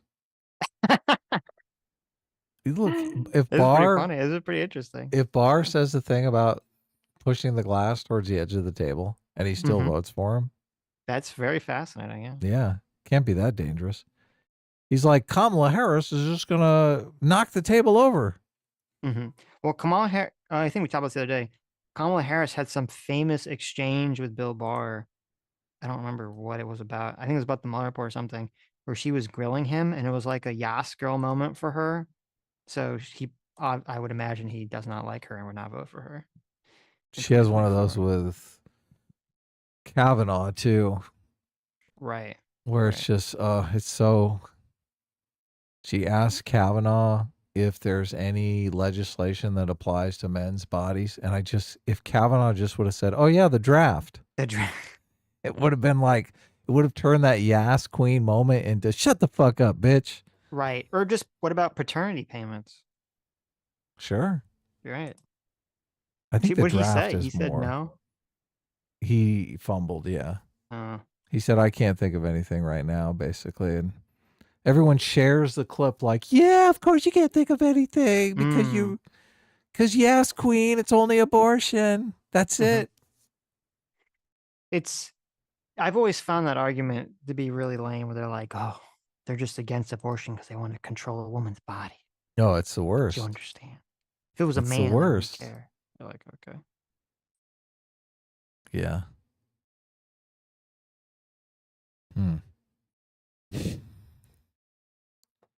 All right, let's finish up this clip. We're almost Those there. 10 people, including the former vice president, Mike Pence, all of these people have this horribly damaged worldview, and they're all just going after Donald Trump because they want to send people into war? That's really your argument? Absolutely. It's not like these are conservative. Absolutely, that's my These argument. are not conservative Jake, Republicans. These aren't conservative Republicans who are concerned about Donald Trump. They're not. That's not right. All of these people, Jake, they came into office thinking that they could control Donald Trump. That when he said he wanted peace in the world, Mike Pence thought he could control Donald Trump. Yes, he did. And when he found out that when he found out that he couldn't, they all turned on Donald Trump, and a lot of them got fired. And we're running, and we're trying to staff the government with people who are going to govern according to principles of peace and prosperity. Let me ask you. How does that not fit perfectly with the McMaster book, Sitch? What do you mean? McMaster said that there was a lot of people who he didn't like. I don't remember him naming Kelly, but he just said, or I don't remember him naming a lot of names. He just said there are a lot of people who are around Trump, not just in the military, just a lot of people all in Trump's cabinet, Bannon. in He his talks orbit. about Steve Bannon. Steve Bannon, a lot. Yeah. right. All these people that were around him that were all trying to implement their own agendas. Like this, yes. Yeah, their own agendas, their own policies, and there's always this battle around Trump of everyone trying to implement their own policies and agendas. And McMaster and Bannon, kind of the two people that kind of figured out how to manipulate Trump effectively, sort of trying to push Trump in various directions. I don't know, or McMasterson, obviously he paints himself as being like, I'm just trying to do whatever Trump, wants to do. I'm the hero here. So. Right. But the narrative that JD Vance laid out there perfectly comports with reality. That there's a bunch of different personalities. They said, look, this guy Trump, he's an egomaniac. He's susceptible to all kinds of flattery and other manipulations. We can control this guy. We can totally control this guy. He'll do whatever we want, right? Mm-hmm. That's true. That's totally true. Yeah, but well, first of all, number one, I mean, what everyone's saying could all be true. Yes. Like all those people could have had their own agendas. They could all be super neocons. And also Trump has said all this crazy shit about Hitler generals and is a total fucking retard and blah, blah, blah, blah. Like everything could theoretically be true.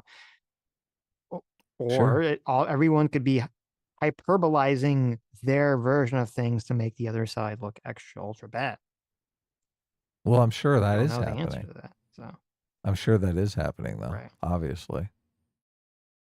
mhm. They're pissed off about it. Let me ask you, because we're being told that we're over. Yeah.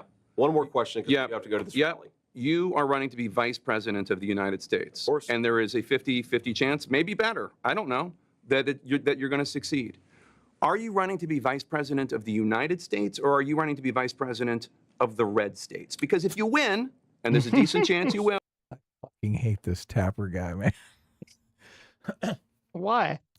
That's funny. Well, the underlying Mhm. accusation here is that, oh yeah, the blue states they're going to be under martial law. The military is going to move in, start arresting all of the enemy within. Like, that's the context here. Mhm.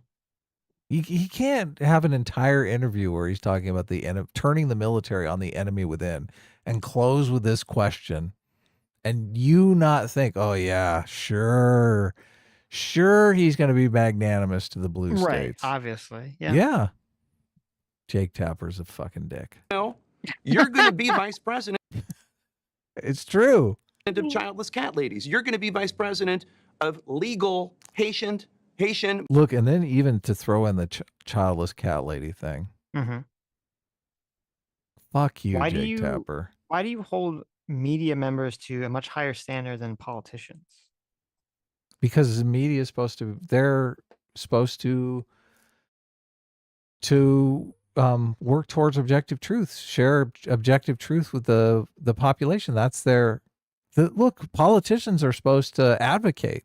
The media is not supposed to advocate. The media is supposed to be a arbiter of what is real.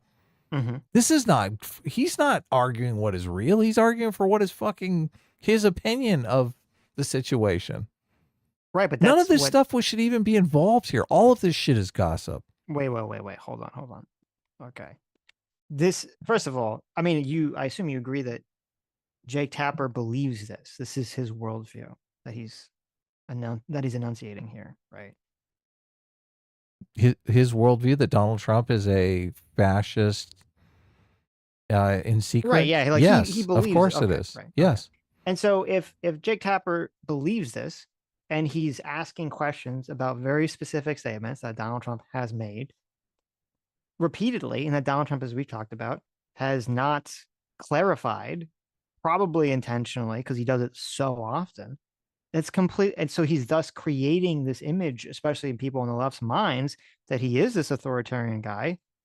That's 100% on Donald Trump's head for doing that and allowing that image to fester. And how is Jake Tapper wrong for questioning JD Vance about it? I think my read of the situation is closer to the truth. And I would have more respect for Jake Tapper if he went into this interview with my read of the situation instead of advocating for the left's totally unrealistic view of the situation and probably false. There's definitely not enough evidence for us to believe that Donald Trump is going to be authoritarian fascist, that he's going to turn the military on the American people. There's not enough evidence to believe that. I don't disagree. I think there's enough. Right. Go ahead. I personally agree with you that I don't think Donald Trump is going to do that either. I agree. Okay, so why is he advocating for that worldview? Because the problem is, if Donald Trump makes statements that makes it sound like he's going to do that, and we could believe due to our intuition, our mind reading, our opinion that he's not going to, even though he's definitely made statements that could imply all these things, multiple statements that can imply all these things. It's a complete, and then some person comes out, a bunch of people that came out that worked for him, who also say yes, that they think Donald Trump would engage in this behavior, and Donald Trump doesn't clarify and is not very direct and clear and says he's not going to do it. That is a completely fair thing to report, talk about, and question both Trump and Vance for. This is a completely legitimate thing to go into. The question is, what is the truth, though? Right. So look, you can also look at the situation. Like, my read of the situation is that Donald Trump is employing strategic ambiguity. He's catering to the most bloodthirsty people in his base, which isn't pretty. And he just doesn't want to say, he doesn't want to say anything that's going to offend those people, right? That's a much less incendiary claim, still incendiary, but much less incendiary than Donald Trump is literally Hitler and he plans on turning the military on people as soon as he gains office. Why doesn't Jake Tapper employ that line of reasoning and question JD Vance with the assumption that that is what's going on here? Would it matter? He would still be Dude, asking yes. questions. He would still be he'd still be asking. First of all, if you want Jake Tapper to just be the objectives by the book guy, okay, not impart any of his opinion on it, he shouldn't do what you're saying. He should not. I mean, he shouldn't be saying, "Well, I'm going to assume Donald Trump isn't going to do this stuff." He should just be like, "Donald Trump said this. Explain." And then Look, JD Vance gives his explanation, and he says, "Well, what's your evidence for that?" JD Vance doesn't give an explanation, doesn't have evidence for that. And then he continues to dog on the questions. He just, but there is actually tangible evidence, though, that Donald Trump is being ambiguous. So there's more evidence for my claim than there is for this claim that Donald Trump is going to be literally Hitler when he gets once he gains power. He didn't bring up that's why he didn't bring up the literally Hitler thing. He brought up the using the military on Democrats. Look, we all know what he's doing here, though. Yeah, but when Trump, but this is the problem. When Trump is intentionally being ambiguous about using the military on Democrats, when he very intentionally, repeatedly for the last 6 years has been making comments about how he wants the government to lock up, to arrest, to throw out of the country, to put in front of military tribunals, to try for treason, all these various Democrats. This is all on his head. He's created this entire persona for himself. This is not the media taking him out of context. This is not anyone clipping him. He's intentionally created this persona for him. And then when he's asked specifically about it, he doesn't say, "No, I won't do it." Then that's Trump's fault. And it's totally legitimate to ask these questions. We still look, and we keep coming back to the same point over and over and over again. Okay. The question is, what is real? And I think that the media's job is to help the public understand what is real. Okay. Yes. And there's not enough evidence to think that it is real that Donald Trump is going to be literally a fascist once he takes office, right? Well, that wasn't the question that Tapper was asking him. They know that they don't have any evidence for this, so that's why they have to go to this gossip from some other person in order to make that narrative, okay? Look, I do think there's plenty of evidence for them to make the claim, and this would be helpful if they made this claim or if they searched for more tangible evidence that the situation was Donald Trump is appealing to people in his base who want Donald Trump to go after people in the government, who want people to go after the deep state, as they say, but he's not actually going to do that. Okay, so I think I've come up with I have a new policy for myself. Okay. Mm-hmm. You know, I have a policy where if someone resists arrest, I don't care what happens to them. I'm not saying that what happens to them is justified. I'm not saying what happens to them is good. But if someone resists arrest and they die, I don't give a fuck. I just don't care. You should not resist arrest. Okay. That's a new policy? I thought you always had that policy. No. That's the old policy. Okay. I have a new policy that's aligned with that policy. Okay. Okay. My new policy is the same policy as resisting arrest, but for strategic ambiguity. Right. If somebody uses strategic anyone is ambiguity, strategically ambiguous, then even if I don't agree with whatever the media or their political opponents saying about them, I don't care. I just don't care. You shouldn't have been strategically ambiguous. Okay. You can levy this at Kamala when they throw the decriminalizing border crossings and transing the immigrants when she is ambiguous about them because she doesn't want to say that she's not in favor of it. She just makes her stupid point about how I'm going to follow the law, right? Which is intentionally strategically ambiguous. I don't care if people say that she's going to do it because she's being strategically ambiguous. And it's the same for Trump with all this. I just don't care. It's their fault. It's their fault for putting themselves in that situation. And it's all on their heads for doing that. I mean, you're making a case that ambiguity is always a bad thing. It is I bad don't from a know. moral perspective. It is 100% bad from a moral perspective. It is good for them politically, which is why they do it. It's 100% bad from a morally correct perspective. What do you say to historians who say that the Constitution would have never come together if it wasn't for some level of ambiguity? Like they would have never got a deal if they didn't write I'm some talking about- level wait, of wait, wait, wait. ambiguity into the Okay, Constitution. I don't mean that the concept of ambiguity is always a bad concept. Well, I that mean, is strategic ambiguity. How is it wait not? a minute. No. How is There's it a not? wait. Okay. Okay. The I will whole idea amend. of strategic ambiguity is employing Okay. ambiguity for some sort of Right. strategic advantage. Is it not? I will be specific with my new rule here. The strategic ambiguity that I'm talking about only applies to people and people or politicians when they're making strategically ambiguous statements about their policies or their past or their positions. Okay. I'm not talking about when a law is written and you have two sides have to come together to make some agreement, and the agreement can be general or vague, and then the courts can kind of solve it afterwards. That's not what I'm talking about. Mm-hmm. I'm only talking about people, individual people making statements. I don't know that in every case ambiguity is a moral wrong. I can't think. I mean, if you could think of a I mean, I agree with you. ambiguous position where you say, okay, well, that was the right moral thing to do. I agree. Well, in the state of the Constitution, I think it was the right moral thing to do. Mean, in when the a state person of says it. Look, I agree with you that the ambiguity in the situation with Donald Trump is not morally forthright. I don't think it's a good thing, right? I agree with you there. So, but my critique is really for the media, because the media could be illuminating this situation and digging into some place where I think they might find some fertile ground, instead of just blowing up this narrative that Donald Trump is a secret fascist. Right? I think there's more evidence, more there with the argument that he's employing strategic ambiguity, and they could be illuminating that for the American public. They're not. They've taken one side of this, the narrative that Donald Trump is a secret fascist, and they're running with it.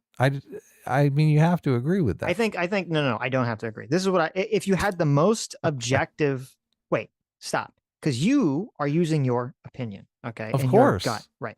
If you were talking about, if we had a news organization that was just super nonpartisan, super non-biased, just objective, they would just say, Trump said XYZ, people are interpreting it as this, his defense is this. They would just say the comments, and then they wouldn't levy their opinion one way or the other. Okay. That's it. That's all they would say. They wouldn't make the argument you're making. They wouldn't say, well, if we look at all the facts here and I process it through my own set of opinions, I'm going to come up with the fact that he's not actually, he's lying to his base, essentially. He's being cowed by his base. I don't think that's what the objective journalist would say in the framework that you're laying out. Do you think that's going on with Kamala on the Democratic side? I think it's going on with both of them, obviously. Right. Yeah. Okay. But so you have the situation, and it's the same thing with Kamala. But with Trump, he makes a comment. He's strategically ambiguous about it. The right-wing media says, no. The left is misinterpreting him. The left is being dishonest. And the left says, no. He's literally Hitler. He's authoritarian. He's a fascist. And then it's the same thing. Kamala makes some comment where she's being strategically ambiguous about trans and the immigrants or decriminalizing border crossing. Exactly. And the left says, no, she changed her position or whatever. And the right says, no, she's lying. She's just hiding her power level, blah, blah, blah. Like this and then the cycle continues. The world turns on, right? Well, it'd be great if we could get people to stop doing this ambiguity thing to gain some sort of strategic advantage. I don't know. Here's the problem is that Donald Trump has been, and now the people that are the Trump supporters will say, but Sitch, why does it matter? Because even if Trump denounces it, people on the left will still accuse him and attack him on and say that he really is Hitler, regardless of what he says, which is true. They will say that. And my response to that is, you're correct, but I'm only talking about from my perspective, from my opinion, the way that I adjudicate information or try to figure out what's going on. I understand that doesn't matter what Trump says, the left will still attack him and assume the worst of him. And a perfect example of this is Project 2025. And this is part of why I give a lot of credence to Donald Trump's comments on that, is because Donald Trump is almost always strategically ambiguous. And for some reason, which I find very interesting, he's not about Project 2025. He very clearly, specifically, and consistently have denounced Project 2025. And so I think that's part of why I do take that as face value. I say, well, that completely goes against his standard operating procedures here. So there's something's going on there. Even though I know that all people on the left will say, well, he's lying. The majority of the people that wrote it work for Trump, blah, blah, blah, blah, blah. Right. But it is interesting. Why is Trump able to distance himself very clearly with Project 2025, which I assume a lot of his base likes things from it, where not with some of these other comments? He just doesn't do it. I don't know if it's because maybe it is an ego thing. Maybe it's because their comments he made that he doesn't want to distance himself with, where Project 2025 is not a comment he made. It's something someone else did. So he doesn't want to associate with it. Well, I don't think he wants to get in an argument about whether or not he's a fascist. I think he's smart enough to know that that's not the kind of argument you want to have. Well, then you should just not be strategically ambiguous about using the military against people, or locking people up, or doing any of that stuff, or breaking the Constitution for one day, or reverting the Constitution because there's fraudulent election. Just continually, again, signaling to the left, like, here you go. Here's the ammunition that you need to shoot me in the head with this accusation again and again and again. He just keeps doing it again and again and again. So he can't talk about using the military against politicians. Rioters? Against rioters. Can't about rioters. And then they say, well, what do you mean? You said politicians. And he says, no. No. We will 100% not use the military against politicians, only against rioters on January 6th. That's what I was talking about. Wait, what do you mean? He could totally say that. That's what a normal politician would say. That's what any politician but Donald Trump would say that exactly. JD Vance was running for president. He would say, of course, Jake, I did not mean that I would use the military against Nancy Pelosi. I was only talking about rioters on January 6th. He would just say it. It's such an easiest fucking thing in the world to say. But for some reason, Donald Trump can't fucking do it. He can't imagine a time when Shifty Shift is not going to go have crazy the pocket bazooka. Yeah, I know. He just can't do it. Right. You can't do it. He doesn't imagine a scenario when Shifty Shift is not going to get out of control. Right. And like steal a tank and go caravanning through Washington, D.C. Right. Like the guy, what was it? The killdozer guy? Yeah, he's going to go full killdozer. Yeah, exactly. Shifty Shift's going to go full killdozer with a tank. Yeah. Wouldn't surprise any of us. Okay.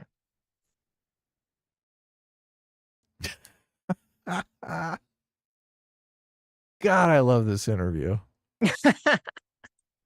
Jake Tapper is just such a piece of shit. Look at his angry face. He's got the real stern look going on right there. Well, look, he's worked his entire life to build all of this credibility, and CNN just pissed it away for him.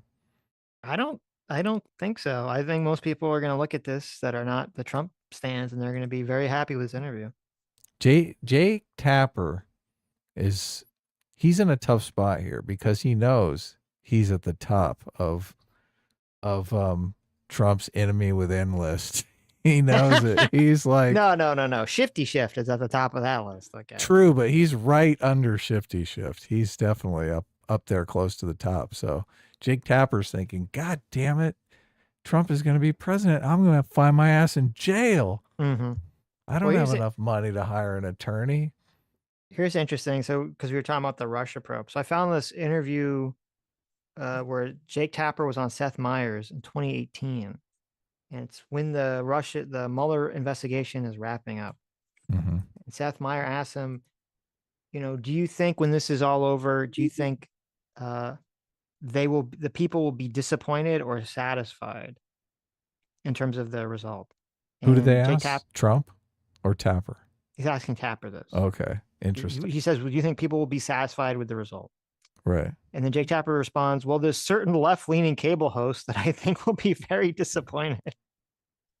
Rachel Maddow. Yeah, I'm looking at you. Rachel Maddow, yeah. But it won't be, you know, literally Donald Trump, a picture with him and a smoking gun and, you know, a tattoo of Vladimir Putin on his chest.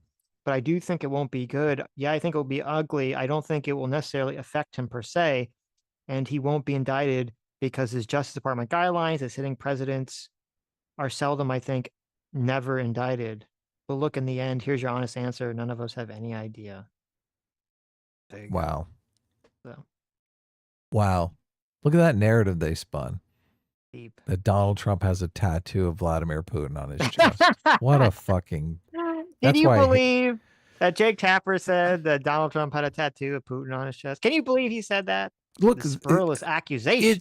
it points to the narrative that they're so thirsty for. That's exactly what it does. I can't believe that he said that. That is the narrative that they want. That is Mhm. exactly what they want. Mm. They want the evidence that Donald Trump is a fucking turncoat and hates America. That's what they're looking for. Mm. Yeah. Because it goes into their greater narrative that Donald Trump is just an ego-obsessed person who cares about no one but himself. Like, they're like, oh my God, that final piece of the puzzle, that Donald Trump is selling secrets to some foreign power. Oh God, they would love that so much. Uh-oh. Here's the real question. Okay. This is from the New York Post, Adam. Oh no, the worst. This is from today. Okay. Hmm. Hey, you don't like the New York Post? New York Post is very right-leaning. How dare you? Are they? Yeah. JD Oh, Vance okay. plays Magic the Gathering, and his favorite card could reveal the GOP candidate's dark political ambitions. How can you like Okay. the Post? You ready for this? They're joking. Or are they? JD Vance may have revealed his cards too early in the race. Fans of the fantasy card game Magic the Gathering have discovered Vance's favorite card, which they believe reveals everything voters need to know about the vice presidential candidate's values. In a recent interview with Semaphore, the Ohio revealed his adolescent obsession with the game. Quote, the big problem with transitioning from being a 13-year-old who likes Magic the Gathering to being a 15-year-old who likes Magic the Gathering is that 15-year-old girls do not like Magic the Gathering, JD Vance confessed. So I dropped it like a bad habit. Wow. Vance is a fake nerd. He dropped Magic the Gathering just so he could pick up some thoughts in high school? Terrible. You should vote for him just on that alone. Look, no, I'm thinking I might vote for him now just because this guy's a man of my own heart here, right? Look at this. This mirrors my own path. Right. Look at this. This is the Gooner vote. The Gooner vote for Vance, the true wizard vote, nerd vote, anti-Vance. Vance realized, he's like, look, okay, I gotta ditch this Dungeons and Dragons crap, man. I want a girlfriend. It's like a scene straight out of a movie. You see Vance is standing there. He's 15-year-old. He's holding his little binder. His friends come over and are like, hey, Vance, hey, JD, you want to go play Magic? And then the girl Vance likes is walking by and she looks directly at him and he looks back at her and he turns to his friends that he's known his whole life and he says, why would I want to play that nerd game? And then he walks off and his friend starts crying. Oh, good. Oh my God. I'm glad it has a happy ending. Then he turns to the life of alcoholism and then his friend eventually takes Look, I don't care about the friend. Tell me about what happens with the girl. Does he get the girl JD or Vance what? tries to go hit up with the girl and she's Right. like, ew, Right. former nerd. And he gets Right. turned down and he realized he sold his friend out for nothing. No, and that girl is now JD Vance's wife, and his friend is incarcerated for for carjacking. Oh yes, I'm sure the Magic the Gathering to car theft Pipeline. Yeah, Pipeline. exactly. Yeah, That's you right. go. There you go. That popular girl in high school, that was his wife, Usha Chakularia, however you say her name. He met her in college, so it could have been the same girl. But Oh, okay. There you go. let's be realistic here. We don't want to slip into Jake Tapper land here, where we're just making up shit. Okay. Oh, JD Vance. We is only do have 40? some ethics. I thought he was older. How old Only is he? 40 years old. Yeah, look, he's gonna be president someday. Sitch, you need Right. to start reading up on that Mencius mole bug. That's gonna be your future. Oh, well, okay. I got to finish this article. Donald Trump's 2024 running mate then named his embarrassing favorite card to play Yawgmoth's Bargain. The illustrious card depicts a monstrous clawed machine's interaction with a robed skeletal entity. This is a real article from the New York Post, who's bearing a warning in the caption, quote, "He craves only one commodity." Dun, dun, dun. The card was introduced in 1999, but has since been banned in most competitive Magic tournaments due to its reputation as the ultimate trump card, like that, which simply wasn't much fun. For those Magic fans, Yawgmoth's bargain cost 4 colorless, 2 black. So you know he's not racist. So it was too powerful. Yes, 4 colorless, 2 black. It's an enchantment. What it does is it says skip your draw step, pay 1 life to draw a card. Wow, that is a ridiculously good card. Well, there you go. Quote, at the time, it was probably the most powerful deck you could play. One player from the San Francisco told the outlet, I infer from that Vance is ruthless and wants to win at all costs. No way. No way. He's going with the Hitler line. I love this. This is evidence that he's Hitler, guys. I love this article. Pitting wizard against, they had a lot of fun writing this. Pitting wizard against wizard. The game is played in a series of spells where Yawgmoth's bargain renders one player defenseless to the other's onslaught of magic defenses. Quote, essentially, you're not playing an interactive game anymore. You're just sort of playing solitaire while the other player sits there and waits for the game to end, said a lifelong Missouri-based player, Lucas Kuntz, 42, a Democrat politician running to unseat Republican Senator Josh Hawley. Now, there is the base nerd that we should all be voting for, okay? 42-year-old Magic the Gathering player who knows the game so well that he accurately explains why that card sucks. Look at that. He's not afraid being called a nerd. Is that a Democrat? It's so surprising when a Democrat understands how anything works. There you go. It is a Democrat. Lucas Kuntz. Amazing. If, quote, he continues, if JD Vance was playing that at a kitchen table against his buddies, then people probably thought he was kind of a jerk. Wow. There's a lot of times that your friends, they make some deck that's just like, you're like, fuck you, don't play that deck anymore. You're a piece of shit if you play that deck. When you play your dirty mill deck, okay, or your dirty discard deck, don't play that deck anymore. You're a piece of shit. True. The last line of the article is from Kuntz again. Kuntz says, the idea of it is a deal with the devil, right? You're selling your soul for power. It's power at any cost. And that seems to be what JD Vance is into. Hilarious. What a great article. Thank you for sending this to me. Who sent that? Solodoge sent this to me. Oh, good job, great. Solodoge. Okay. Where were we? Oh, we're watching this interview that you love so much with this person you love, Jake Tapper. Jake Tapper is the worst. States, because if you win, and there's a decent chance you will, you're going to be vice president of childless cat ladies. You're going to be vice president of legal Haitian migrants in Springfield, Ohio. You're going to be their vice president too. Legal? Are you sure, Sitch? Are you sure they're legal? Are you sure about that? Yes. Are you running to do that? Jake, of course I'm running to be the vice president of all Americans. I'm running because I want people to be able to afford a good life in this country. You know how I grew up. You know that I grew up in a family where things were often tough. I want, whether you're in a blue state or a red state, whether you're going to vote for Trump or you're going to vote for Harris, I want you to be able to have a good life in this country. But he doesn't want you to have to eat your neighbor's fucking cat, okay, to survive. What if I want to eat my neighbor's cat? Okay. What if that's part of my culture, Adam? Okay, look, then I think we should deport you. I don't care where. I don't care if you're from America. We should find a place to deport you. Don't be a bigot, Adam. All right. But what's not going to happen with the broken leadership in Washington, D.C.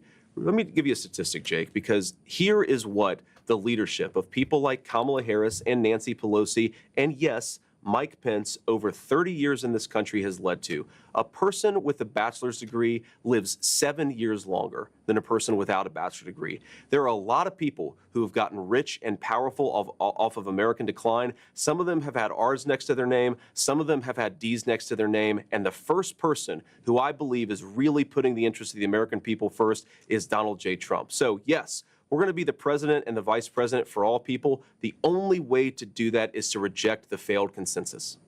Do you think he's lying about that? Because obviously he's talked to Donald Trump behind the scenes, right? What do you think's know. going on there? Do you think Donald Trump is lying to him? Do you think Donald Trump is telling him, oh my God, we're going to make America so great. I love the American people. We're going to do everything we can. Well, obviously, Or- that's what he's going to say. He's not going to say. So, but is he "I'm lying going to JD Vance? Well, I don't know if it's lying or if it's just that's Donald Trump is a super narcissist, and that's just his view of his view of making America great again is to lock up all the Democrats. Does JD Vance think that he himself is going to work with Donald Trump to make things less expensive and make life better for Americans? I'm not sure. Or does Interesting JD question. Vance think he's going to be serving a narcissist who's just in it for himself and is not really going to do anything good for America? I think JD Vance, like a lot of politicians, is like, even if he's like, well, Donald Trump is kind of a weirdo narcissist or whatever, this is gonna, I'm gonna be in the room where it's happening. I'm gonna be able to push things in a good direction, or I'm gonna be able to run for president in 4 years, and then I'm gonna fix the country and make everything better. Right. Do you think Donald Trump has done anything good for America? Probably. Okay. I like the price transparency thing. Oh yeah, that's good. I like that. He did do prison reform.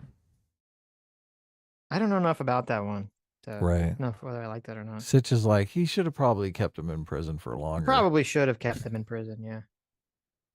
I'm very big on prison. How'd you like your tax cut? Because I it's did like my expiring tax this cut. year. Yeah. I didn't like it that it's expiring, but I like my tax code. Yeah, that's a bummer. Yeah. I mean, maybe if you vote for Trump, he'll renew it. Oh, yeah, there you go. Let's see what Jake Tapper says. Probably Listen, just- if Donald Trump, no tax on tips, that counts for YouTube. I'm on board. Okay, I'm on board the Trump train if that happens. if Jake Tapper says something nice to JD Vance here at the very end, Jake Tapper's just completely full of shit. Because there's absolutely no reason for him to say something nice if JD Vance is working for. Well, I think he the just says future thanks for coming Hitler. on or something, but Okay. we'll see. Look, if he has a nice tone or any of that, Oh, it's I see. obvious. Jake If he doesn't- Tapper's like, If Jake Tapper doesn't either spit in his face or drop his pants and start immediately peeing all over JD Vance, then well, it's bullshit. over all of her shoes at least. At least the shoes. At Let's least the see. shoes. Let's see how full of shit Right. Jake Tapper is. All right. Thanks, Jake. Thank you so much, Senator. Appreciate it. Absolutely. Have a good time out there. Yeah. What a fucking Have a good time out there, Adam. What's the problem? Just have what a good a time out there. fucking sellout. Have a good What time. a fucking liar. Well, actually, that's kind of a backhanded statement, isn't it? It's a strategically ambiguous statement. Have a good time out there. It's kind of like an implication of like Oh yeah. you're in it for the sports or for the fun. You're not in it, for real. for Have a some good moral time out reason. there at the Nazi rally. Yeah, exactly. Yeah. Have a ball out there with your Nazi supporters. Mm-hmm. It's true. I hope you guys have a good time talking about your Mencius mole bug and your authoritarianism, Uh-huh. your monarchy. All right. I guess we're going to read some more super chats and then call it a day. Oh wait, I gotta play this. So Zero Flex sent me this. This is pretty funny. This is Bill Barr being asked about Trump. I am joined being here mean to tonight them. by William. This is kind of funny. Let's see. Okay, Oh, this what- is a Bill Barr thing? yeah. This is from so this is from 6 months ago. Okay, so Okay. it's this year, right? So Look, is the hold on. artic- What did Trump say about Bill Barr? You'll see. She reads it. Okay. Someone I would support. Yeah, I know you disagree with him, but I have to ask you about something that Trump posted about you this week, because he responded in response to you saying you'd vote for the Republican ticket. Wow, former AG Bill Barr, who let a lot of great people down by not investigating voter fraud in our country, has just endorsed me for president, despite the fact that I called him weak, slow-moving, lethargic, gutless, and lazy. Based on the fact that I greatly appreciate his wholehearted endorsement, I am removing the word lethargic from my statement. Thank you, Bill. Oh my God, Sitch. This is comedy gold. How can you not? Oh my God. How can you not see how funny this is? It is very funny. I mean, it's kind of a huge, massive dick move, though, isn't it? It's like It is a- ultra look, mega dick move. It is a giant dick move, but I do think he Yes. senses that the base does not like Bill Barr. You think? If Bill Barr, think? if people in the base liked Bill Barr, this would be a completely different message. Of course. This Right, is so totally you're catering. You're to saying the Donald Trump base. is audience captured. He is. He totally Yes. is. Okay. Yeah, this is the brilliance of politics. Donald Trump is the Hassan Piker of the Republican Party. Of MAGA.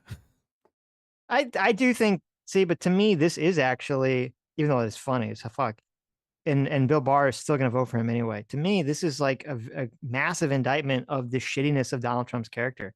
You have a guy who had such a public dust up of Donald Trump, still says he's going to support him. And Donald Trump, instead of either just accepting it magnanimously or not saying anything, he uses it again, his support, as another opportunity to insult the guy and attack him. Just for the shits and giggles. To me, that's a very low. He could have just let it go. He Right. could have just let it go, but He couldn't he's just like, let it go. Right. Yeah. This is like massively low moral character behavior. I mean, look, if a guy totally screws me over, I'm Mhm.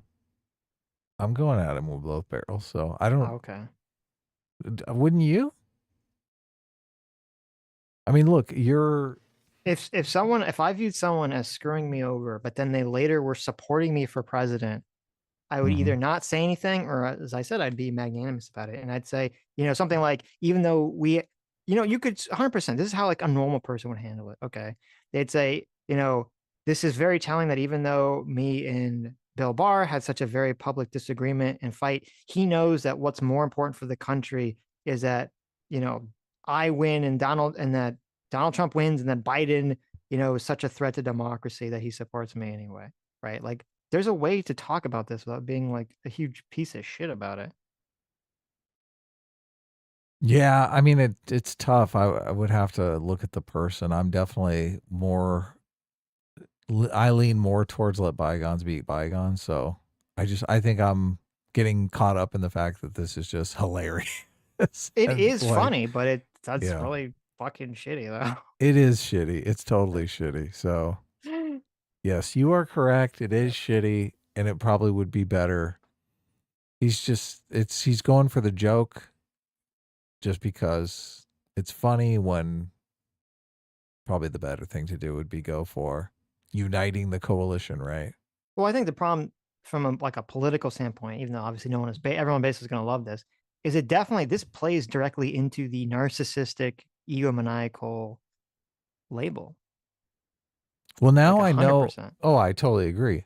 Now, and also now I know every time we bring up Bill Barr, we get right wingers that are just, they fucking hate Bill Barr. Bill Barr is like their punching bag.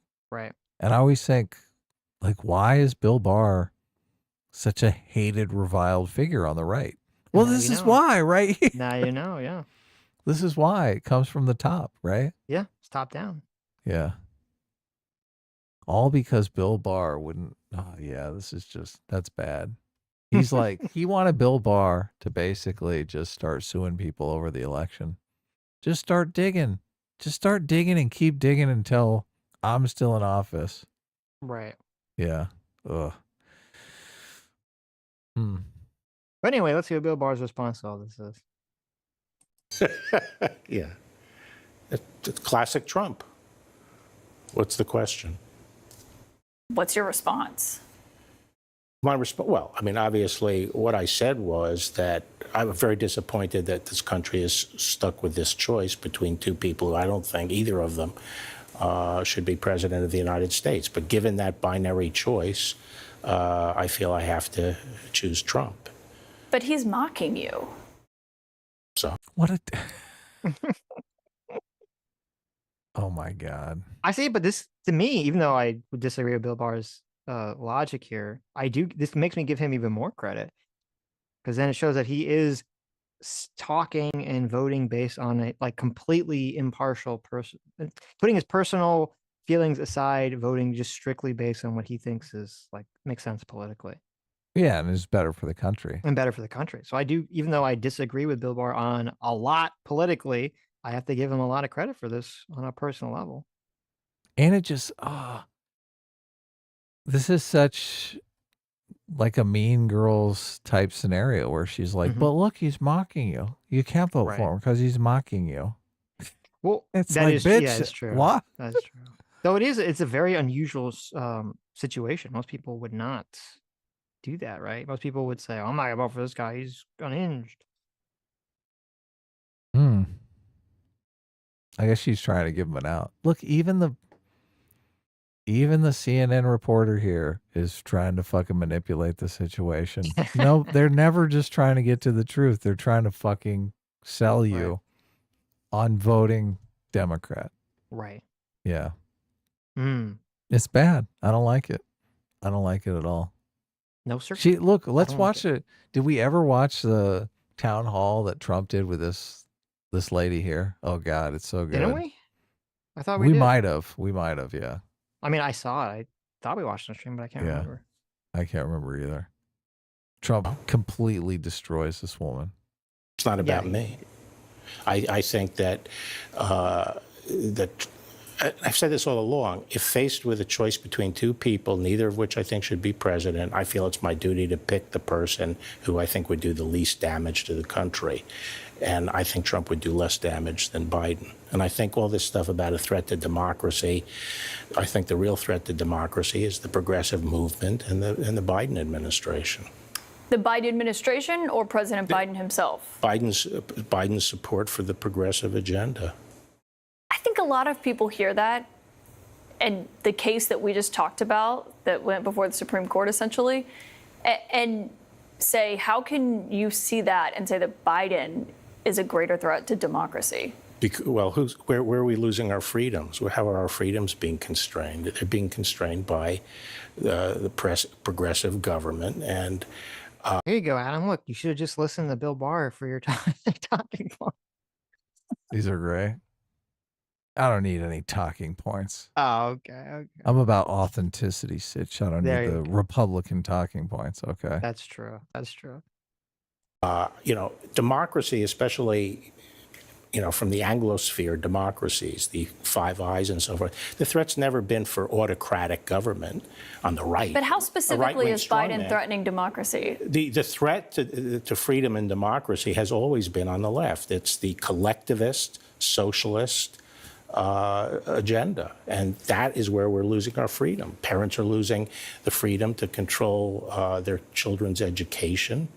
God, what a deep state operative. Sitch, look, What how an do you... obvious deep state shill sent to destroy Donald Trump by the Rhino Never Trump Republicans. Am I right? Am I right? Sitch, how is this argument not persuasive to you, though? Like, a lot of people say, we do a show, we're constantly talking about wokeness and the dangers of wokeness. Mm-hmm. But then we're on the left and we'll support Democrats. Well, because for two reasons. Number one, as I said, I think Donald Trump winning the first time is what made wokeness go so crazy. And I'm not convinced. I don't know if Donald Trump winning again is going to make wokeness get worse or not. That's unclear to me. Wouldn't the way to deal with wokeness just be not to give it any kind of electoral power? Well, but that's the problem. Kamala Harris isn't running on wokeness. I don't. It actually might have been better. It's like she's pivoting to the center. I actually maybe it would have been better for her to run super woke like she did in 2019 and then just lose in terms of that. How can you say that like she's running white dudes for Harris calls? How can you say She's trying not she's running trying on to have her wokeness? cake and eat it too. She's trying to do both. She's trying to have, surrogates go out there like the white dudes for Harris, like Michelle, kind of do the identity politics things while she herself remains, above the fray. Like She she herself offered is not engaged in any of that stuff. she offered $25,000 business loans, forgivable business loans to black men. She did, yeah. That's not surrogates doing that. Okay, That's her. what was the original thing? I think you've gotten off track here. I'm not making an Mhm. argument about whether Kamala is woke or not. You said she's not running on wokeness. That's I what, said exactly she's not what you running on said. wokeness. And why did I say she's not running on wokeness? Because you were asking about, because I said if Donald Trump wins, it's unclear to me whether wokeness will get worse or better. And then you said, well, shouldn't the answer be to show that wokeness won't win electoral victories? Right, And if you have exactly. Kamala Harris, who is not running as a woke candidate, by the mainstream media's definition, by the perception of the public at large, by the perception of the Democratic Party, which she's not. Every single one of them is perceiving her as running center. Okay. If she loses this, unless she loses and she loses because of the Israel situation, no one on the left is going to perceive this as wokeness causing Kamala the victory or the loss. I mean, now if she loses just because young people and Muslims don't support her or something, then maybe they'll perceive it as wokeness being to blame. But they won't say because she went woke. They'll say it's because the woke stuff kind of was so fixated on the Israel-Palestine situation. So, but wait, that was the first part. The second part. well, I contest that she's not running as a woke candidate. So go ahead. Well, you agree she's running. You agree that because we've talked about this, that she's definitely trying to run towards the center this election. I don't know that I mean, you've said this we've talked about this on stream. You've said this you've never contested this on stream. We had, the whole thing about like when she was asked in the first interview she ever did, where she brought Tim Walz there as her emotional support dog. And they said like, Donald Trump said, you're not black. She didn't lay into any of the identity politics stuff whatsoever. She was like, oh, Trump's going to say what Trump's going to say. Next question. Like, it's very obvious the direction they're going.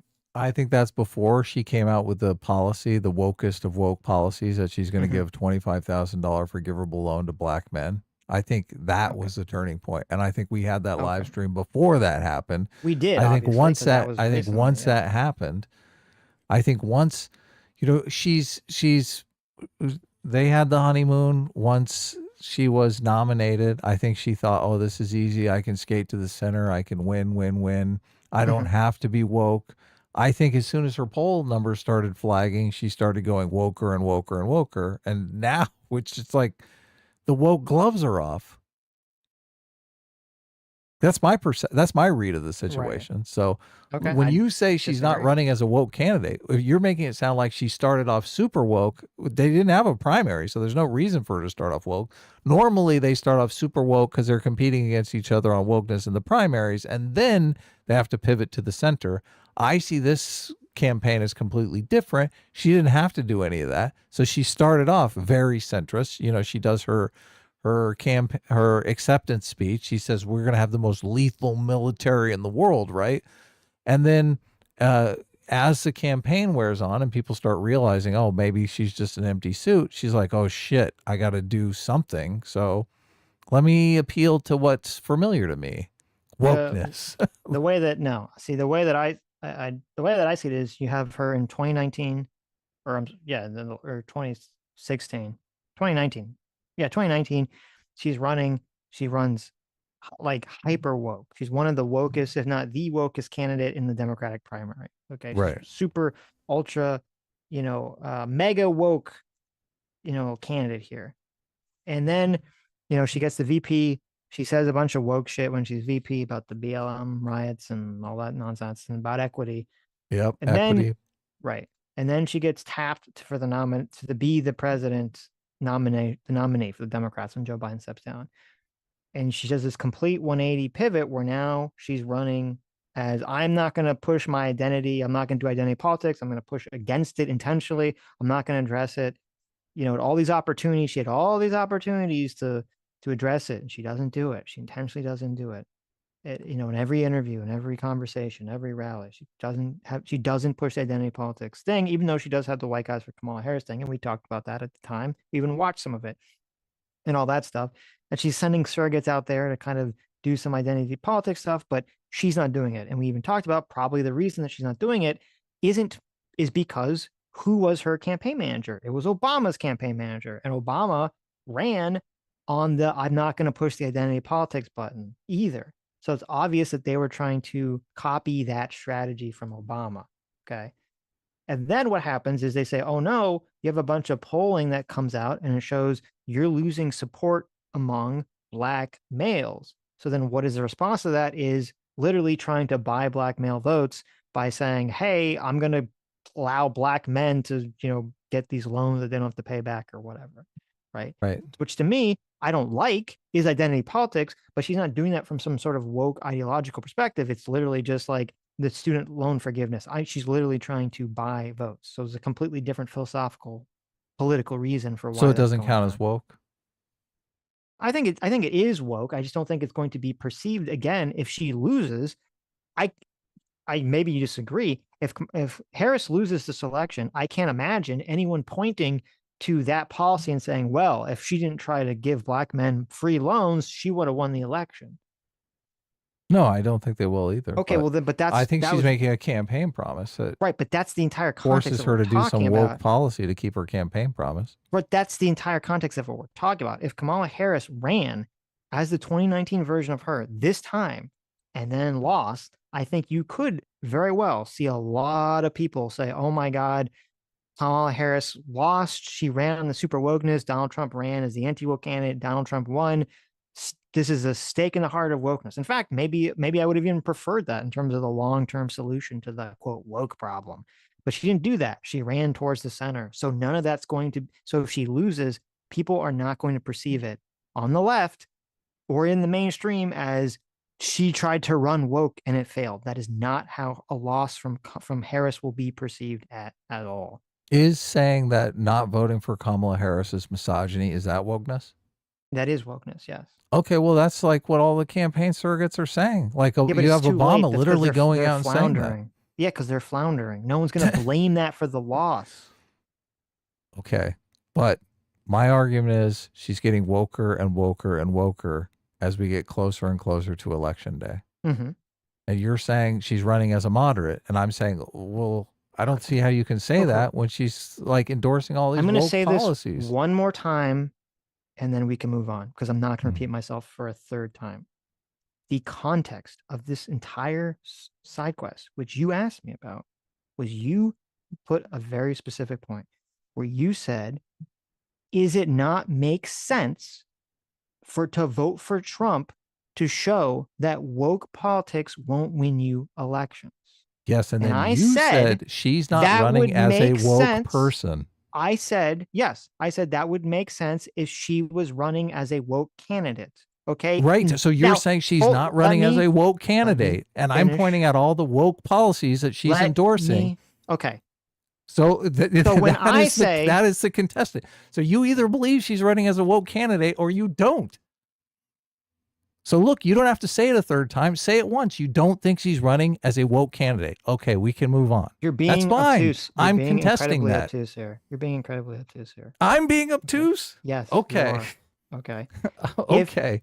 If you want there to be a perception that wokeness causes Kamala Harris to lose the election, which is what the suggestion is, right? That is the question. That is the heart of the question. That is the spirit of the question that you're asking is, if Kamala Harris I understand. Loses, yes. Okay. I get it. Right? You don't have to say it a third time. I totally understand. I'm making sure. At this point in the election, right? At this point in the election, what is going to be the message if Kamala Harris wins? That Donald Trump was a big evil person and that Kamala Harris was able to subdue him. It's not going to be that once she went woke, I don't think so. That turned the electorate and she actually won? That's not going to be the message? I don't think so, no. Okay, well, that's your opinion. Okay, that is my opinion, yeah. So do you think that if Kamala loses, people are going to really say, well, if Kamala hadn't run woke in the last week of the election, she would have won? I mean, they might. Why would you Okay. want to reward that? I don't think that's the perception of how anyone's going to see any of this. So that Look, was my first point. I don't perceive it that way. My second point Look, about the Bill Barr statement. Other people do perceive it differently, though. Obviously, they do. Okay, I'm Yes. just giving you my opinion on it. The second point for Bill Barr that I disagree with him is that he's making the statement about how there's never a threat from the authoritarian overreach of the government from the right. I think that's kind of a ridiculous statement. Maybe he means in terms of, I don't know, some recent history in America or something, but I can't, as I said, I think Donald Trump's actions could have led to such a destructive, and already his attack on institutions has been incredibly destructive. But I think if he had succeeded or even been more successful in the elector scheme, that would have been so destructive to American politics on such a disgustingly, openly, egotistically, narcissistically foul thing that a single human being could have done to cause destruction to our country, that there's no fucking way in hell I can vote for that person unless the other person is like literally Satan.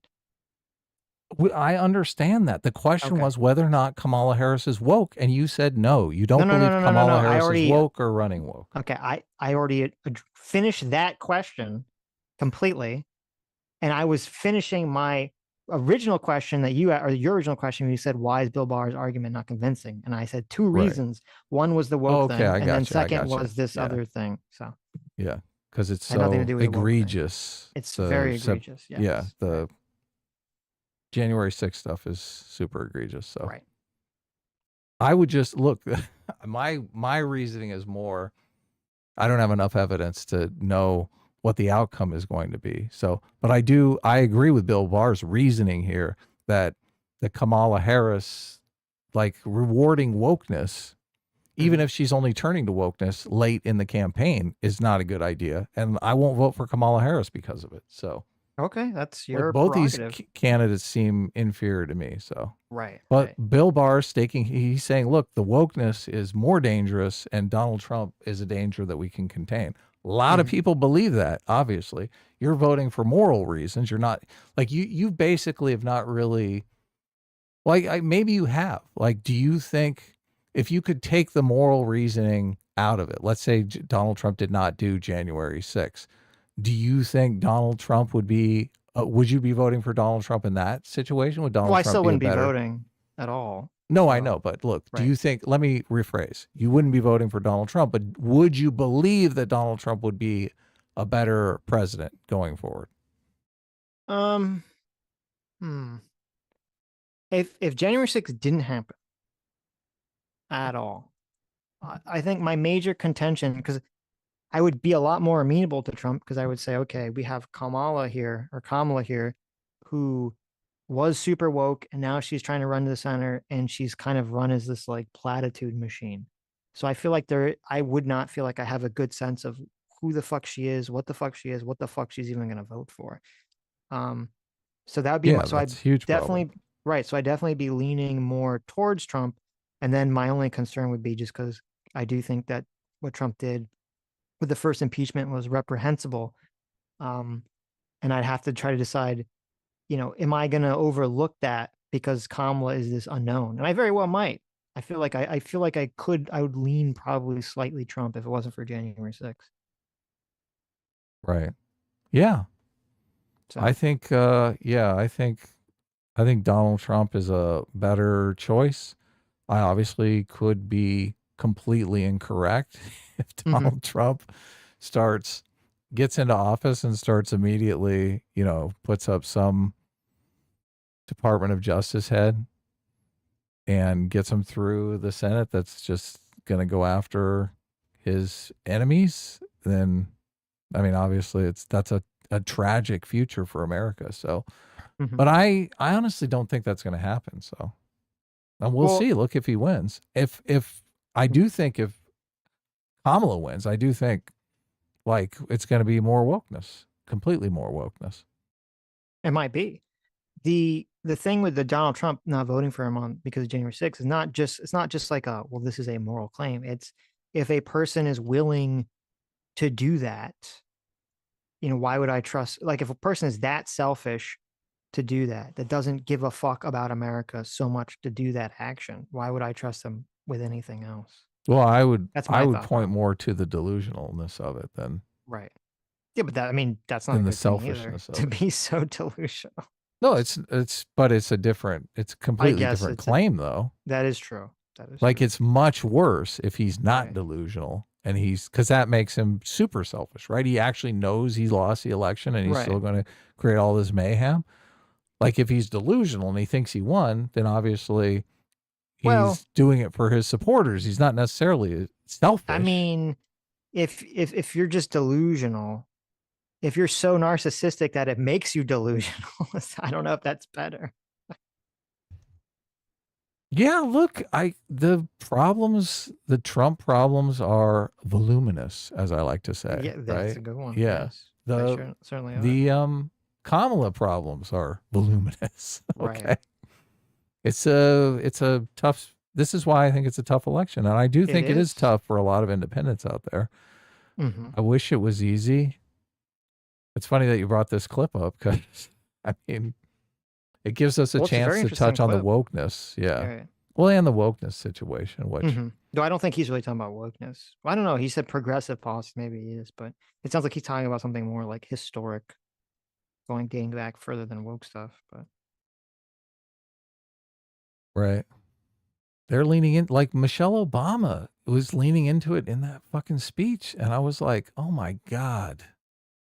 it's terrible. I like these speeches when Obama was coming out and saying, like, Right. actively advocating against wokeness. Mm-hmm. But now I know. it's like he just fell in the woke swimming pool. Mhm. Now he's swimming in it. His wife's writing speeches. He's probably reading them before they come out. He had a new comment after his that comment where he's making. He had another speech after the speech we made. He was sort of like chastising black males, where he kind of pulled back away from that. So Oh, he it's did? interesting. Yeah, I think he realizes he needed the course correct on that, but I guess his wife, didn't get the memo. Or maybe she's her own lady. So I don't know. It was really stupid. I mean, that speech that she gave recently was really fucking terrible. Yeah, I only watched a little bit of it and it was just too infuriating. Right. I was like, I got to get some stuff done here. This is insane. Mm-hmm. And then Are we now watching there's the this- rest of this or No, that was about the Bill Barr? of it, but I feel sorry for Bill Barr just because he's like a big fat slob. He's like this is the kind of guy. This is the kind of guy that guys make no. fun of. They do. Oh no, They really do. terrible. Look, I'm a bleeding heart. I just look, if Bill Barr was an attractive man with a chiseled jaw, Mhm. I doubt Donald Trump would be like saying this like incendiary. I don't. thing. Well, he wouldn't say that. He would use a different line of attack. He wouldn't call him a gutless pig or whatever, right? But he would still You call him think like so? a piece of shit. Of course he would. I guess look, Romney looks like at a central casting, and he's always going after Romney. So maybe Right, I'm yeah, wrong about exactly. that. Maybe it is. Yeah. Maybe it is. Maybe I just feel sorry for old sad sack Barr here. you feel bad for Sad Sack Barr. Oh God. It's funny because when Trump, and I didn't think about that, but it was when Trump was talking about the pilots landing the plane in the dark. He kept talking about how attractive they were. Mm-hmm. Did you catch it? He's like, these pilots, they're so attractive. They're like straight up central casting, Yeah, look, more attractive than he's Tom Cruise. he's smart. Yeah. He's smart. People want to believe that our guys in the military are Hot, Superman. I guess. They do. Like, That's funny. look, do you want to be kicking ass around the world with a bunch of ugly dudes? Fuck no. A bunch of uggos. Yeah, fuck no. We want Team America. We want central okay. casting. Right. Trump knows how to sell it. Trump is a salesman. That's the thing. Is That is Kamala true. Harris a salesman? Is No, she she's good? the HR woman. Yeah, she's The the one HR that comes in and lets you know that a joke you made was inappropriate and your secretary is suing you. Mm-hmm. Yes. Yeah, unfortunately, that's her lot in life. We'll see what Well, happens. Look, listen, we're getting She could close here. change, right? She has free will. She could change. She was not forced to play that role by DNA or genetics or fate. Does she have free will? I'm not certain she does. Well, I guess that's true. Maybe not. You got to have some appetite for risk, and Right. that's the thing. She does not seem like she does. Yeah, entrepreneurs have an appetite for risk. Well, I don't know. You would imagine, you would guess anyone who runs for president has to have obviously some appetite for risk, but that's what definitely doesn't seem to show in a lot of what she does or says. She got out pretty quick, right? I Why don't not stay remember in? when she got out. I mean, she did really shitty. So, Yeah, but why not stay in and get better? well, you would hope she Right. would have as VP, but she didn't seem to The accomplish that. Andrew Yang did really shitty too, and he stayed in. He still fought through it. Like, Yeah, why but- not just stay in and What's make Andrew a Yang go doing of these it? days? Yeah. Andrew Yang, Yeah, what's he? he's going on these days? online complaining about Donald Trump. Oh, okay. It's like, Did you see I responded to one of his tweets? No, I what said- did you say? What did you say? I said, look, if you were a black woman, you'd be president. It's sad. You know what? That's sad, but that's fucking true. It is true. If Andrew Yang was a black woman, or even if he was a black man, probably. Well, no, maybe not. Joe Biden was pretty adamant about picking a woman. If he was a black woman, I think he would have been the VP and he would be the nominee right now, and he probably would have destroyed Trump. Yeah. So it's hilarious. Such a twist of fate, isn't it? I know. God, we got to get past this. We do. And It's I think we are going to get past this. I think the end of the culture war is inevitable. Just got to fight through. Got a couple of really hard years coming. Probably going to be a stock market crash, maybe a World War III.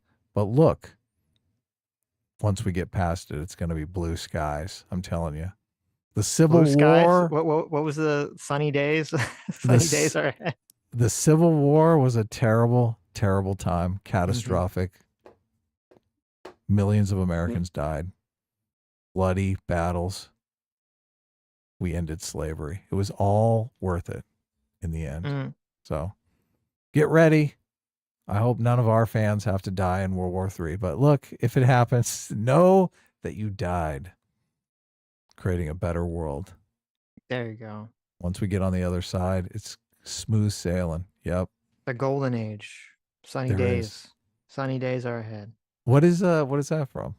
That was when Mr. Wonderful was talking about on Piers Morgan. was Sunny talking days. about You're right. Yeah. talking Sunny about, days, sunny days. Trudeau. Yeah, sunny days Mhm. or whatever the fuck the comment was. So, Yeah, look, that's good politics, right? it is. It is.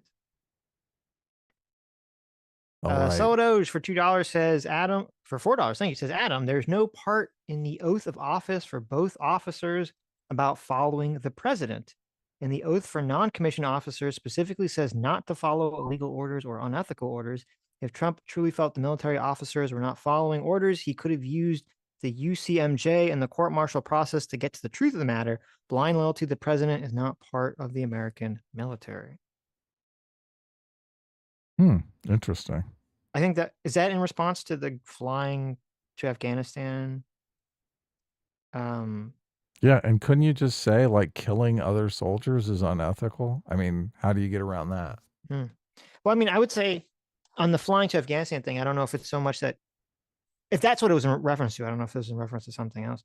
I'd say that wasn't really about following orders. It's just about, you not necessarily trusting the judgment of the various, layers of management that you have to deal with.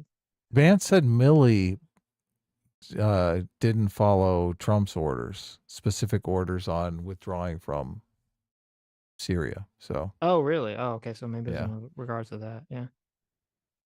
Well, I guess that's the truth. If he felt like those orders, if Trump felt like he wasn't following those presidential lawful orders, he should have just court-martialed them or something. Right? sure. Yeah. He should so- have. He should have used the military to purge the enemy from within. That's what he should have done, right? That's what he should have done. Okay. Yeah. But you're saying that he should have done that. So That's I guess exactly it's okay. what I said. But Thank I you. wouldn't phrase it that way though, because Okay. it doesn't sound good, right? You're true. It does not sound like a good way to phrase the conversation. I agree. Sella for $2 says, do you think he chose Vance because it's only 2 letters different from Pence and it saves money on reusing campaign material? I never realized that. That's I did. genius. Yeah. Wow. I think that's Trump exactly Pence it. and Trump Vance. Yeah, you're I you're did completely notice correct. that. Yeah. You got to pay. Obviously, when you do these campaign materials, you pay by the letter. So that makes sense. So Dr. Phil said Trump's not a bully because the media has a power imbalance against him. Interesting. I don't know if Trump has like half the country on his side and the media has half the country on their side. I don't know. I mean, it's like, yeah, there is a media balance against him in the media, but is there an imbalance against him in the country? I don't know. Right. I guess we're gonna find out. We will. Selfridor says, did you see what Tony Hinchcliffe, Kill Tony, said at the Trump rally? I did not.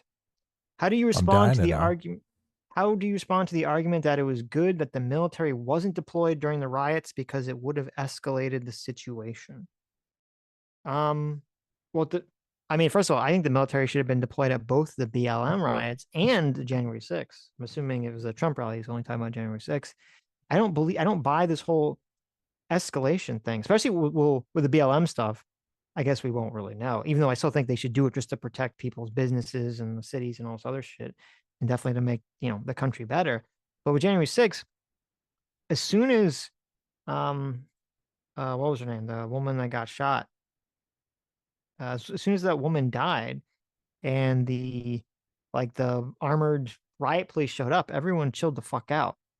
So I think that having the military show up would have quelled things. I don't believe in this sort of escalate. Number one, I don't believe in this escalation rhetoric. Number one. Number two, even if people did escalate because the military showed up and tried to establish order, then fuck those people. I think that's true for any riots. If you're in a fucking riot and the military shows up and your response is not to just leave or stop what you're doing and you escalate it and then you cause more problems or you get more beat up, like, I don't give a fuck.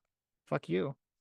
And they had Eat plenty of police and riot gear and stuff like that. So I don't understand how the military is some sort of sacred line that you can't cross. I mean, you got a bunch of dudes in fucking riot gear already. What's the difference?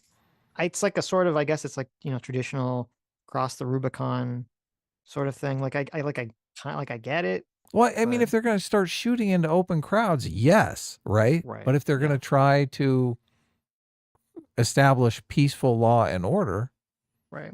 I mean, it seems like the implication is that the military is going to come in like a bunch of boneheads and just start shooting at people. That is the implication, right? Yeah. So that wouldn't be good, right? That probably would escalate the situation. Right. But I'm not sure that's going to happen. So, but look, maybe Solidoge knows, like if a bunch of National Guard people come in that don't have a lot of training, maybe they could make it a huge mess. So maybe there's some validity to that argument that I'm unaware of. I mean, my understanding is there are rules about military not engaging in civilians, and it has to be like the National Guard or state troopers or something. Right. Yeah. Anyway, specifically. So I don't know if he was making a specific distinction between, the military, the state troopers, National Guard, and he's had an argument that hinged on these specific differences or something, but that's not really what I'm thinking about or talking about in this context. The problem in these riot situations is they overwhelm the resources of the law enforcement. Like all of a sudden law enforcement has to go from their normal activities to all hands on deck because we got a riot going. So, and like we covered this during the Kyle Rittenhouse situation. It's like they're telling people, we're not answering 911 calls. Okay. What do you think that tells to the criminal element out there? Go forth. This is time to start robbing shit like crazy. Yeah. So this is why the military needs to get involved, because it's like a staffing issue. We're like, we have no resources to maintain law and order. We need help. I'm down. So many of the people on the left though, they don't perceive of the military doing any good. They have a bias, like an optimism bias. They just think, oh, everybody's nice. What, the police can't respond to 911 calls? Oh, that means everyone's just gonna stay home and be friendly, right? They don't understand the situation. They're not familiar with the reality of the situation, right? Right. That every time the police mention that they're going on strike, like the criminals mark it on their calendar. They've this never is a seen good day to rob the RoboCop. liquor store. Right. Yeah. RoboCop is a bad example when you're talking about people not firing into crowds. No, but remember that's why they had RoboCop, was because like the police went on strike. Staffing issues. You're right. Yes. Yeah. That's exactly right. Right. That's why RoboCop is an important movie. Okay. Yeah, it is. Definitely. It's a good movie. I'm At sure. least the first. Why didn't hasn't anyone asked Trump if he's seen RoboCop? How does Trump feel about building RoboCops? Right. It's the future for law enforcement. We have That all. would be a good question. Wait a minute. We have Elon Musk, Adam. He's building. I know. robots. That's why. Look, this is why I was going to ask. I'm like, why don't you ask? Elon Musk is joining your administration, right? Would it be a good idea to build a RoboCop? Well, okay. Here's like the $1 million question. Do we trust the $6 million man question? Right. Yes. Do we trust? Who do we trust more? Do we trust like just completely autonomous AI robots, or do we want Only them to be controlled by Donald Trump? only controlled by Donald Trump? Yes. Or do we want them to be RoboCops? Like, there are some kind of human robotic hybrid where it's like you take a Right. human that was going to die and you put his brain in a robot body. Like a Nancy Pelosi bot? Well, I don't know if you want to be Nancy Pelosi, Nancy Pelosi specifically, but let's say a police officer, Someone of or high someone in the moral military. character, right? That's There what you you're go. looking for. Someone of high moral character, right? Right. There you go. Someone Like in the line of duty, gets, shot or something. Make them a RoboCop. I don't want Nancy Pelosi to be RoboCop and then just spend all her time insider trading, right? I think that's good for the RoboCop brand. Did she do the high frequency trades? That's a question. Does she have that ability as a RoboCop? As a RoboCop. Because high frequency trading is where it's at. That's where You're you right. make the real money. She'll just be able to plug in directly to like the stock market. Exactly. And she'll be doing all the high frequency trading. It's ridiculous. Yeah. She just jacks straight in, right? Yeah, she just jacks straight in. This is why you got to really vet the people you make into RoboCops. Okay. Right. You got to make sure. There's a lot of bad actors out there. They'll use that power for evil. That was an interesting part of the Joe Rogan talk with Trump when he was talking about picking somebody who's in politics, who's been vetted. And that if you pick someone from the business community, they're not really vetted in a way. They have some horrible dark secret that will come out. Yes. Yeah. What did you think of him talking about? Well, here, wait, complete that thought, because that wasn't interesting. Yes, in case people didn't listen to or know what you're talking about. Yeah. The thing was, he said, if you have to pick someone who's vetted, because if you pick someone who's not a politician, they probably have all these horrible skeletons in their closet, and then that all comes out when you pick them, and then Donald Trump gets hit with Epstein, someone from the business Jeffrey Epstein, community. right? Exactly. But then if you pick someone who's been vetted, who's into politics, they're kind of already, bought out by the system, either corruptly or cynically or something. So you can't get like the correct people, which is an interesting concept. Yeah. Yes. So anyway, what was the other thing you were saying?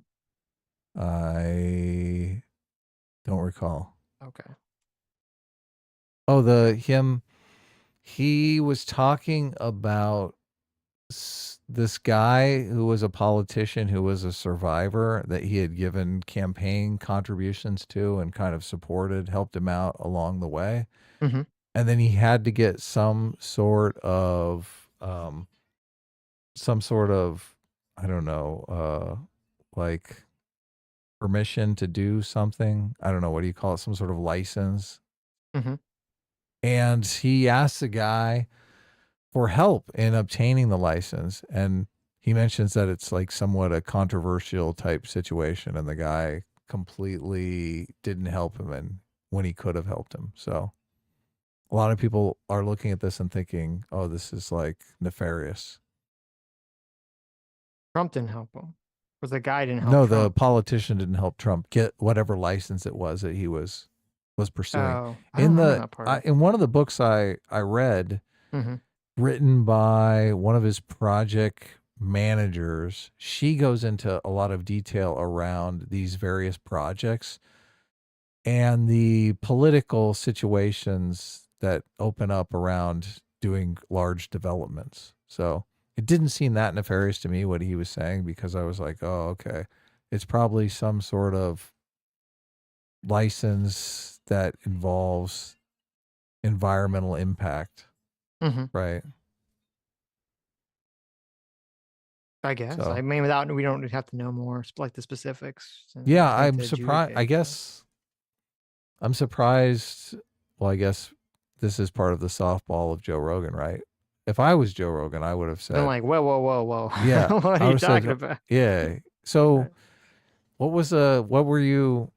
what did you need to get, and what was the project that you were working on, right? Is Mhm. this like you need to get a lot of cement for a body to be buried in, or like, what are we talking about here? Well, I'm assuming it was some sort of- controversial in what way? Were you Right. trying to get like a hall pass for Right. Melania, or like what's the situation? Right. What's controversial about it, right? Yeah. What is the controversy? But it could be totally innocent, right? Because a lot of times developers will compete for various land to do some sort of development project on, right? Right. And the city is deciding, well, do we want apartments here? Do we want a casino here? You know, gambling could be kind of dicey, right? So it could be completely innocent. Well, not innocent. I mean, because obviously the idea is supposed to be, in theory, obviously though it doesn't come out this way, that when the city is making a decision about who to give what permits, it's supposed to be on some sort of merit level or what's best for the community level, not like this guy donated a bunch of money to me. Right. But if a lot of people are taking him saying that it was controversial as to mean it was illegal, right? Oh, okay. I see what you're saying. Yeah. But obviously what you're I wouldn't have saying, interpreted it that way. what so. you're saying is true, right? It is Right. controversial whether or not you give it to low income housing or gambling, right? A Right, casino, right? Right. That is exactly. controversial. It That could is, be, but it's yeah. not illegal. No. Yeah.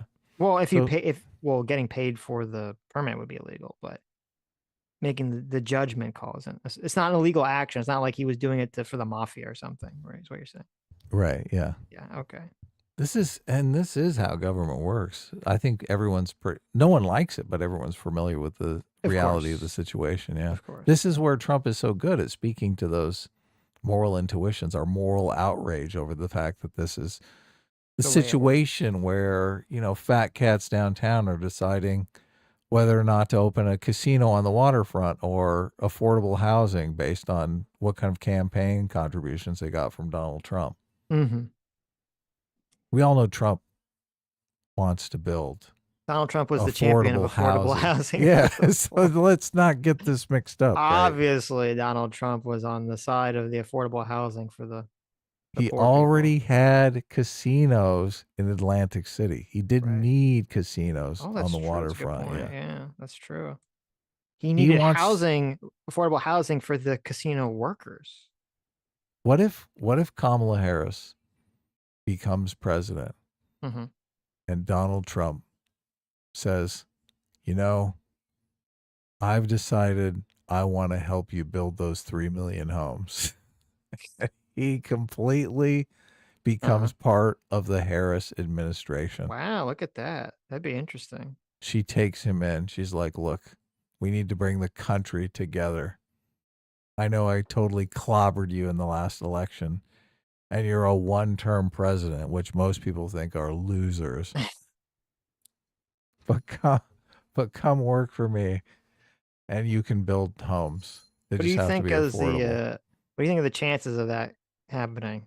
Oh, it's definitely I'd say high 80s, maybe 90% Oh, okay. Wow. Yeah, yeah. probability. Yeah. You know what? I agree with you. That both Kamala and Trump, they seem like very magnanimous individuals.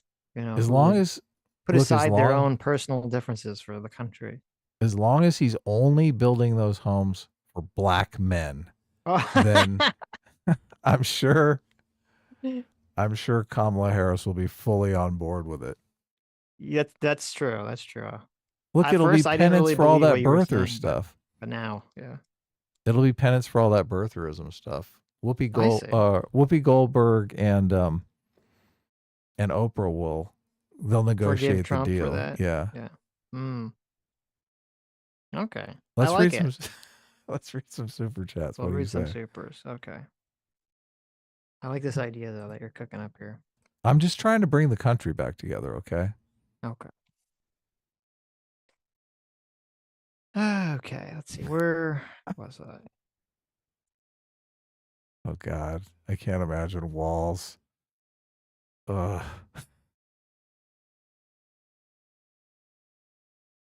What do you mean? Like a Walz presidency. He's such a buffoon. He's such a goober. Yeah. The Adam fact Gadbaugh. The fact that he was picked just because he came up with the term weird, just like that screams incompetence to me. Mm-hmm. Are you in the super chats? Or are you in the? I'm in the super chats. Yes. Okay, Gadbaugh. Adam Gadbaugh for $5. I'd be okay with getting rid of the Electoral College if there was a way to redraw state borders. About 30% of Californians are not represented. Well, wait a minute. I mean, if you got rid of the Electoral College, when you say not represented, you mean in state government, not federal government, right? Well, this is the thing about the numbers. Like the representatives should be higher. You have some representative in Iowa that is representing 10,000 people, and you got someone in California that's representing 5 million. It's not fair. Yeah. 0 for $5 says the Aldi thing is great. Imagine being a young going to the store after a herd of atoms come through. You have the opportunity to run around to make a couple bucks. Yeah, there you go. There you go. I like it. Turd Ferguson, look at that. Turd Ferguson for 21 months says Switzerland has people born and living there who aren't citizens. Their parents and grandparents were also born there and weren't citizens either. Wow. Look at that. Okay. Stingy with the citizenship. Right. I don't know what that was in reference to. My browser Chrome is so Did it crash on you? I gotta stop using Chrome. Chrome just does not play well with YouTube anymore, which is kind of stupid because it's a Google browser. Chrome was doing crazy shit to me too. Like it just memory leaks like crazy. So okay. Soldiers for Joy says Sitch sent you a must-read article now. Was that the Magic the Gathering article? Another one?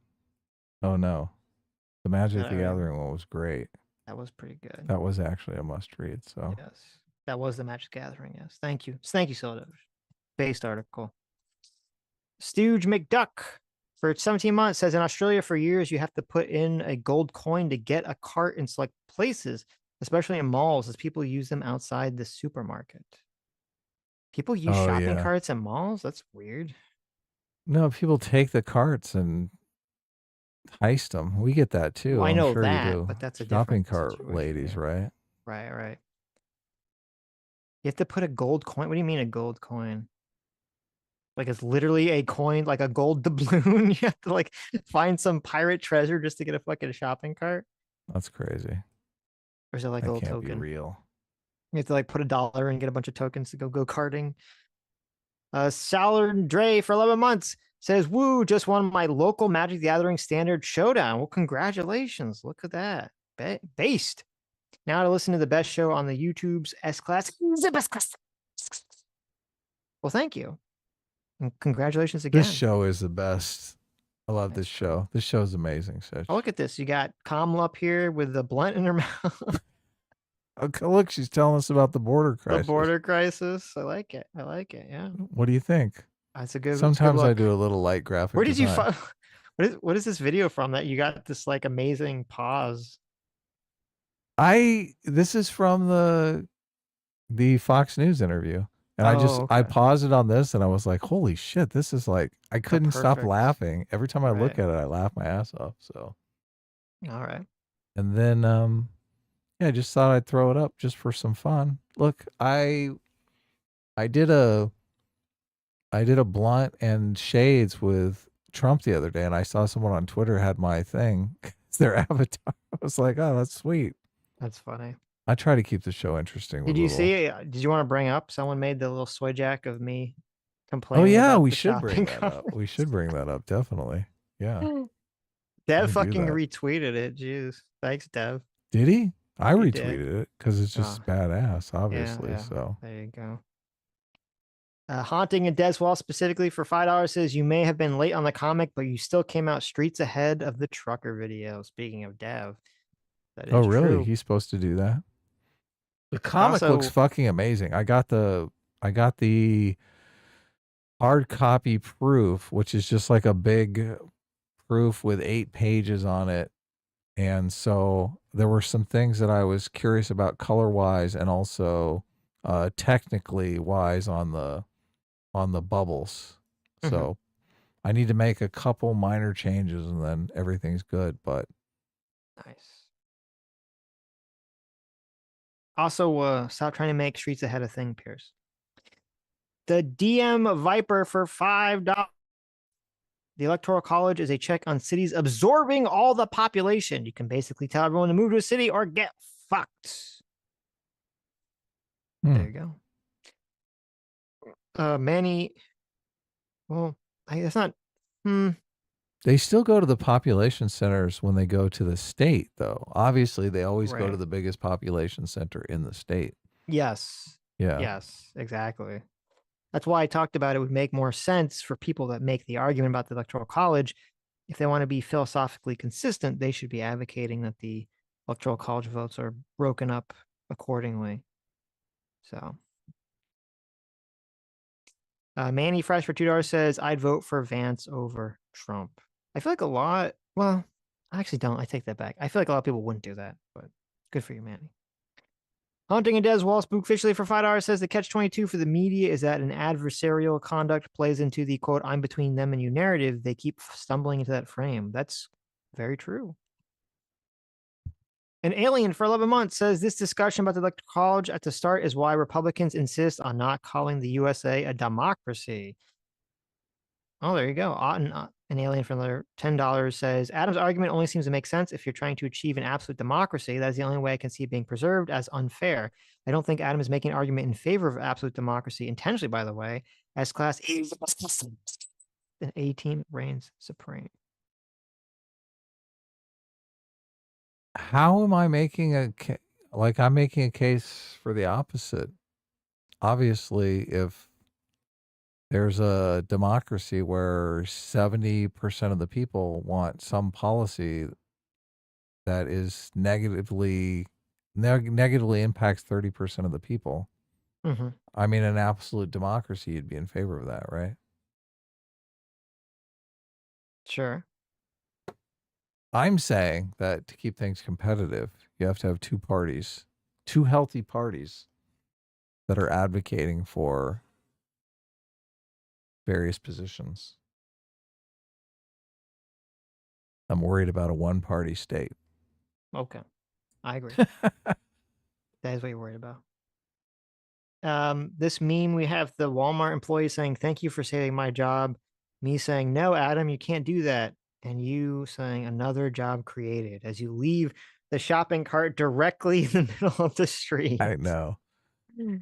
Terrible. This is Terrible. insane because like you need a Walmart that's packed with cars. Our Walmart is like just insanely, God, you have to be crazy to go to that Walmart like on a Saturday. Ashi Yeah. for $5 says no damage. Ashi for $5 says, Sitch, would you define what Kelly is saying as anti-Trump rhetoric? Yes. Of Obviously, what course do you it mean? is. Obviously it is.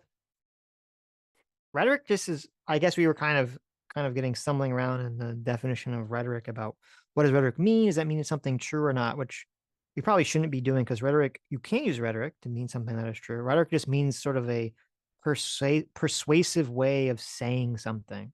So I don't know the truth claim of it. I don't know the answer to that question, but it's definitely anti-Trump rhetoric. An alien for 10 Aussie bucks says, I also like Sitch's point about you can't give either party an advantage to remain competitive. He's 100% right. It will just lock the party positions in place forever. Well, thank you. Russian bot for 15 Aussie bucks says, I lived in rural areas for most of my life and they get totally ignored when most of the population is in nearby cities. Instead of the Electoral College, you should just give rural voters extra weighing.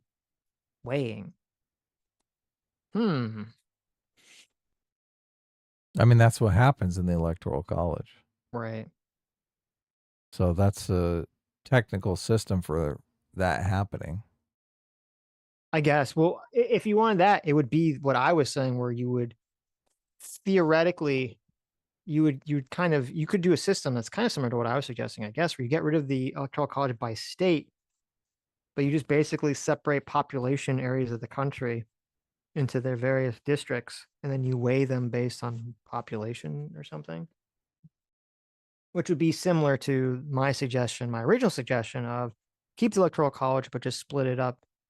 Each state's votes, get rid of the winner take all for the votes for the states. So Kyle Petty for $20. Thanks so much. Says, shocked you two are even considering the DEI Electoral College argument. It's the same old argument phrased differently, using a race-based lens to say each race only helps itself, in this case, specifically white people. I'm not sure I'm following what you're saying. Well, he's saying that you shouldn't make the argument that urban people and rural people only look out for themselves, that they would be interested in helping out one another. Well, I mean, number one, you'd hope that's the case. Number two, if you think that there is no difference between like rural versus urban voting, then you would be in favor of getting rid of the Electoral College, right? Because you say there should be no difference. You don't need to protect on any level, less populous areas of the country's voting, because you would say that that they wouldn't have a different interest in more populous areas of the country, which I'm not sure is accurate. I think there's always going to be conflict of interest. Yeah, sooner or later some conflict of interest comes up. Obviously, slavery was a big conflict of interest between people who didn't own slaves and people who did. Abortion is a big conflict of interest between people who think abortion is killing a baby and people who think it's a prudent medical procedure, right? I don't know how with this idea that everybody is going to be magnanimous and consider the other person's perspective and, moderate their own perspective in favor of some sort of community. I don't think that's a reality. Well, I mean, I think there is truth to the idea that if you live in a more populated area, I think people tend to, on average, lean more Democrat, because when you're in a larger area of just people, there's a less communal attitude and you kind of need more oversight from a third party to solve disputes and to regulate things and all these other issues, because people just get lost in the crowd and thus maybe feel easier to do like shitty things. Or if you live in a smaller area where people like know each other, there's a lot of self-policing and cultural policing going on, like against bad actors. And so you don't necessarily need the government to sort of, stick its nose into various businesses and stuff. Satan, look at that. It's Satan, the Satan. Says, I think they meant to put have, but they didn't put there. I've for people who witness Sitch grab my no spot. There you go. I mean, if you sexually assault Satan, isn't that like, is that a bad thing? Aren't you allowed to do bad things to Satan? Yeah, nobody deserves it more than Satan. That's a Right. great point. There you go. Oh, it crashed again. The power of Satan crashed the browser, obviously. Okay. Lethal Strain Mine's for $5 humming now. says, huh? Mine's humming now. My browser and your computer's computer? doing good. Yeah. Lethal Strain for $5 says, unless the Democrats are willing to call the next Republican Trump instead of Hitler, everyone who opposes Trump with that definition needs to stop. That would be, you know what? That's going to happen. You know that, right? 2028, they're going to be like, this person is just like Trump. This is Trump all over again. Trump is going to become the new Hitler. Yeah. I mean, I'm fascinated by this election just from a sociological perspective. I hope things don't fall apart, Sitch. I do too. Everything will be fine. I'm certain of it. I agree. I'm positive on the future. Alex Wright for $5 says, Adam, the narrative is that Trump will go after his opponents using the DOJ. Did the Mueller report find Trump ordered Sessions to prosecute Clinton? Yes. There you go. I didn't read the Mueller report, but I'm just going off of the Sitch report on the Mueller report. Right. There was okay, here's a hypothetical for you. What if Donald Trump wins the election? He puts Elon Musk in charge of the government efficiency, whatever thing, right? Right. What if after a year, Elon Musk is fired or quits and says Donald Trump is a fucking retard? Who do you think? You think people are going to side with Musk or Trump? What do you think is going to happen? Yeah, that's a good question. That'd be very interesting. I would have to side with Musk. Mm-hmm. I would definitely have to side with Musk in that situation. I do think Trump is easily manipulated. I do think he's susceptible to flattery and manipulation. And I think Elon is probably understands that and is probably in there for a little of his own manipulation. Right. So, interesting. yeah. Interesting. He's going to use that to his advantage. I do think I think Elon has the best of intentions with the country. I mean, it's difficult for me. I believe Trump has the best of intentions for the country as well. Really? Yeah, I don't think you believe that. No. But if what would be, I guess the counter evidence for you would be January 6th, but I think the evidence, I believe January 6th was Trump being delusional, which you can be delusional and still have if he believes the election is stolen, he does have the best interest of the country in his heart and is like trying to overturn a stolen election. Yeah, but that's like saying Thanos had the best intention for the universe when he destroyed half of the life, you know. Well, the question is, sure. So he does have the best of intentions, but his incompetence is not going to is going to be detrimental to the country. That's a different claim than saying he is selfish and he just only cares about himself. And if it costs the country everything, he doesn't give a fuck. Right. Well, yeah, but I'm not making my claim. The January 6th stuff isn't about incompetence. It's about delusional, and it's about delusion based on ego and narcissism. Yeah, so you agree with me. It's an incompetence claim. It's not a... No. That's not incompetent. Saying someone is egotistically narcissistic to the point of delusion is not incompetent. That's a different claim. Well, I mean, I don't see how you could say that and not claim the person's incompetent. Like, being able to discern reality is a certain competency. I see what you're saying. Right. Yeah. Right. Okay, fine. He's also incompetent. You could throw that onto the pile. Fair so enough. much of what we do, so much of what everybody does is we're just trying to discern the truth. And this is one of the things that I hate about the media, because we give all of this power to the media to do that job, right? For us. Mm-hmm. And they don't do it effectively because they're basically picking winners and losers. It's like, look, this truth hurts my case, so I don't really want that truth to come to light. where it used to be like the truth is the truth. Let the chips fall where they may. Right? And this is why, look, if I was working for CNN, my read of the situation as a journalist would be, I don't think I believe Trump has the best of intentions. I think he's prone to delusion. I think that can be dangerous for the country.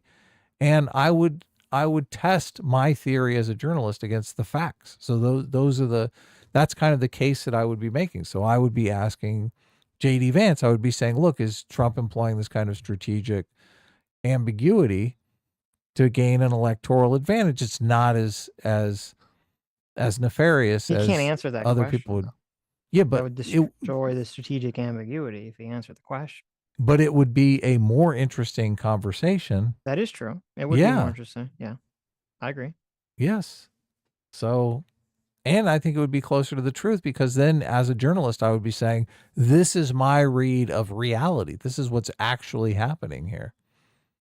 And they don't want to do that because, look, and like I said, it's not like that is not something bad, right? It's just not as insidious as you're literally fucking Hitler. Yeah, but I don't think Jake Tapper's not doing that because he's being insidious. He just doesn't. I think he honestly believes He believes that Trump is Hitler. Yes. Well, Okay. I don't know if he believes Trump is Hitler, but he believes Trump will, use the military against Democrats, will, go after them with lawfare, will do all these things. He believes all that stuff, which is, again, as I say, 100% Trump's fault. So I feel zero empathy or pity for Trump for cultivating that image and refusing to fight back against it and to do all he can to reinforce the image into the media constantly. So Trump can cry me a river and play me a sad song on a violin. It's a judgment call. It's totally a judgment call. I think there's more evidence for my read of the situation than Jake Tapper's read of the situation. Well, the Hitler stuff, not on the prosecuting stuff, which you agree with, you think there's a good chance that will happen. I don't know. Good chance. I mean, I would like to, and look, I thought it was a coin flip. You said it was 50-50. Is that a good chance? I'd say I think a 50-50 is a good chance, but okay, maybe we'll just say 50-50 chance. Good, maybe good means more than 50-50. I would right. not, Yeah. I would not be surprised. I think, and it's funny because I do think a lot of our conflict on the show does come down to, I have a more optimism bias and you have a more pessimism bias. So I don't think that's necessarily true. Okay.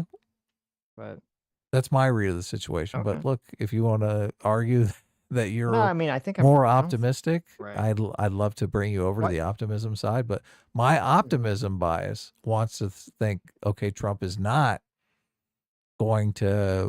to be so happy that he's got his second term in office that he's going to let bygones be bygones. I think Trump on the deportation stuff, I think it's good for him to make a big show of we're going to deport everybody, because that disincentivizes people from coming to the border, and that's kind of cuts the problem in half just by making a big show of it. But I think ultimately Republicans do care about their business coalition, and Trump is going to want to lower like Trump. The realities of the situation are going to start setting in. And it's going to become painfully obvious that if he deports a lot of Americans, that it's going to make our economic situation worse. So right. Well, it's a lot of bluster. He's not going to follow through on that kind of stuff. That's my read of the situation. Look, you guys hear it. We'll see what happens. We'll see if Trump wins. Right. Philip Cogans for $10 says, so when Trump wins and Adam Schiff, who will win in California, seconds an objection to the vote on January 6th, what's going to happen? It's a good question. I would assume nothing. I don't think anything's going to happen, but it'll make the Democrats look really shitty. Yeah. They'll be like, what the fuck? You were complaining about January 6th, and now Schiff, you're fucking objecting? What's the basis of objection? So it's crazy to me to think that the Democrats are going to put Kamala Harris in office if she loses the election, this is what people Well, are that's hinting at not here. gonna happen. I mean, there's no mechanism for that, to my understanding. Yeah. Now that the Well, loophole that's has what been that's closed, what but- Philip is insinuating. Well, here, no, right? they can. That was just no. They closed the loophole for the vice president to throw out the votes. The people in Congress can still make objections to things, and I don't remember the exact process in which that is resolved and how it's resolved. But I don't. Why think even any bring of this? that- Why even I don't bring think this any up? of that. I don't think any of that's going to lead to it fucking anything. It's just going to be like a publicity thing. So Of course not. But look, Right. the implication here is that somehow right. the Democrats are not going to let Donald Trump be president. I'm sure you've seen this claim out there. Oh, they won't. The deep state is going to step in. I have seen the claim. Yes. They're going to fix the election. And even if they Right. don't fix the election and Donald Trump wins, they're going to pull some January 6th shenanigans and they're going to make sure Kamala Harris.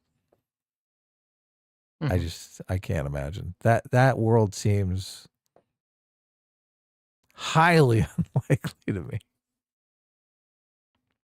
Anyway, what's the Wow. takeaway for 20 months? Right. It says presidents don't need military for individuals. DOJ has the FBI for individuals. Okay, that's true. Lethal Strain for $5 says, Adam, did you have a chance to watch the video I sent you? I don't know what video you sent me, so I'm not There you sure. go. Oh, a bunch of people did send me videos, and I did watch a bunch of them. So Mm-hmm.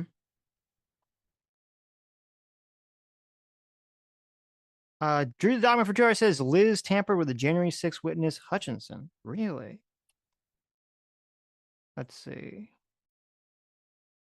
Well, first of all, I'm on the position if anyone, Democrat, Republican, did anything illegal regarding any investigation of Donald Trump, they should be investigated and charged and thrown in jail if whatever they did merits that. So I don't know what this specific charge is. But if Liz Cheney did something wrong, she should be investigated and charged for it.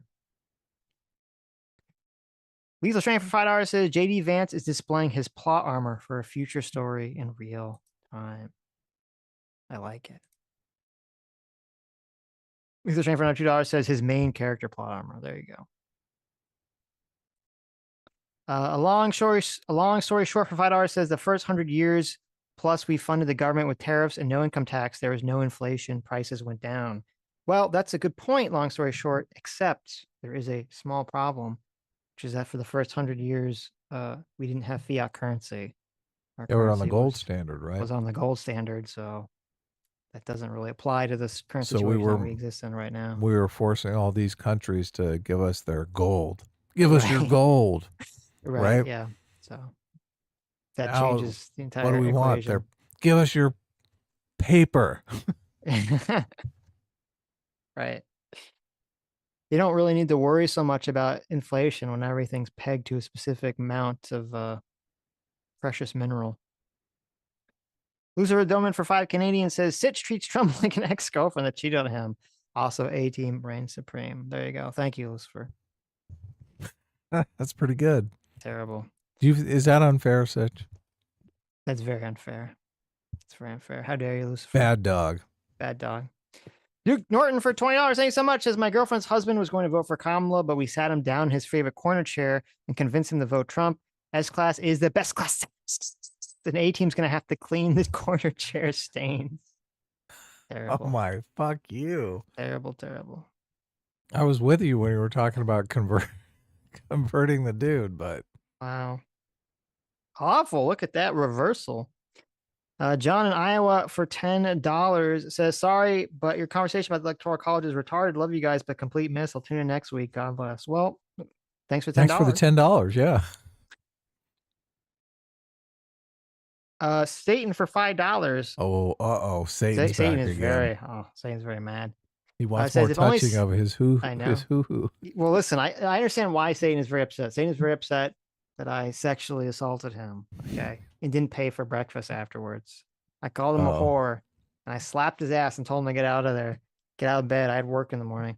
Right. Satan says, if only Sitch could work Trump's mouth like a puppet. I mean, that would be pretty based, right? If I had like a little like marionette over Trump's mouth. It's funny that Satan is saying this, right? It is. Like, it's true. like they have firsthand knowledge. Well, you would think. Well, Satan is mad. He's saying this because he knows that Satan works Trump's mouth like a puppet, and he knows that I wish I could do that like Satan does. Yeah, that's what I was saying. Right. Satan continues saying, if Trump talked like Sitch, he would have never made out of the first primaries tone police. I disagree. I think if Trump didn't throw all the weird race shit at illegal, well, I guess it depends. Well, I think this is what PSA Sitch thinks. Sitch thinks that the Republican Party is not a party of racists or bigots. Okay. So I think if Trump, ran against saying that we have immigration problems and keep all that, that's fine. But I think if he kept out the incendiary, like weird rapists rhetoric, all the weird rhetoric that makes him seem like a massive fucking racist to half the country, and he ran on a forward platform of unity and fixing the country and didn't do January 6th, I think he would have definitely won in the first term that he won. And I think he would have won the second term, 100%.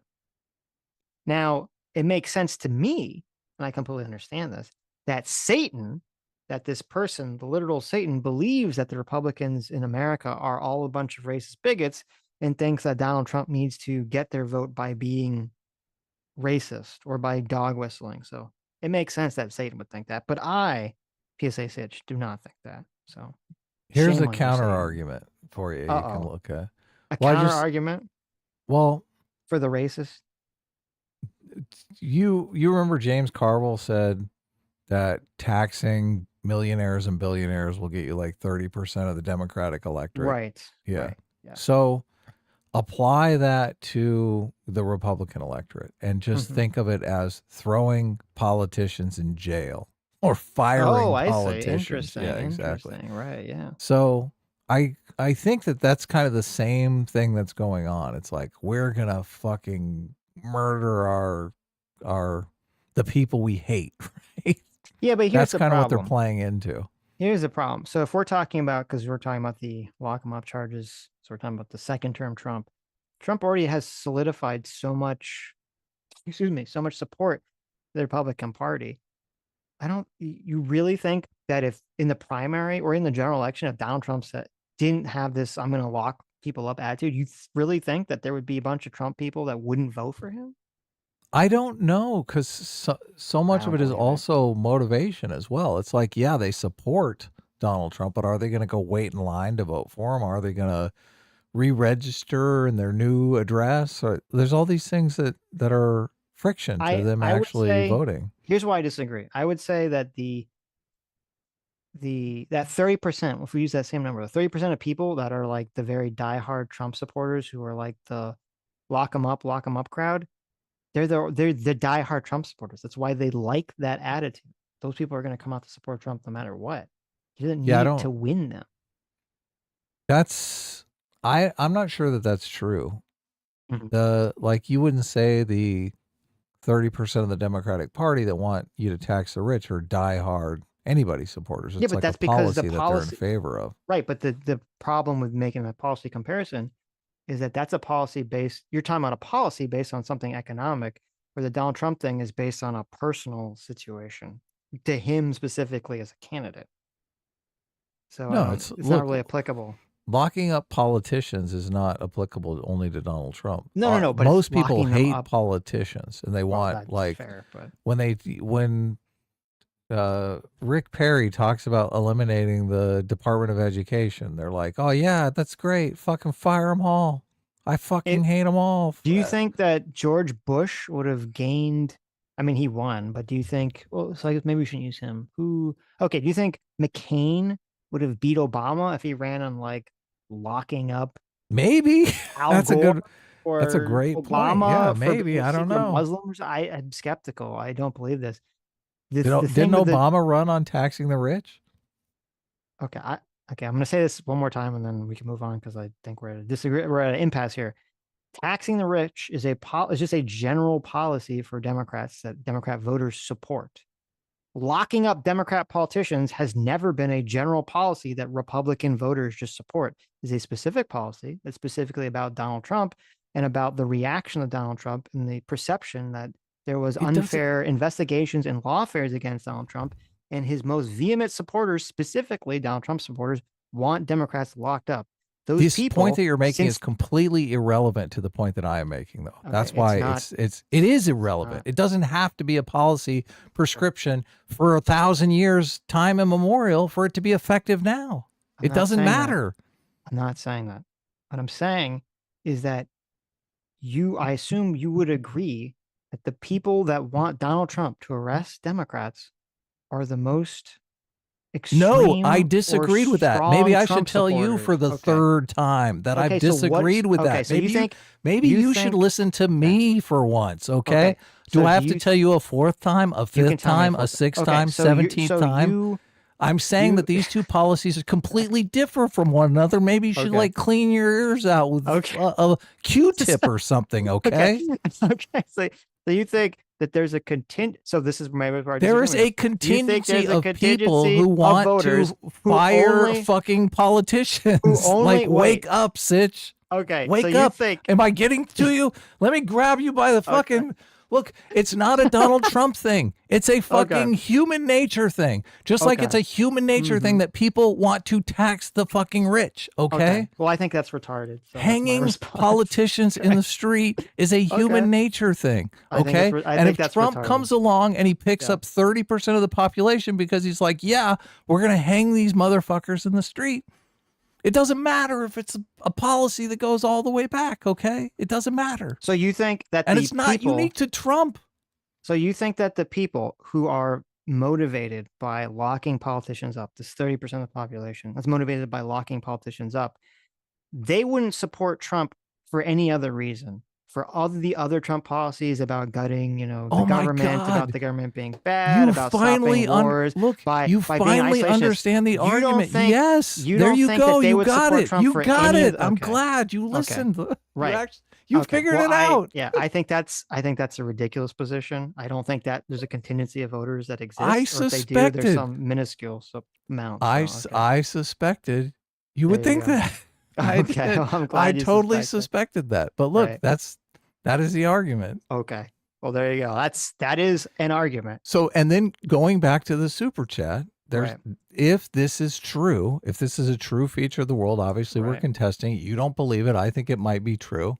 Then if Donald Trump didn't say this incendiary shit, like lock her up and like we're going to get these bastards, he would lose those people, okay? Those people are not diehard Trump supporters like you're saying. They're just on board because they're like, finally, somebody's going to come along and throw the motherfuckers in jail. Okay. I think that's a ridiculous argument. So Okay. I don't well, think look. that's a contingency of people that exists. Okay. I disagree. I think they do exist. Okay. And they are the people that scare me more than anything. No, to be but- clear, I think there's people that like that. I think that those people would all vote for Trump for a plethora of other reasons, that they're not solely motivated by the locking up thing. And that if Trump was not pushing that idea, that I don't think you're suggesting they would just stay home. I don't buy that at all. Look, you yourself said that this is not, and this I said was irrelevant, but you seem to think was important, that this was not a standard Republican policy that has gone back for a long period of time. So if it's a brand new policy, why wouldn't it bring new people who've never voted for to the polls? And look, Because obviously, a lot of people have said the Because- reason why Trump is effective is because he's bringing first-time voters in, people who've never voted before in their lives. Because what I'm saying is that the people that have either the personality desire for that or the philosophical leaning for that would all have, there'd be too many other things that Trump would be advocating for that would stick onto those sorts of personalities or philosophical leanings that they'd want to vote for him anyway. Right. And that I don't believe that the locking up Democrats for attacking Trump specifically, even though you're saying it'll just be generally because they just want to generally lock up politicians, they don't even care if it's for attacking Donald Trump. I don't think that's some large contingency of the population. Okay. And I'd have to see some kind of weird, like polling data or something to make a claim otherwise. Because to me, that seems just incredibly counterintuitive.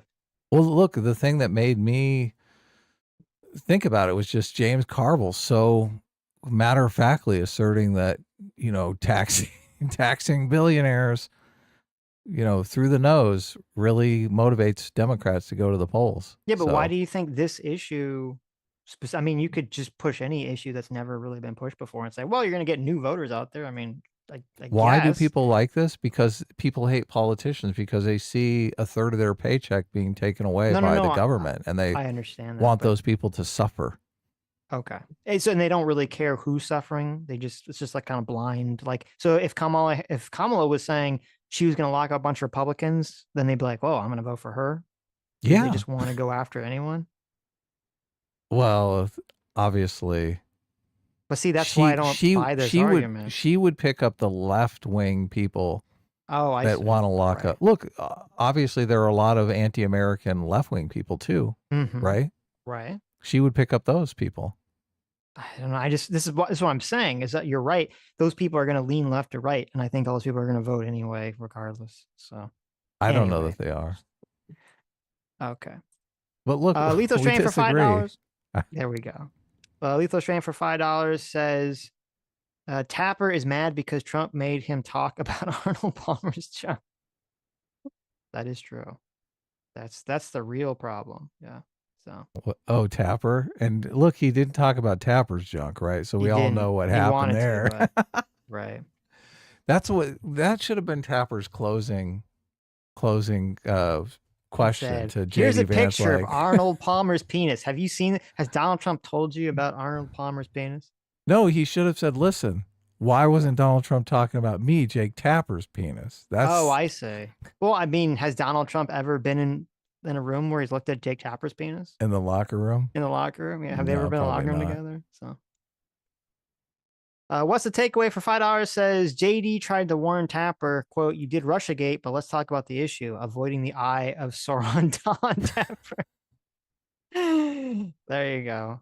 I like him. Mr. Ubercross, thanks so much, Mr. Ubercross, for 30 months. Says Lucas Kuntz also accidentally kind of shot a journalist the other week. So, what? What happened? Wait a minute. Really?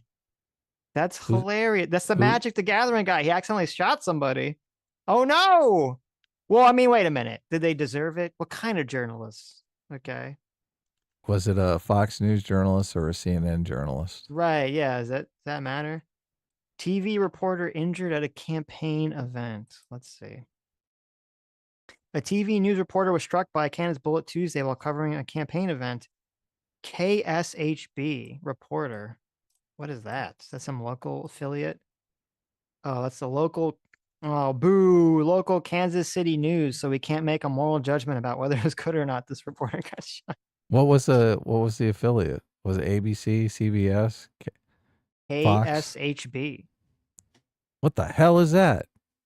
No, How are we supposed to- it's NBC affiliate. Okay, there we go. But Liberal media. it's an independent. It says it's independent station. So My God.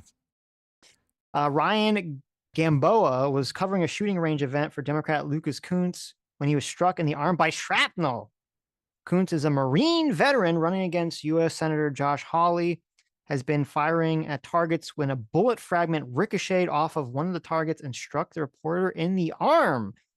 They were taken to the hospital and treated for minor injuries and released the same day.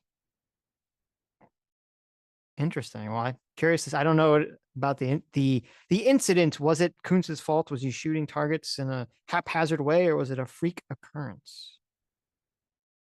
Or was he just out for revenge? Or was he out for revenge against this poor Ryan guy? Did he do a wanted and curve the bullet or something?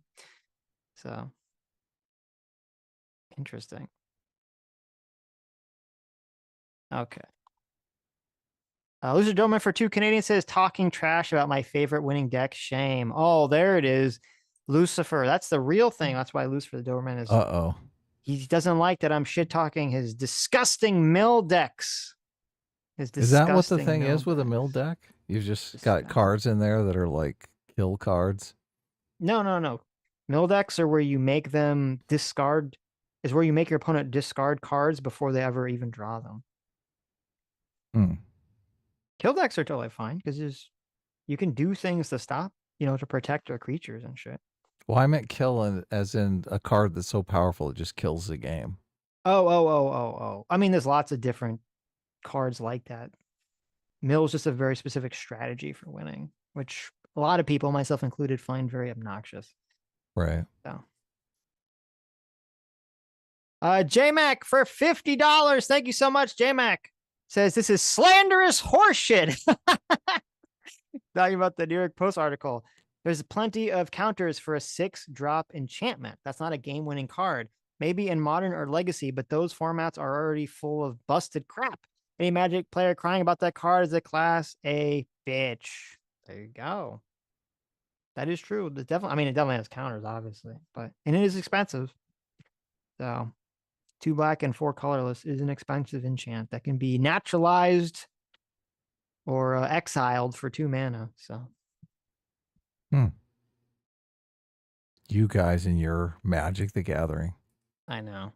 I should play sometime. It actually sounds fun. I'm curious. I don't know if you'd enjoy it or not. I mean, I like Dungeons and Dragons when it's action packed. Right. I mean, that's all dependent upon what kind of DM you have. Right. Well, yeah, you don't need any. I mean, yeah. Listen, I think Magic's a lot of fun. Do you have a dungeon master in Magic No. or some sort of No. equivalent? There's no story. You're just playing a card game with each other. Oh, okay. Right. I There's like some card games.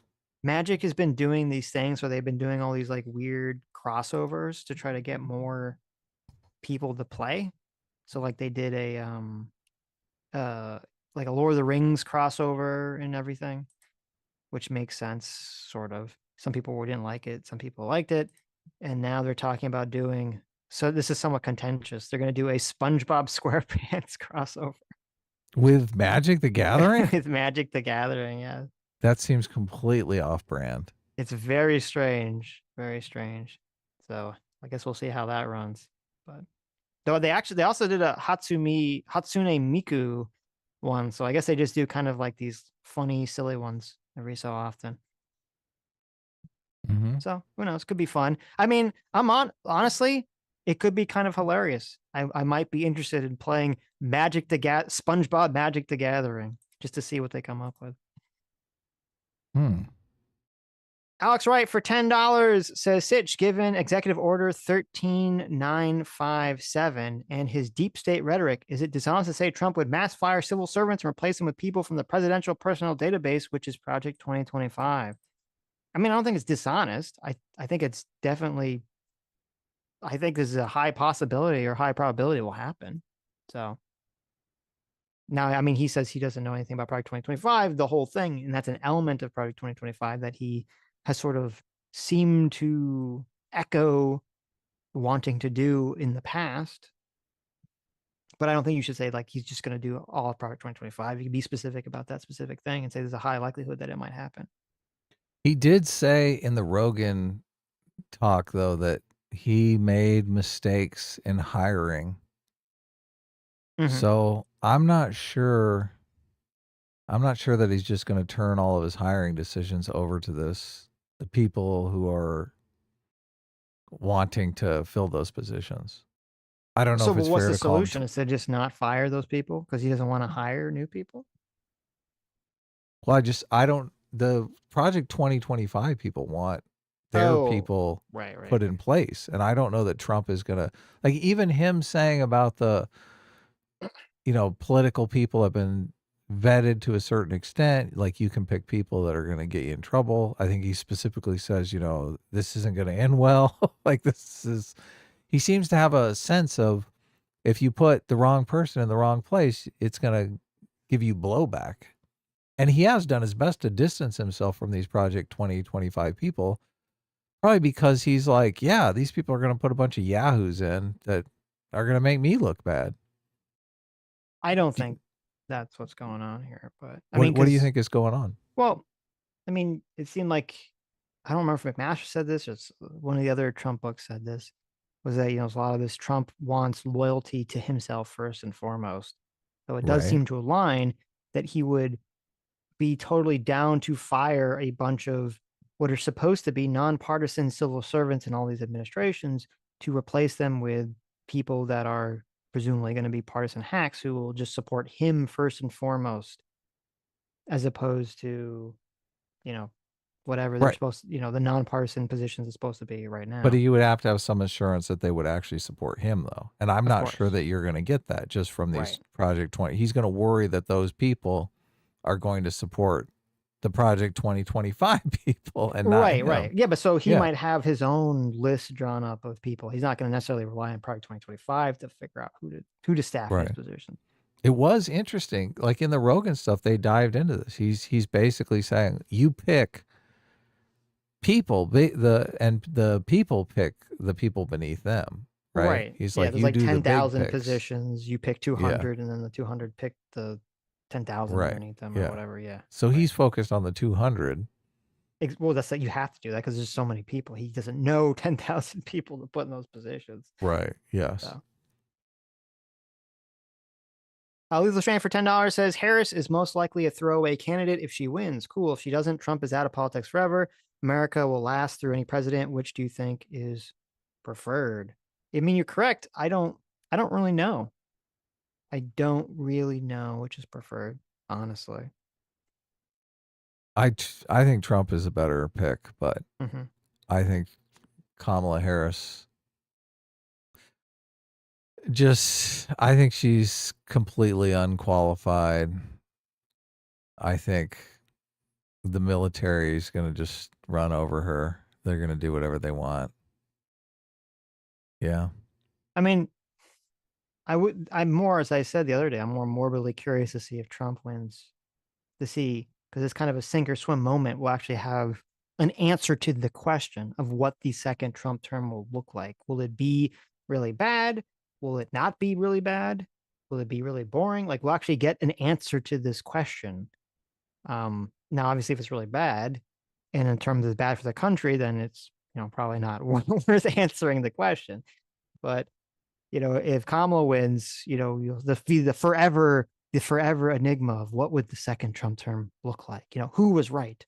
Where the Trump will save America stands correct, or would the Trump will destroy America stands correct? Or would it be neither? Would it be something in between? We'll never know.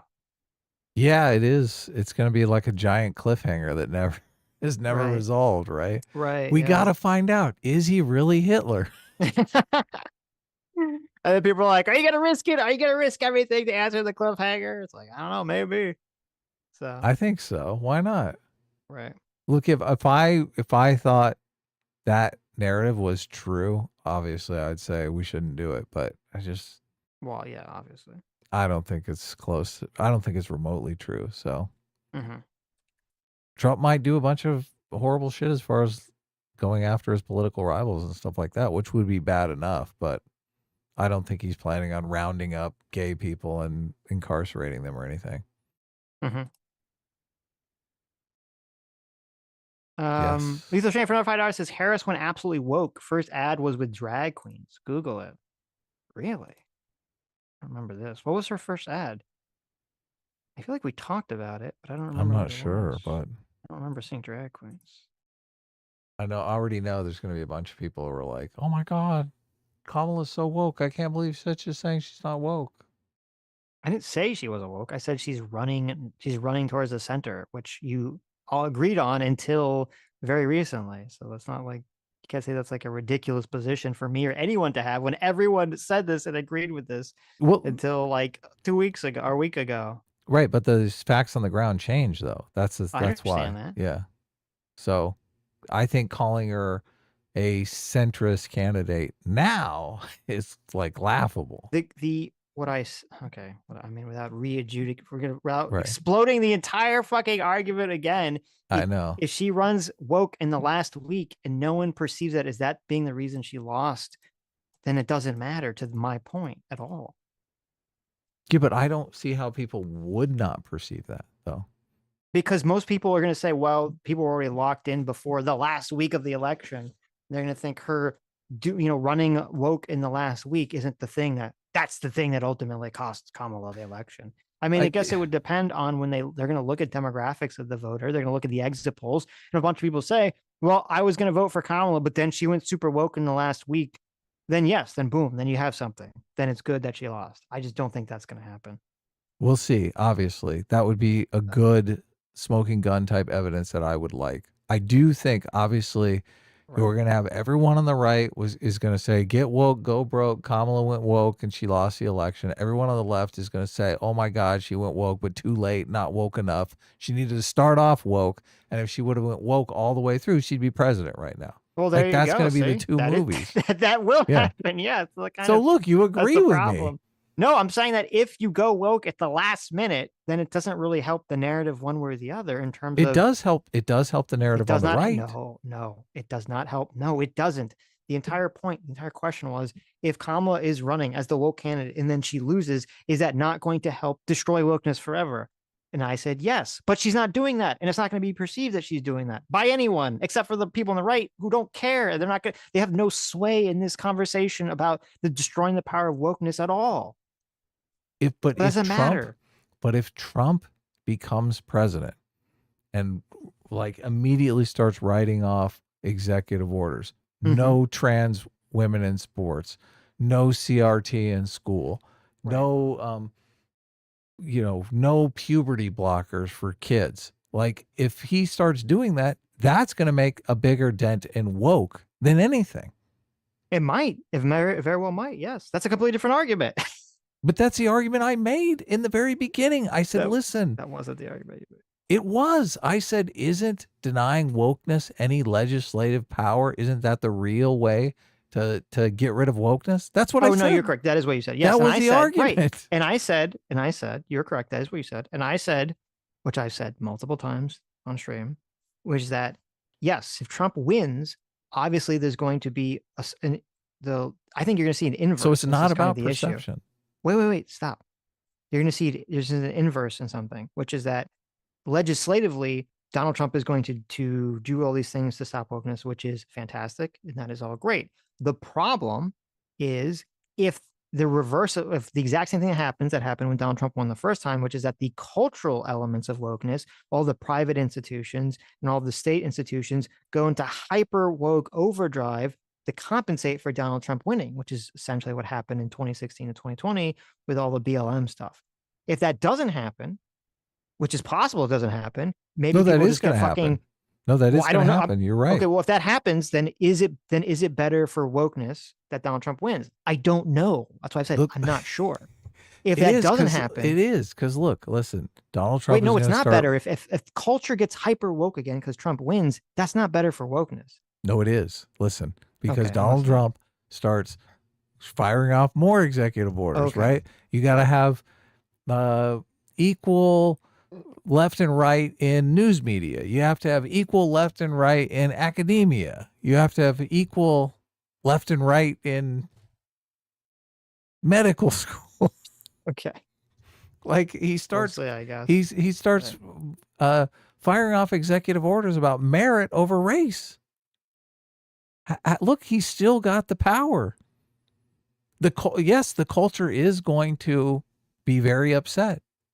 And yeah, they should be because their fucking religion is going to die.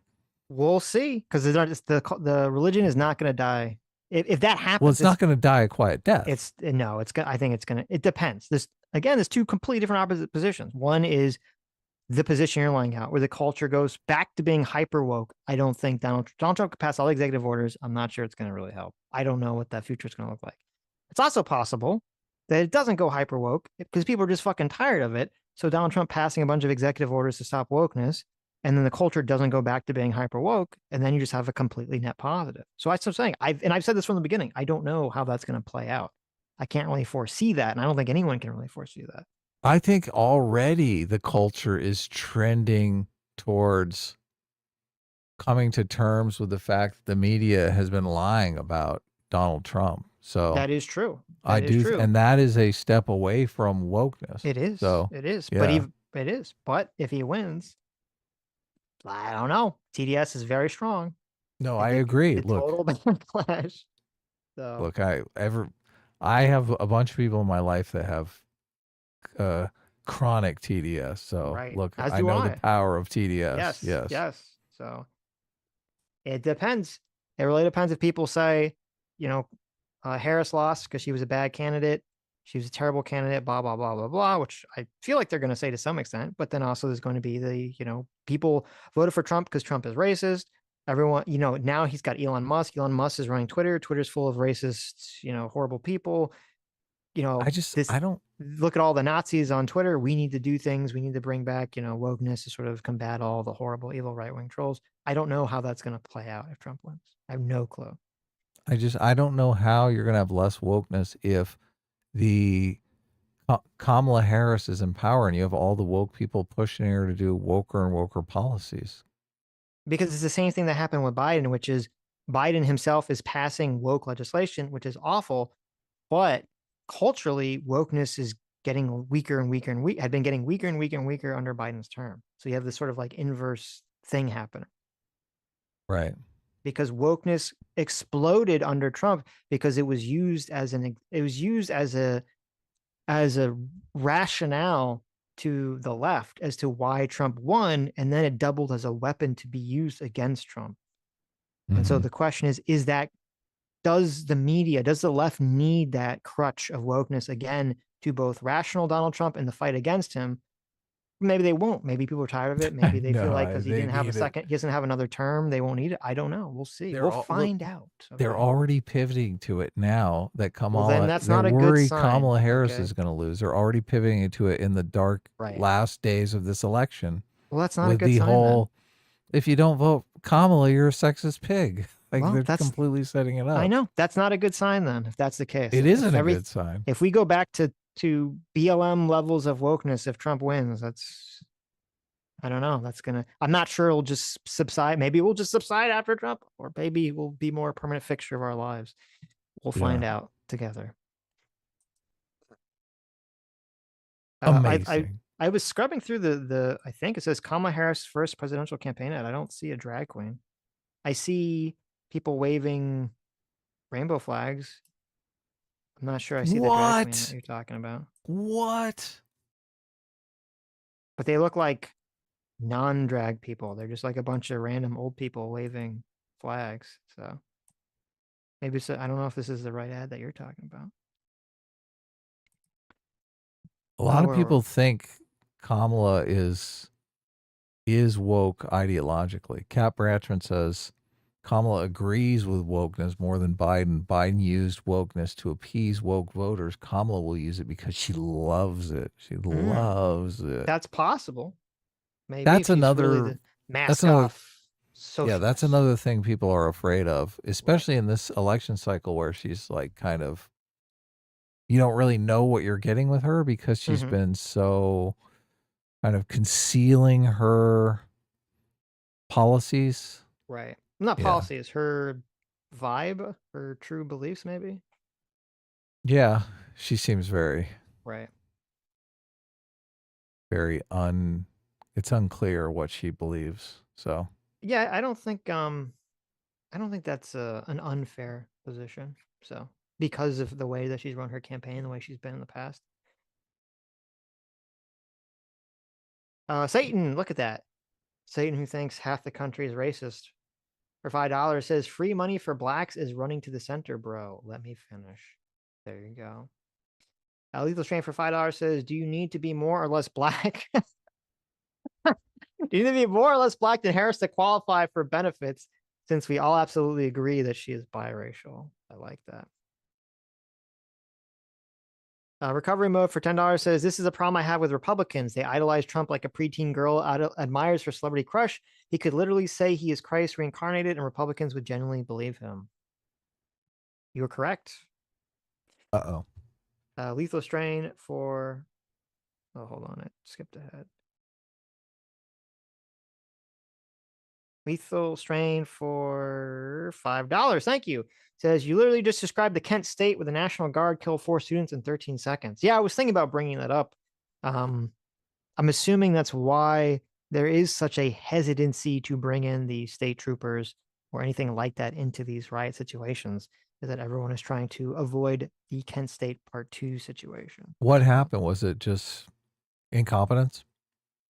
I don't know the specifics of the Kent State situation, but I do know that it was like forever bad. And I know at the time that Trump was talking about this and the BLM stuff was going on and January 6th was going on, people just kept continually bringing up the Kent State situation. So yeah, that's obviously horrible. Right. But I don't know the specifics about what the people were doing when they got shot or anything of that. So.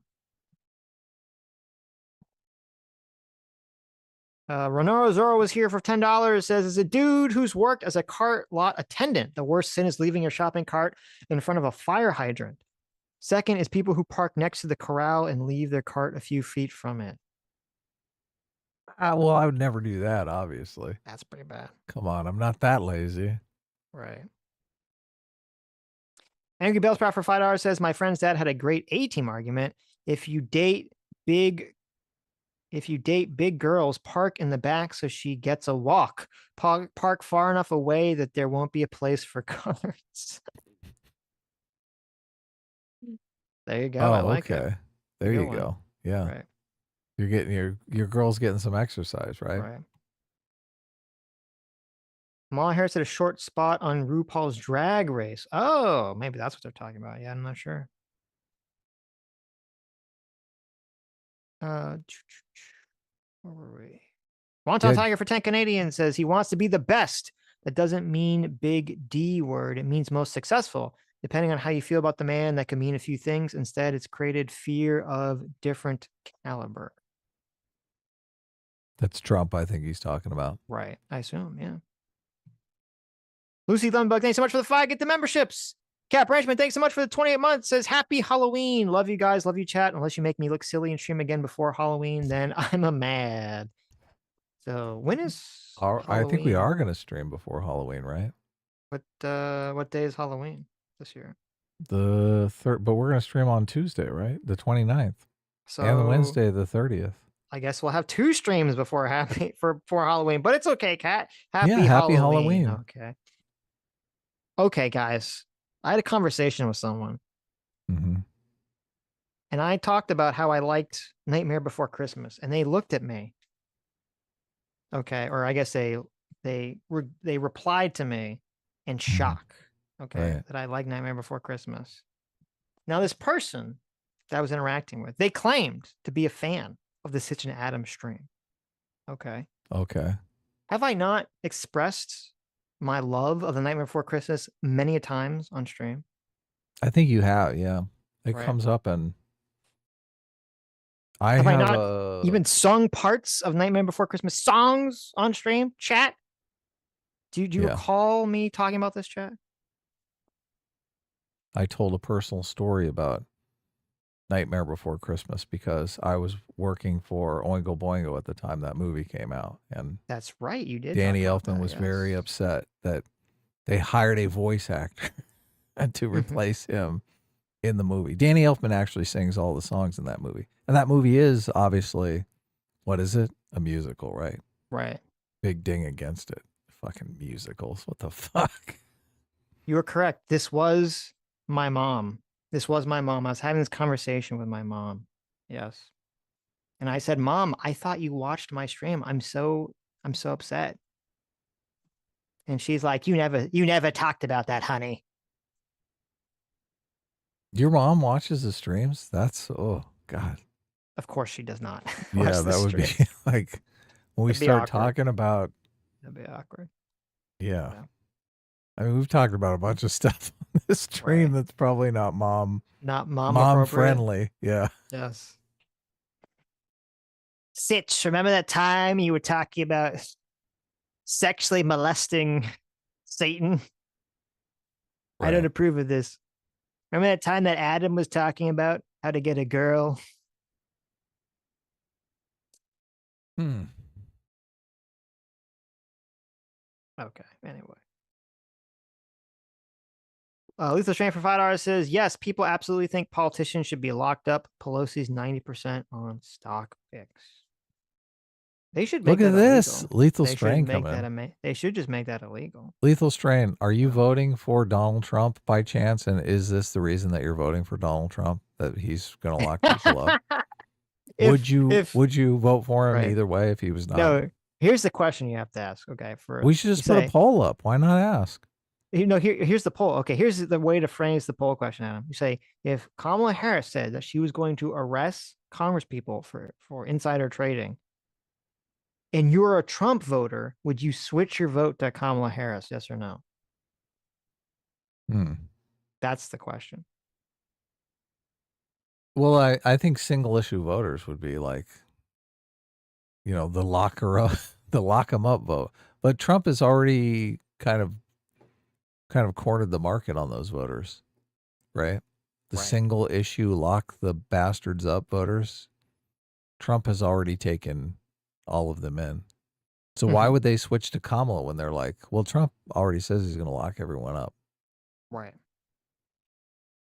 Because they believe Danny Kamala more? Elfman is the voice of Jack that sings, but not the voice of Jack that speaks, right? That was the issue. Yes. Yeah. Right. I was trying to get Danny Elfman to get me a job working for Tim Burton, because Tim Burton is like a big Hollywood director, course, right? yeah. Obviously, that's like a giant in for me. But Danny Elfman was like, no, I fucking hate Tim Burton. And Tim Burton and I are Really? mortal. Wait, this is over this? This is what the Yes. well, wait Yeah. a minute. That can't be true. Well, maybe he's fucking you because I'm pretty sure Danny Elfman's like worked for Tim Burton like a fuck ton after Nightmare Before Christmas. Yeah, years later though. Oh, was there? I mean, this was right when it came out. Yeah. Interesting. Yeah. There's like a big gap. Of course there is. Yeah, because he's like rallying, and I think Tim Burton told him, oh, no, you're going to be the voice of Jack Skellington. Don't worry. I'm on your side. The suits don't know what the fuck they're talking about. And then he fucked him. They told him, look, it's just the performance is weird. They were like, the performance is just weird. This guy can't be Jack Skellington. Just think, like, Danny Elfman is famous for this band that's got this Halloween theme. Like, this is Danny Elfman's fucking dream. I'm going to be the voice of Jack Skellington. Right. I'm going to be immortal as the voice of Jack Skellington's one of the most popular characters in, like, the whole Halloween theme. Of course. Yeah. Of course, yeah. Danny Elfman, poor guy. He's not the voice of Jack Skellington. Well, I mean, he's the singing voice. right? Yeah, that's, exactly. That's not nothing. Okay. Isn't that kind of like a one-term president though? Isn't it really? Is it? Like, No, come on. I mean, well, most people probably don't even know that it's a different voice because it does sound pretty similar. I could tell like immediately. I saw the movie when it first Really? came out. Yeah, obviously. Look, I'm working for Oingo Boingo. Everyone's talking about Danny Elfman working on this movie. Like, it was a big thing. It was a big deal. I was like, So- what? What is this voice? So after Nightmare Before Christmas, there was 3-year period where Danny Elfman did not do any music for Tim Burton. Yeah. It was Cabin Boy, Ed Wood, A Visit with Vincent, Batman Forever, James and the Giant Peach, and then finally he did Mars Attacks. Danny Elfman made $1 million doing the score for Batman, which was like huge at the time. Like that was the original when, Batman, yes. that was the original Batman with Jack Nicholson, and Jack Nicholson supposedly got like most of the money because it was supposedly a kind of a low budget thing, and Jack Nicholson did some deal where he was going to get a percentage of the profits, and that movie just ended up being like $1 gazillion. So, Interesting. but Danny Elfman made $1 million, and it was a big thing because the band, all the guys in Oingo Boingo were like, "Holy shit, Danny Elfman is rich now. He's not going to want to tour with us. We're going to the band is going to break up. It's over. The dream has died." But Danny Elfman did. I mean, he did go on. I think he even did a solo album after that. Wow. Yeah. Really rubbing it in their faces. I don't know if I've ever heard Danny Elfman speak. I don't know what he sounds like. I don't know if he would have been a good Jack Skellington. Yeah, obviously I've never heard the movie with him doing the voice. I mean, here's But a I've video on heard it. Danny Tim Burton's Elfman. fight over The Nightmare Before Christmas. I wonder if this is about the Is about it? the- Nice. I don't know if it's about that specifically, but interesting. Anyway, Look, this would have been, if there was the internet back then, would have been the kind of salacious stuff that would have been all over the internet, right? Right. What is going on? Sammy G's talking about making me dress as a goth girl. Listen, it costs extra. Oh, here you go. Panzer Dude, 100K for the regular dress, 500K for the goth dress. I agree with that. Why? with that. Why is goth extra? Because it's an Why? extra fetish. You got to pay extra for your extra my fetishes. God. Okay. That's how Oh it my works. God. 100K for the normal, 500K for the goth dress. 5 times as much? It's just one extra fetish. Shouldn't it just be like 2 times? No, I like the 500 because then you got to put on all that makeup and shit. Right? You can't just wear a goth dress. You have to like paint your face white, put on all the black eye shadow shit. I'm trying to think if I mean, it's both situations are totally gay, but I'm trying to think which is like cooler. I think the goth might slightly be cooler. So Really? Okay. So yeah, you think dressing up goth in a dress is better than dressing up just normal in a dress? yeah, I think that would be, that would be better. It'd be less all right. painful. Okay. Let's see where. Are you gonna go for like the whole padded bra thing, like all the jocks do when they dress up as a woman during Halloween? They always make sure they've got like triple D's. Are you gonna do that? Is that part of the deal? Obviously. Or is that if like I'm an gonna- extra fetish? You know what? No, you're correct. The fake tits cost extra. Okay. That's right. Sammy, fake tits cost extra. An extra 50K for each tit. An extra 100K for double D's. All right. Oh my God. This is insane. Look, talk about gouging. You say Donald Trump hates America. What are you doing? It's all selfishness here, Sitch. Think of America. America wants to see this. If and I you're had being totally self-centered. if I had to put on a dress to save America, Adam, okay, I would do it in a heartbeat. Would you do it? I would do it in a heartbeat for my country. Oh, please. Right? But I'm not please. doing it for America. I'm doing it for Sammy G's perversion. All right. For her perverted fetish for fun, fucking weird reasons, seeing me in a dress. Okay. That doesn't count for doing something for America. Right.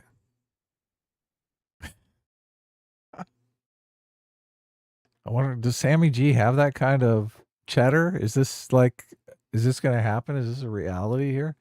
What if Sammy G is some sort of independently wealthy sheik? Like she's gonna fly me out like to Dubai. She's swimming in oil money here. Right. It's very possible.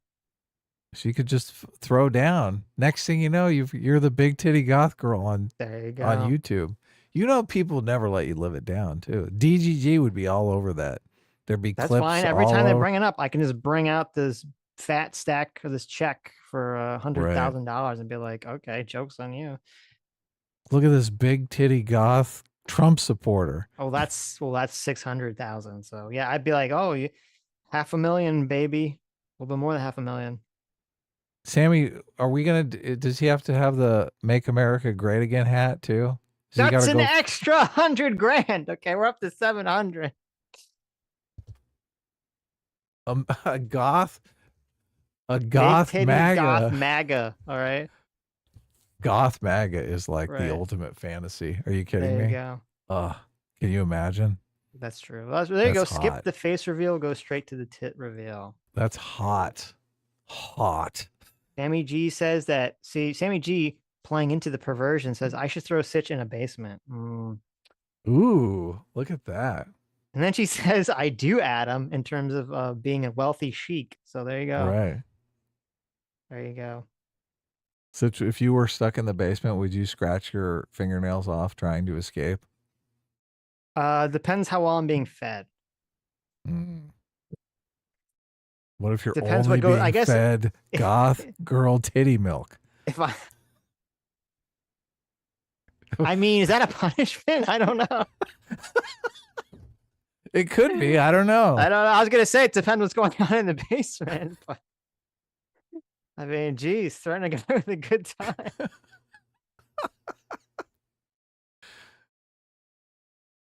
Okay. Anyways, this is why you don't want my mom listening to this stream. I know. That's what I was gonna. It's exactly what I was thinking. God, I hope Exactly. Mama Sitch isn't listening to this one. Jeez. Why do you say you want to be in the basement sucking goth girl titty milk? What's wrong with you? You need to find yourself a nice girl. Is this I used to think that Sammy G was a nice girl, but now that I'm hearing about this perversion, I've changed my mind.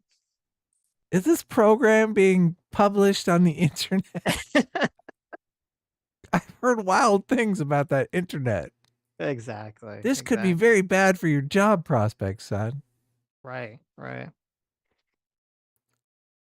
Malik for $10. We were talking about other things. Malik for $10 says, Sitch, you're totally wrong on this one. The hang jail politicians contingency is the January 6th and George Floyd rioters. I think there is no fucking way to hell. I think you're out of your fucking mind if you think the pro George Floyd BLM rioters are going to cast a vote for Donald Trump. There's no fucking way that's happening. That's not what he's saying. That's not the claim here. Oh, then Come what is on, he get it saying? right. Get it right. But what is he saying? I don't understand.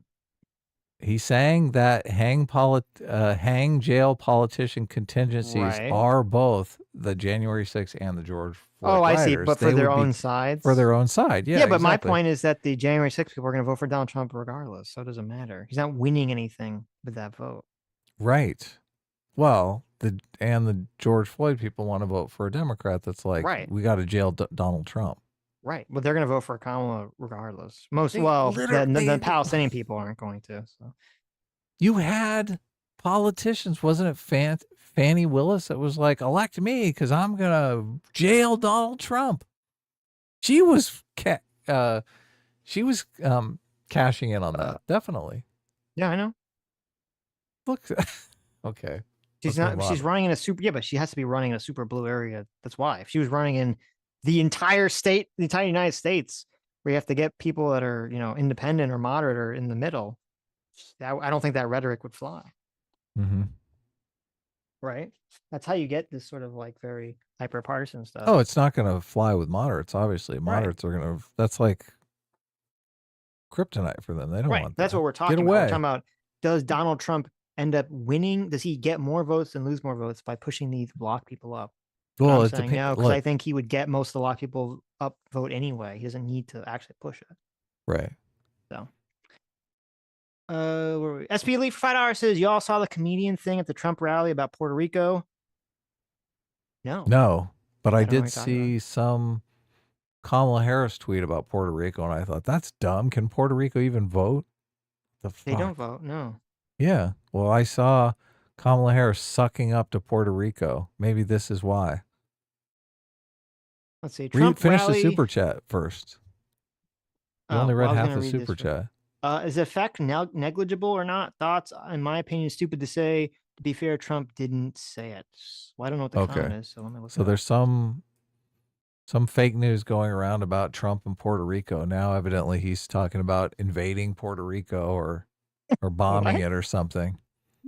Wait, what? Are you? I can't tell if you're being serious. I'm just theorizing here. Oh, what's going on? Okay. All I have to go on is the Kamala Harris tweet about, we love Puerto Rico. Oh my God. Here's the article. Trump rally speaker lobs racist insults, calls Puerto Rico island of garbage. Somebody knows Puerto Ricans can't vote. Yeah, exactly. A comedian warmed up the crowd at Donald Trump's rally here in New York on Sunday and described Puerto Rico as an island of garbage, attracting widespread criticism and triggering a Trump campaign statement disavowing the remark. Oh, really? It was the Kill Tony guy. Okay. The comedian Tony there you go. Hinchcliffe, or the Kill Tony podcast, was one of several opening speakers who lobbied sexist, racist, and otherwise demeaning insults at a variety of targets during a Madison Square Garden rally meant to showcase Trump's broad-based support. Blah, blah, blah. Trump campaign senior advisor said in a statement that Hinchcliffe's joke does not reflect the views of President Donald Trump or the campaign. Wow. Look at that. They're like, dumb, you're playing into the stupid narrative. JD Vance probably stepped in and was like, Trump, we got to do something about this. At an earlier point in his speech referring to migrants in general, You see this guy's name, Hinchcliffe? Kill Tony said, "Believe it or not, people, I welcome migrants to the United States of America with open arms. And by open arms, I mean like this." He waved his hands in a stop motion. That's kind of funny. And then added that Latinos love making babies and made a crude sex joke about them. You got to watch this. Yeah, look, this sounds like some good material here. Why are they? Grant Cardone, a businessman, said Vice President Kamala Harris and her pimp handlers will destroy our country. A metaphor that casts the Democratic presidential nominee as a prostitute. I like how they said that in case you couldn't figure it out. So, Oh, yeah. David Rem, a childhood friend of Trump, called Harris the devil and the Antichrist. The former Fox News host Tucker Carlson mocked the attention paid to Harris's racial identity. Quote, "She's just so impressive as the first Samoan, Malaysian, low IQ former California prosecutor ever to be elected president," Carlson said. Wow. They just got. Is this the October surprise we heard about? I guess. They're Why like, would listen, they do get all this the so?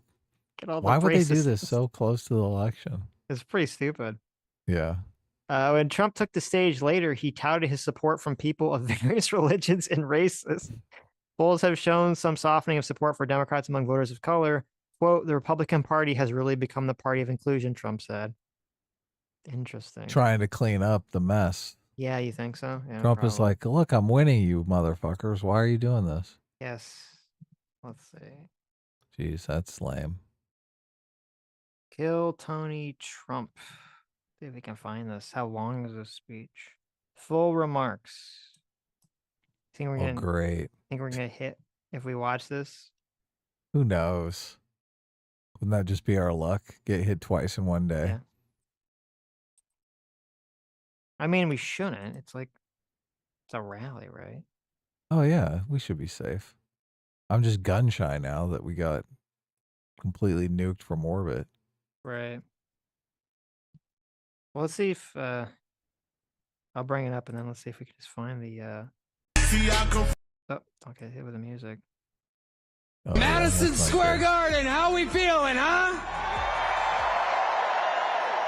Wow, isn't this special? 17 years ago, I was sleeping in my car behind the Comedy Store in LA, and I'm proud to say this is my 4th time performing at Madison Square Garden, the most famous arena in the damn world. The American dream. Hold on. You haven't slept in your car behind the Comedy Store? I have You're not not slept. living until you No. do that, Sitch. That's true. Next time you come out to LA, I'll I'm take gonna you. go to the Comedy Store. We'll go to the Comedy Store. Okay. There's not much parking over there anyway, so I don't know where. You have to can sleep in sleep. your car. Oh yeah, of course, because you're gonna be double parked. Of course. Of course. For my pillows. There's serious stuff happening, people. I live in the great state of Texas now. 18 years in Ohio, 20 years in California, and I got to see California turn to absolute horrendous thing. And traveling the world, I got to see San Francisco turn into one of the most demented cities, one of the greatest downfalls I've ever seen. And that is where the other candidate worked for 2 decades. And it's absolutely wild to see. And in Texas, stuff is really, really crazy. We're right there by a wide open border. Where are my proud Latinos at tonight? You guys see what I mean? It's wide open. There's so many of them. It's absolutely. Uh-oh, Sitch. Funny joke. Funny joke. Incredible. Believe it or not, people, I welcome migrants to the United States of America with open arms. And by open arms, I mean like this.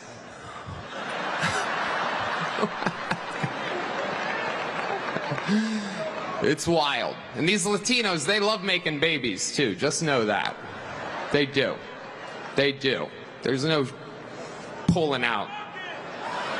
They don't do that. They come inside, just like they did to our country. I feel like he fucked up the joke. That's a good joke. Like there's a good thread of a joke there, but he fucked up the delivery. Oh, the delivery was bad, but the words were okay. Well, yeah, like to say like, oh, there's something to make that connection between, Latinos are having lots of babies because they Mhm. always come inside like they do in our country. Like there's a joke there, right? Oh yeah, There's a good but he joke had there. to lean on the pull-out thing. Yeah, the pull-out part messes it up. It does. There's yeah. no double entendre there. You for got to the save the border. pull-out part for when you bring in Afghanistan, right? Oh, there you go. Yeah. We should have had them in charge of our Afghanistan policy, right? Right, right. They're the king. Oh wait, they don't pull out. Never mind. Yeah, exactly. No. Republicans are the party with a good sense of humor. See, that's it. With there, Adam, we just made the joke better because then he could make a joke about how, this is the problem. Biden got a bunch of Mexicans to handle the pullout of Afghanistan. And they never pull out. Exactly. They're They fucked it up. inexperienced with how to pull out Exactly. See, look, racism. It's funny. already. Free speech is under attack, people. I host a show, and each week I get updates what words we're allowed to use and not use anymore. It's happening right now the past few years. It's a real thing. And, used to be able to tell people to Google stuff. My mom's a boomer in the state of Ohio, and there's no convincing her of anything. She's eating the cats. She's eating the dogs. They're eating the pets up there. It is absolutely wild times. It really, really is. And, there's a lot going on. Like, I don't know if you guys know this, but there's literally a floating island of garbage in the middle of the ocean right now. Yeah. I think it's called Puerto Rico. Okay. All right. Okay. We're getting there. Now, again, normally I don't follow the national anthem, everybody. This isn't exactly a perfect comedy. I'm not. What is the is like the Puerto Rico joke? Just like Puerto Rico, like why Puerto Rico sucks? Like randomly. Is there like a follow? Is there like a lead into Puerto Rico sucking? Yeah. I feel like there needs to be some lead up into that. Like the border joke, makes sense. Like the lead up into it makes sense. Also, kind of tie it into the joke about that there's a bunch of Latinos in the audience, right? Makes sense. Right. But Well, unless it's just to get a reaction out of Kamala Harris, which they did, and then Kamala Harris looks like the school marm just policing comedy, right? yes, I don't know. That could look bad. I mean, it's not. I don't find it that offensive. I personally, obviously, I don't find it that offensive because it's so like weirdly detached from everything. It's like okay, but Yeah. I don't think it's gonna matter. I mean, I don't think it's gonna make a difference to Trump. So Now I want to find the Kamala Harris because the Kamala Harris tweet just I was like, why is she talking about like this? sucking off Puerto Rico? Throughout my Like- career, I've always fought for the people of Puerto Rico. Every chance he got, Donald Trump abandoned and insulted them. As president, I will invest in Puerto Rico's future so that Puerto Ricans can not just get by, but get ahead. That's what Yeah. you're talking about? Yeah, so I was instantly like, I mean, can Puerto Ricans even vote? Like, why are you here? Why are you here like glazing the Puerto Ricans? Just because of that. So Right. Yeah, no, that's why, but the context is not in that tweet. Like you would have to know. Like obviously that tweet is a response to this rally, but you don't know that from the tweet. right. Shouldn't the tweet say something like that racist white supremacist at Trump's rally earlier tonight took a big steaming dump all over the people of Puerto Rico, and I think that's disgusting. Sitch is reading. That's when I know Sitch is reading. You hear them? No, I try to say the most crazy fucking thing I can possibly say, so that I get a out of you. Yeah, that's smart. That's the smart, game that I play. Yeah. Right. So is it true? Yes, it's whatever that Adam just said, it's completely true. Yeah. So is it true that you have a prescription for the date rape drug? Yes. Obviously. And what would you? I mean, have you used that? Yes. Of course. Okay. Interesting. Interesting, right? So, moving on. Moving on. They didn't change the when are they changing the Twitter block thing so you can actually see people's tweets? Why is there someone you're blocked by? Well, someone sent me like a Destiny tweet. Right, and you can't see it because you're Like blocked. it's weird. I can see it in my notifications, but when I click on it, I can't see it anymore because he's responding to someone else, and I was like, "Who's he responding to?" Because I was kind of curious. And that I can't see. What's a tweet say? From what's a Destiny tweet say? Let me see if I can do an incognito. Oh, yeah. Incognito here. Oh, you're trying to see who he's responding to?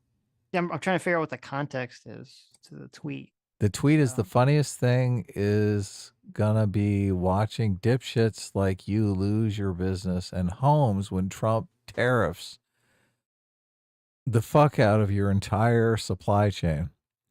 Oh, this has to be like a response to Elon Musk or something. Oh, you know what? You're Can't- probably right. Can't yeah. wait to make YouTube videos covering it. That's He- probably what it is. Yeah. Yeah, I saw a tweet from him saying, has Elon Musk ever said anything remotely intelligent? Or which I was just thinking. Right. Dan Irish actually sent me the tweet, so Okay. Good on you, Dan Irish. yeah. Yeah, Red Rabbit on Twitter said, Sitch and Adam write out long and well thought essays about politics and intricacies of both sides in an insightful way. They don't push one candidate over another. Then I see the omni-liberals spurging out at random people. Where are the actual arguments? There you go. Well, Twitter's for shit posting, I guess. I think that's how Yeah. most people sort of interpret it, unfortunately.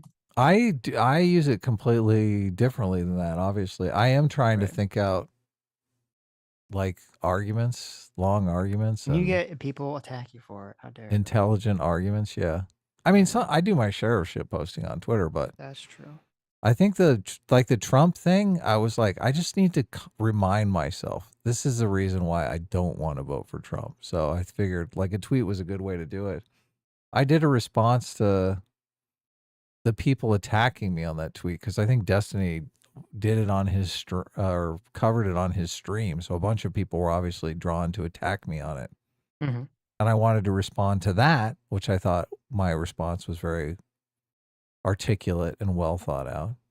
And I think his response was just like Mm-hmm. off the cuff, dumb, but whatever. He has a bigger platform, so obviously that means he's way more intelligent than everyone. Obviously. Yeah. I mean, And we can other- apply that logic to Donald Trump, right? Why does that logic apply to Donald Trump? Isn't Donald Trump smarter than Destiny because he has a much larger audience? Yes. Okay. In related news with the Hassan, Destiny, Dan Twitch drama news. Well, what don't is know if that? this- I don't know that drama. Fill us in. So I don't know if any of this has been confirmed by any official source. But Dan, who is, the Destiny guy, Orbiter. who's Orbiter friend, who has been sort of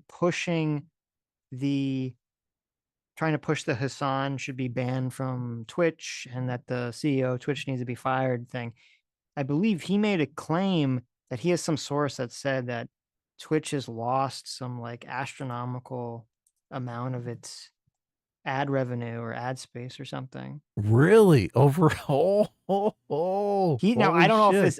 I don't know if any of this is true, but he's claiming That Twitch is some lost big drama. 70% of their advertisers since all this drama with Rogan and Hassan Wow. started creeping up. So. That is big if true. Definitely. If true, right? If true, I don't know if that's true. That sounds to me kind of unbelievable that it'd be that much that quickly. I mean, I hope it's true, but I'm skeptical. So Evidently, they're the pullout kings. there you go. They're There you like, go. right. Okay. Anyway, the Mooser for $5 says Sitch's knee-jerk contrarianism seems like cope to me. Thank you. People are voting for Trump because he is base and his opponents are cringe. Simple as. Oh, look at There you that. go. That's an argument. It's not really an argument because that actually is making my argument. All the people that think Trump is base would vote for him regardless of his talking about locking people up. And he would get some of the people that don't think that that's based to vote for him. I think the Wooster was just kidding. I think that's like a joke super chat. It's a joke, but it's also serious. I think there's truth to it that he's trying to say about the based cringe thing, which I think there is truth to that. I'm just saying I don't think the people that think Trump is based. I do not think they'd stay home if Trump wasn't pushing the lock people up rhetoric. Oh yeah. Edward Senior for $5 says, "Does Trump score a perfect 7 on the deadly sins scale?" Sure, why not? Especially Lethal- gluttony, right? I mean, he is obese, right? So Stormy Daniels. there you go. There's Is your lust one of the?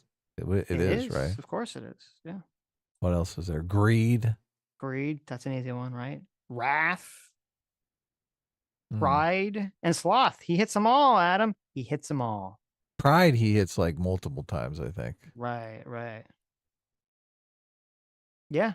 Perfect score. Where's the sloth though? He seems pretty lazy. No. He sits around watching Fox News till 2 a.m, eating cheeseburgers. Yum. Maybe sloth will be the least amount, right? Yeah. Lethal Strain for $5 says the issue is Harris started woke drag queens. RuPaul from memory tried to be center in 13 weeks. Too much of a swing. And for another $5 says when Theo Van tells the future VP why we can't do cocaine anymore, you know the Democrats have lost. Why we can't do cocaine anymore. I never watched that interview. People were saying it was really good. Yeah, I like Theo. Lethal Strain for $2 says the U.S.'s biggest export is bad ideas. Well, you see where Lethal Strain's headspace is at. Disagree. I thought it was good ideas like democracy and Based capitalism. ideas. Yeah. Freedom. Alex Wright for $2 says, why was Joe pushing great voter replacement theory? That was part of the softballs. He was lobbying all these softballs to Trump. One of them was they're bringing in the people to vote. So I almost started listening to Dictator's Handbook again. I've listened to that book multiple times, but just to pull out some quotes where they're talking about expanding the electorate. I think they even mention immigration in the book specifically. Yeah. Satan for $5 says Kent State rioters started throwing rocks and bricks at armed guards, and the guards started shooting after the stoning. Everyone was stupid. Oh yeah. There you go. That is a huge problem, right? People are fucking idiots. Like, think of the people that chased after Kyle Rittenhouse. I'm like, it is a big fucking rifle. What are you retarded? Yeah. Sometimes, yeah, Stupid. Some people got to win the Darwin Award. Yeah. Oof. Lethal Strain for $5 says Kent State is in Watchmen, the flower into the barrel protesting Vietnam. Well, I mean, I know that scene was a reference to Kent State. I'm assuming that that's not how it played in real life, with a young hippie girl placing a flower and a gun and immediately getting shot. Was that actually how it played out? I've seen the picture. I've seen that picture, but I didn't think that was real. Isn't he the super chat before that? Oh no, Satan. I already read that one, yeah. Yeah. But Satan says they were throwing rocks, not putting flowers into barrels of guns. No. That's okay. So there's a famous photograph I'm sure you've seen. Right. I don't know if it was at Kent State. I don't know. Actually, no, what I'm looking up, it was not. Where there's like a guy putting flowers in the barrel of a gun. Of these soldiers with guns at some sort of hippie protest in the 70s or the 60s, I should say. Yeah. That was in the March on Pentagon. And then sort of like as an allusion to that, I'm assuming as an allusion to that, in Watchmen, they have at Kent State, this girl putting a flower into the barrel of the gun and then immediately getting shot at Kent State. Now, I assumed when I watched that in Watchmen that wasn't a real thing, that was just for the Watchmen movie, that didn't actually happen. So, But I don't know.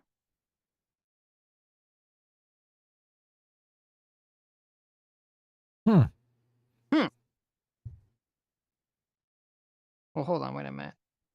This is saying that this was at Kent State. Now Let I'm me see here. confused here because this other thing said it wasn't at Kent State.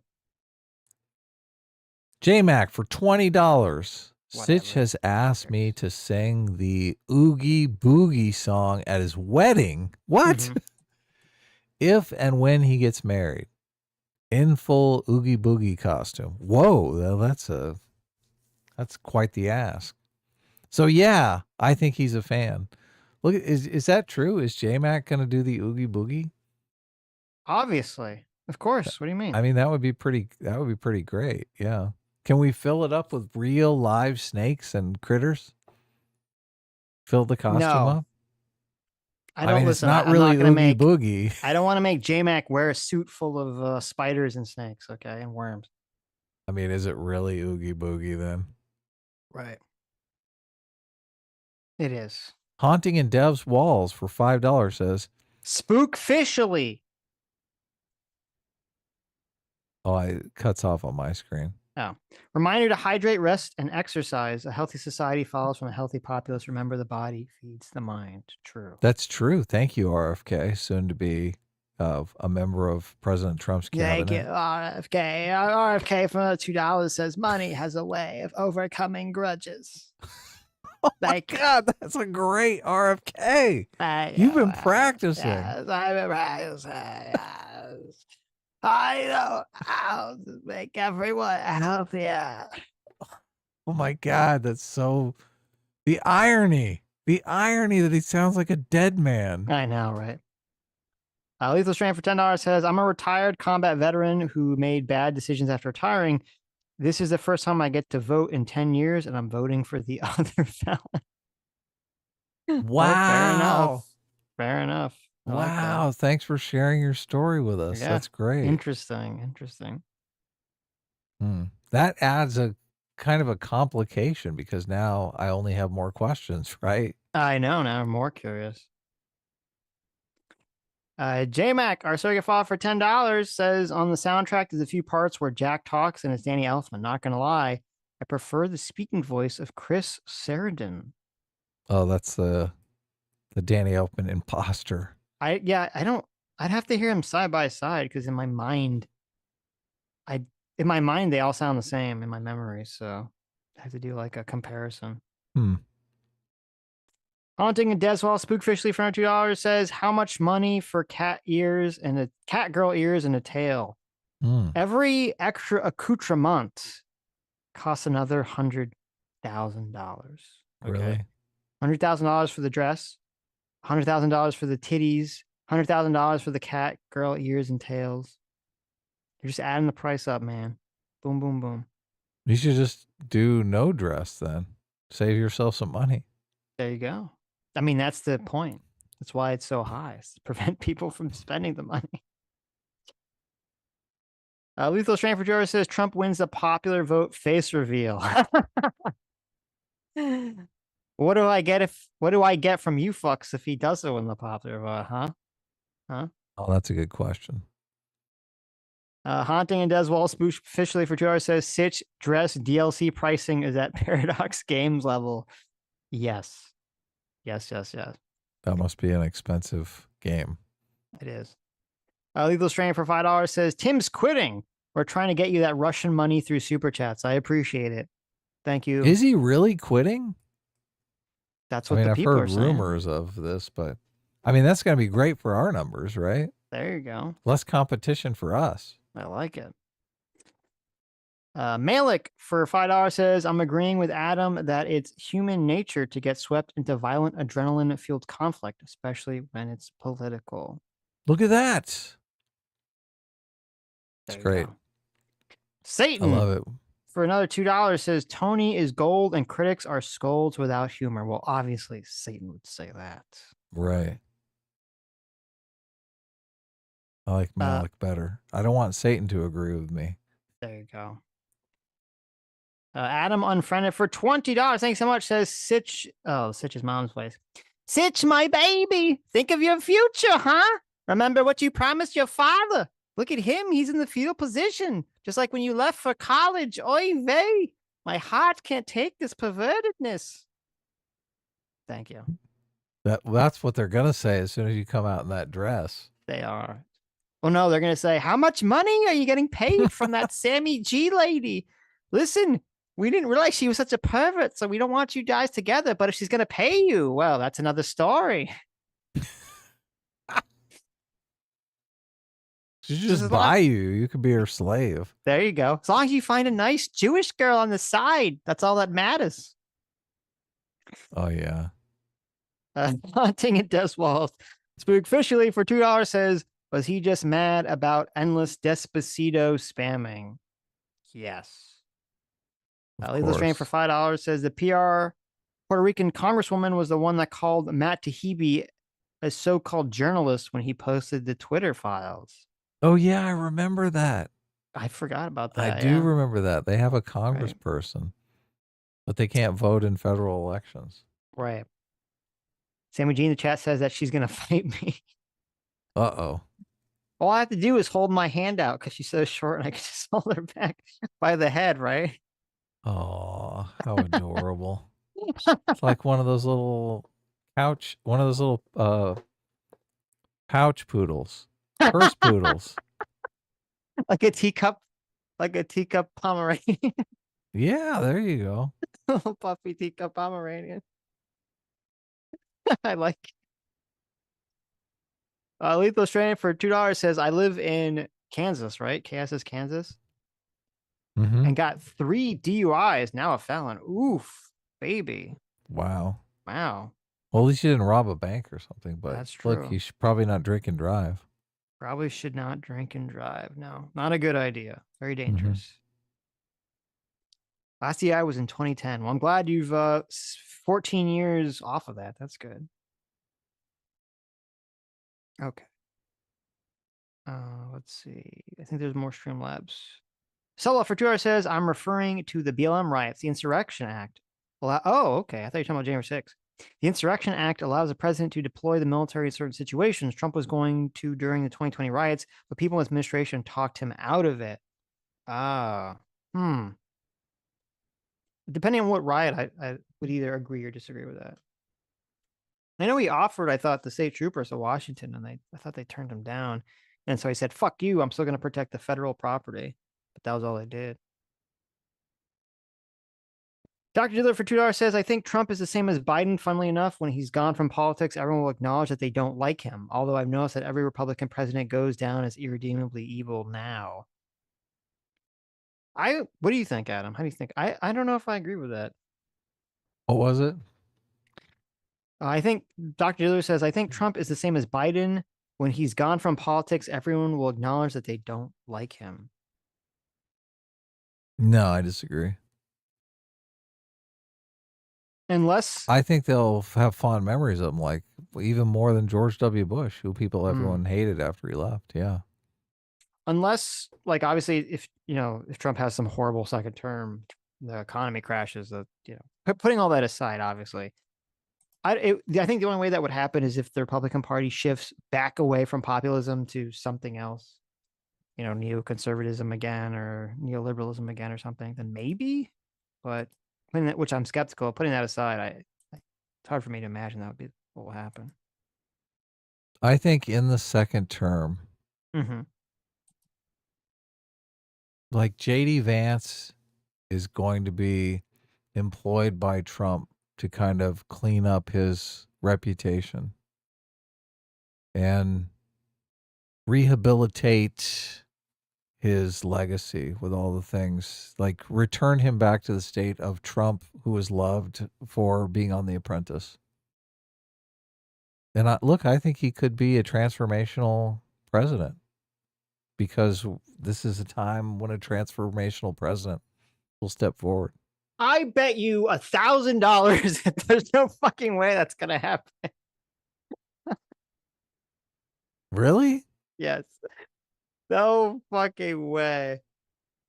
I mean, $1,000 is a lot of money. So yes, there's no fucking way. I have no clue how we'll adjudicate this or how we'll judge this, but there's no way.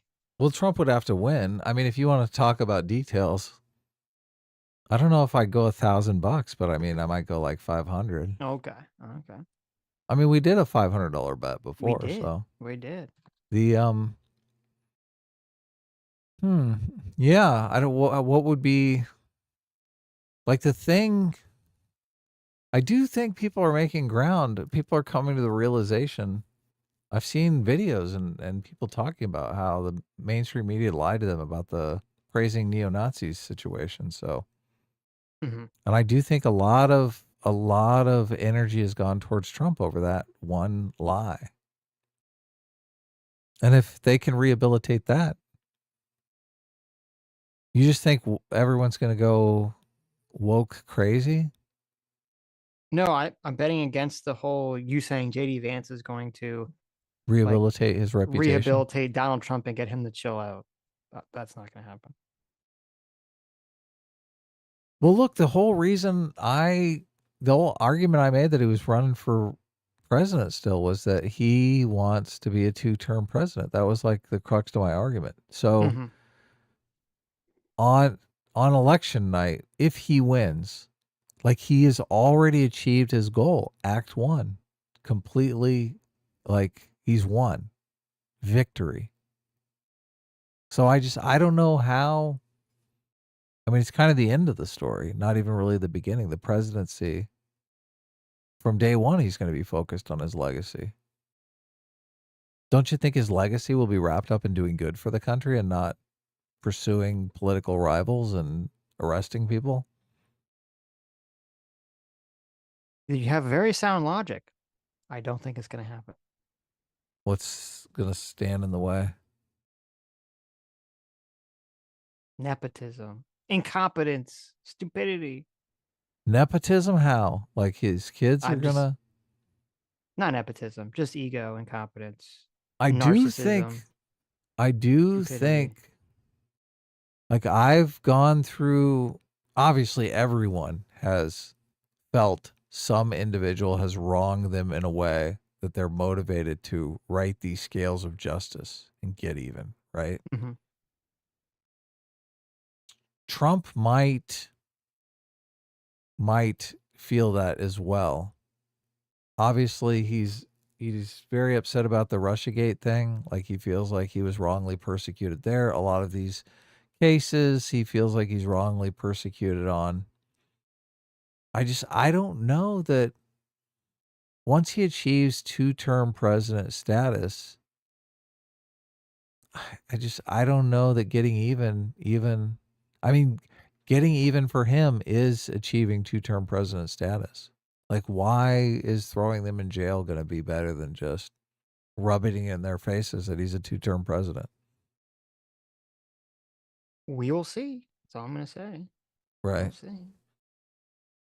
What would be something on your end that I would lose a $500 bet? Like, what would Trump have to do that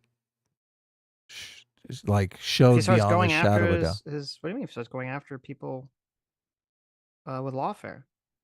Well, you could argue though, if they're doing something wrong, Well, I guess we'll have to see what it would have to be like a clear going like a after bullshit, somebody that yeah, was right. innocent, right? Right. Yeah. Yeah. Which might be hard to discern at first. That's fair. Yeah. And obviously there are people who would never even admit it, right? There are still people who don't get the details of the Ukraine situation, for instance, because of partisanship. Right. Yeah. All right, are we done? Lethal Strain, thanks so much for the $20. Lethal Strain says, thank you guys. Yeah, Thank you. thanks. Thank you.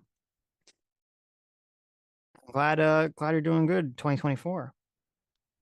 Haunting and Des Wall spookfishly for $5 says Sitch in address is available as a domain name. Do what you will with that knowledge. Oh no. Nobody tell Sammy G. Everyone shh. Shh. Nobody tell Sammy G. Oh, she's already she's already got the little she already pin jumped on that emoji. one. She already jumped on that one real quick. Taking notes. Look at that. She's mad about the short comment. Okay. No, Malcolm McKee, verified Canadian, says Trump said he may pardon Hunter. If he was out for blood, why would he even entertain the thought? I mean, he also said he's going to lock him up. So, you You could take it as you will. Lethal Shane for $2 says, I'll take Trump as Hitler over nuclear warming. I mean, that's the option. That's fair, right? The nuclear warming thing Right. is kind That's of the dumb. option. Oh, is it? Yeah. Okay. When Trump does it's not global warming we should be worried about. It's nuclear warming. Oh, okay. I know what he's trying to say. You've that? heard that before, right? I haven't heard that, no. He's saying the Like if immediate nuclear threat is bombs go World off or War. something? Yeah, Right, okay. the that's what I immediate figured. threat is World War III. Like we need to stop horsing around about this climate change nonsense when we got World War III around the corner. Mm-hmm. But I don't think it's a good way to word it, right? Because you're talking about nuclear warming. You're like, I gotcha. it's confusing. You're like, what is this? Like from nuclear war? From like nuclear power? What are you talking about? Nuclear power is that's supposed to help global warming. Solo Just for confusing $2 the issue. says, when are you reviewing Trump versus Kamala rap battle? I watched it. It was decent. It was decent. Oh, not sounds their best terrible. work, not their worst work. Seemed like they're trying to be less partisan because they are very anti-Trump, very obviously anti-Trump partisan. And the past two ones, this one seems to be less partisan. So good stuff. Everyone check it out. Anyways, Did you do Malcolm's super chat? I did. $5 Canadian. I did read that one. yeah. Trump may pardon Hunter. Oh, I must have been dozing off. You were dozing off. It happens. It happens. All right. Anyways, thank you all Thank for you coming. all. Thank you all for your incredibly generous donations. You who made it to the end of the stream, you are the true heroes. You made it to the end of the second stream. That's true. Yes, the end of the second stream. And we'll make sure that we get the first stream sorted out so your guys' money doesn't get sent to Jubilee assholes or whatever. But you made it in the stream. You are the true heroes. You are the true free will seekers. You are the true isekai protagonists, but only the isekais that are the good and non-trashy ones and ones that don't have questionable sexual material with people of questionable ages. No, no, no. The high-class ones filled with fantasy and fun. And we'll see you all on Tuesday.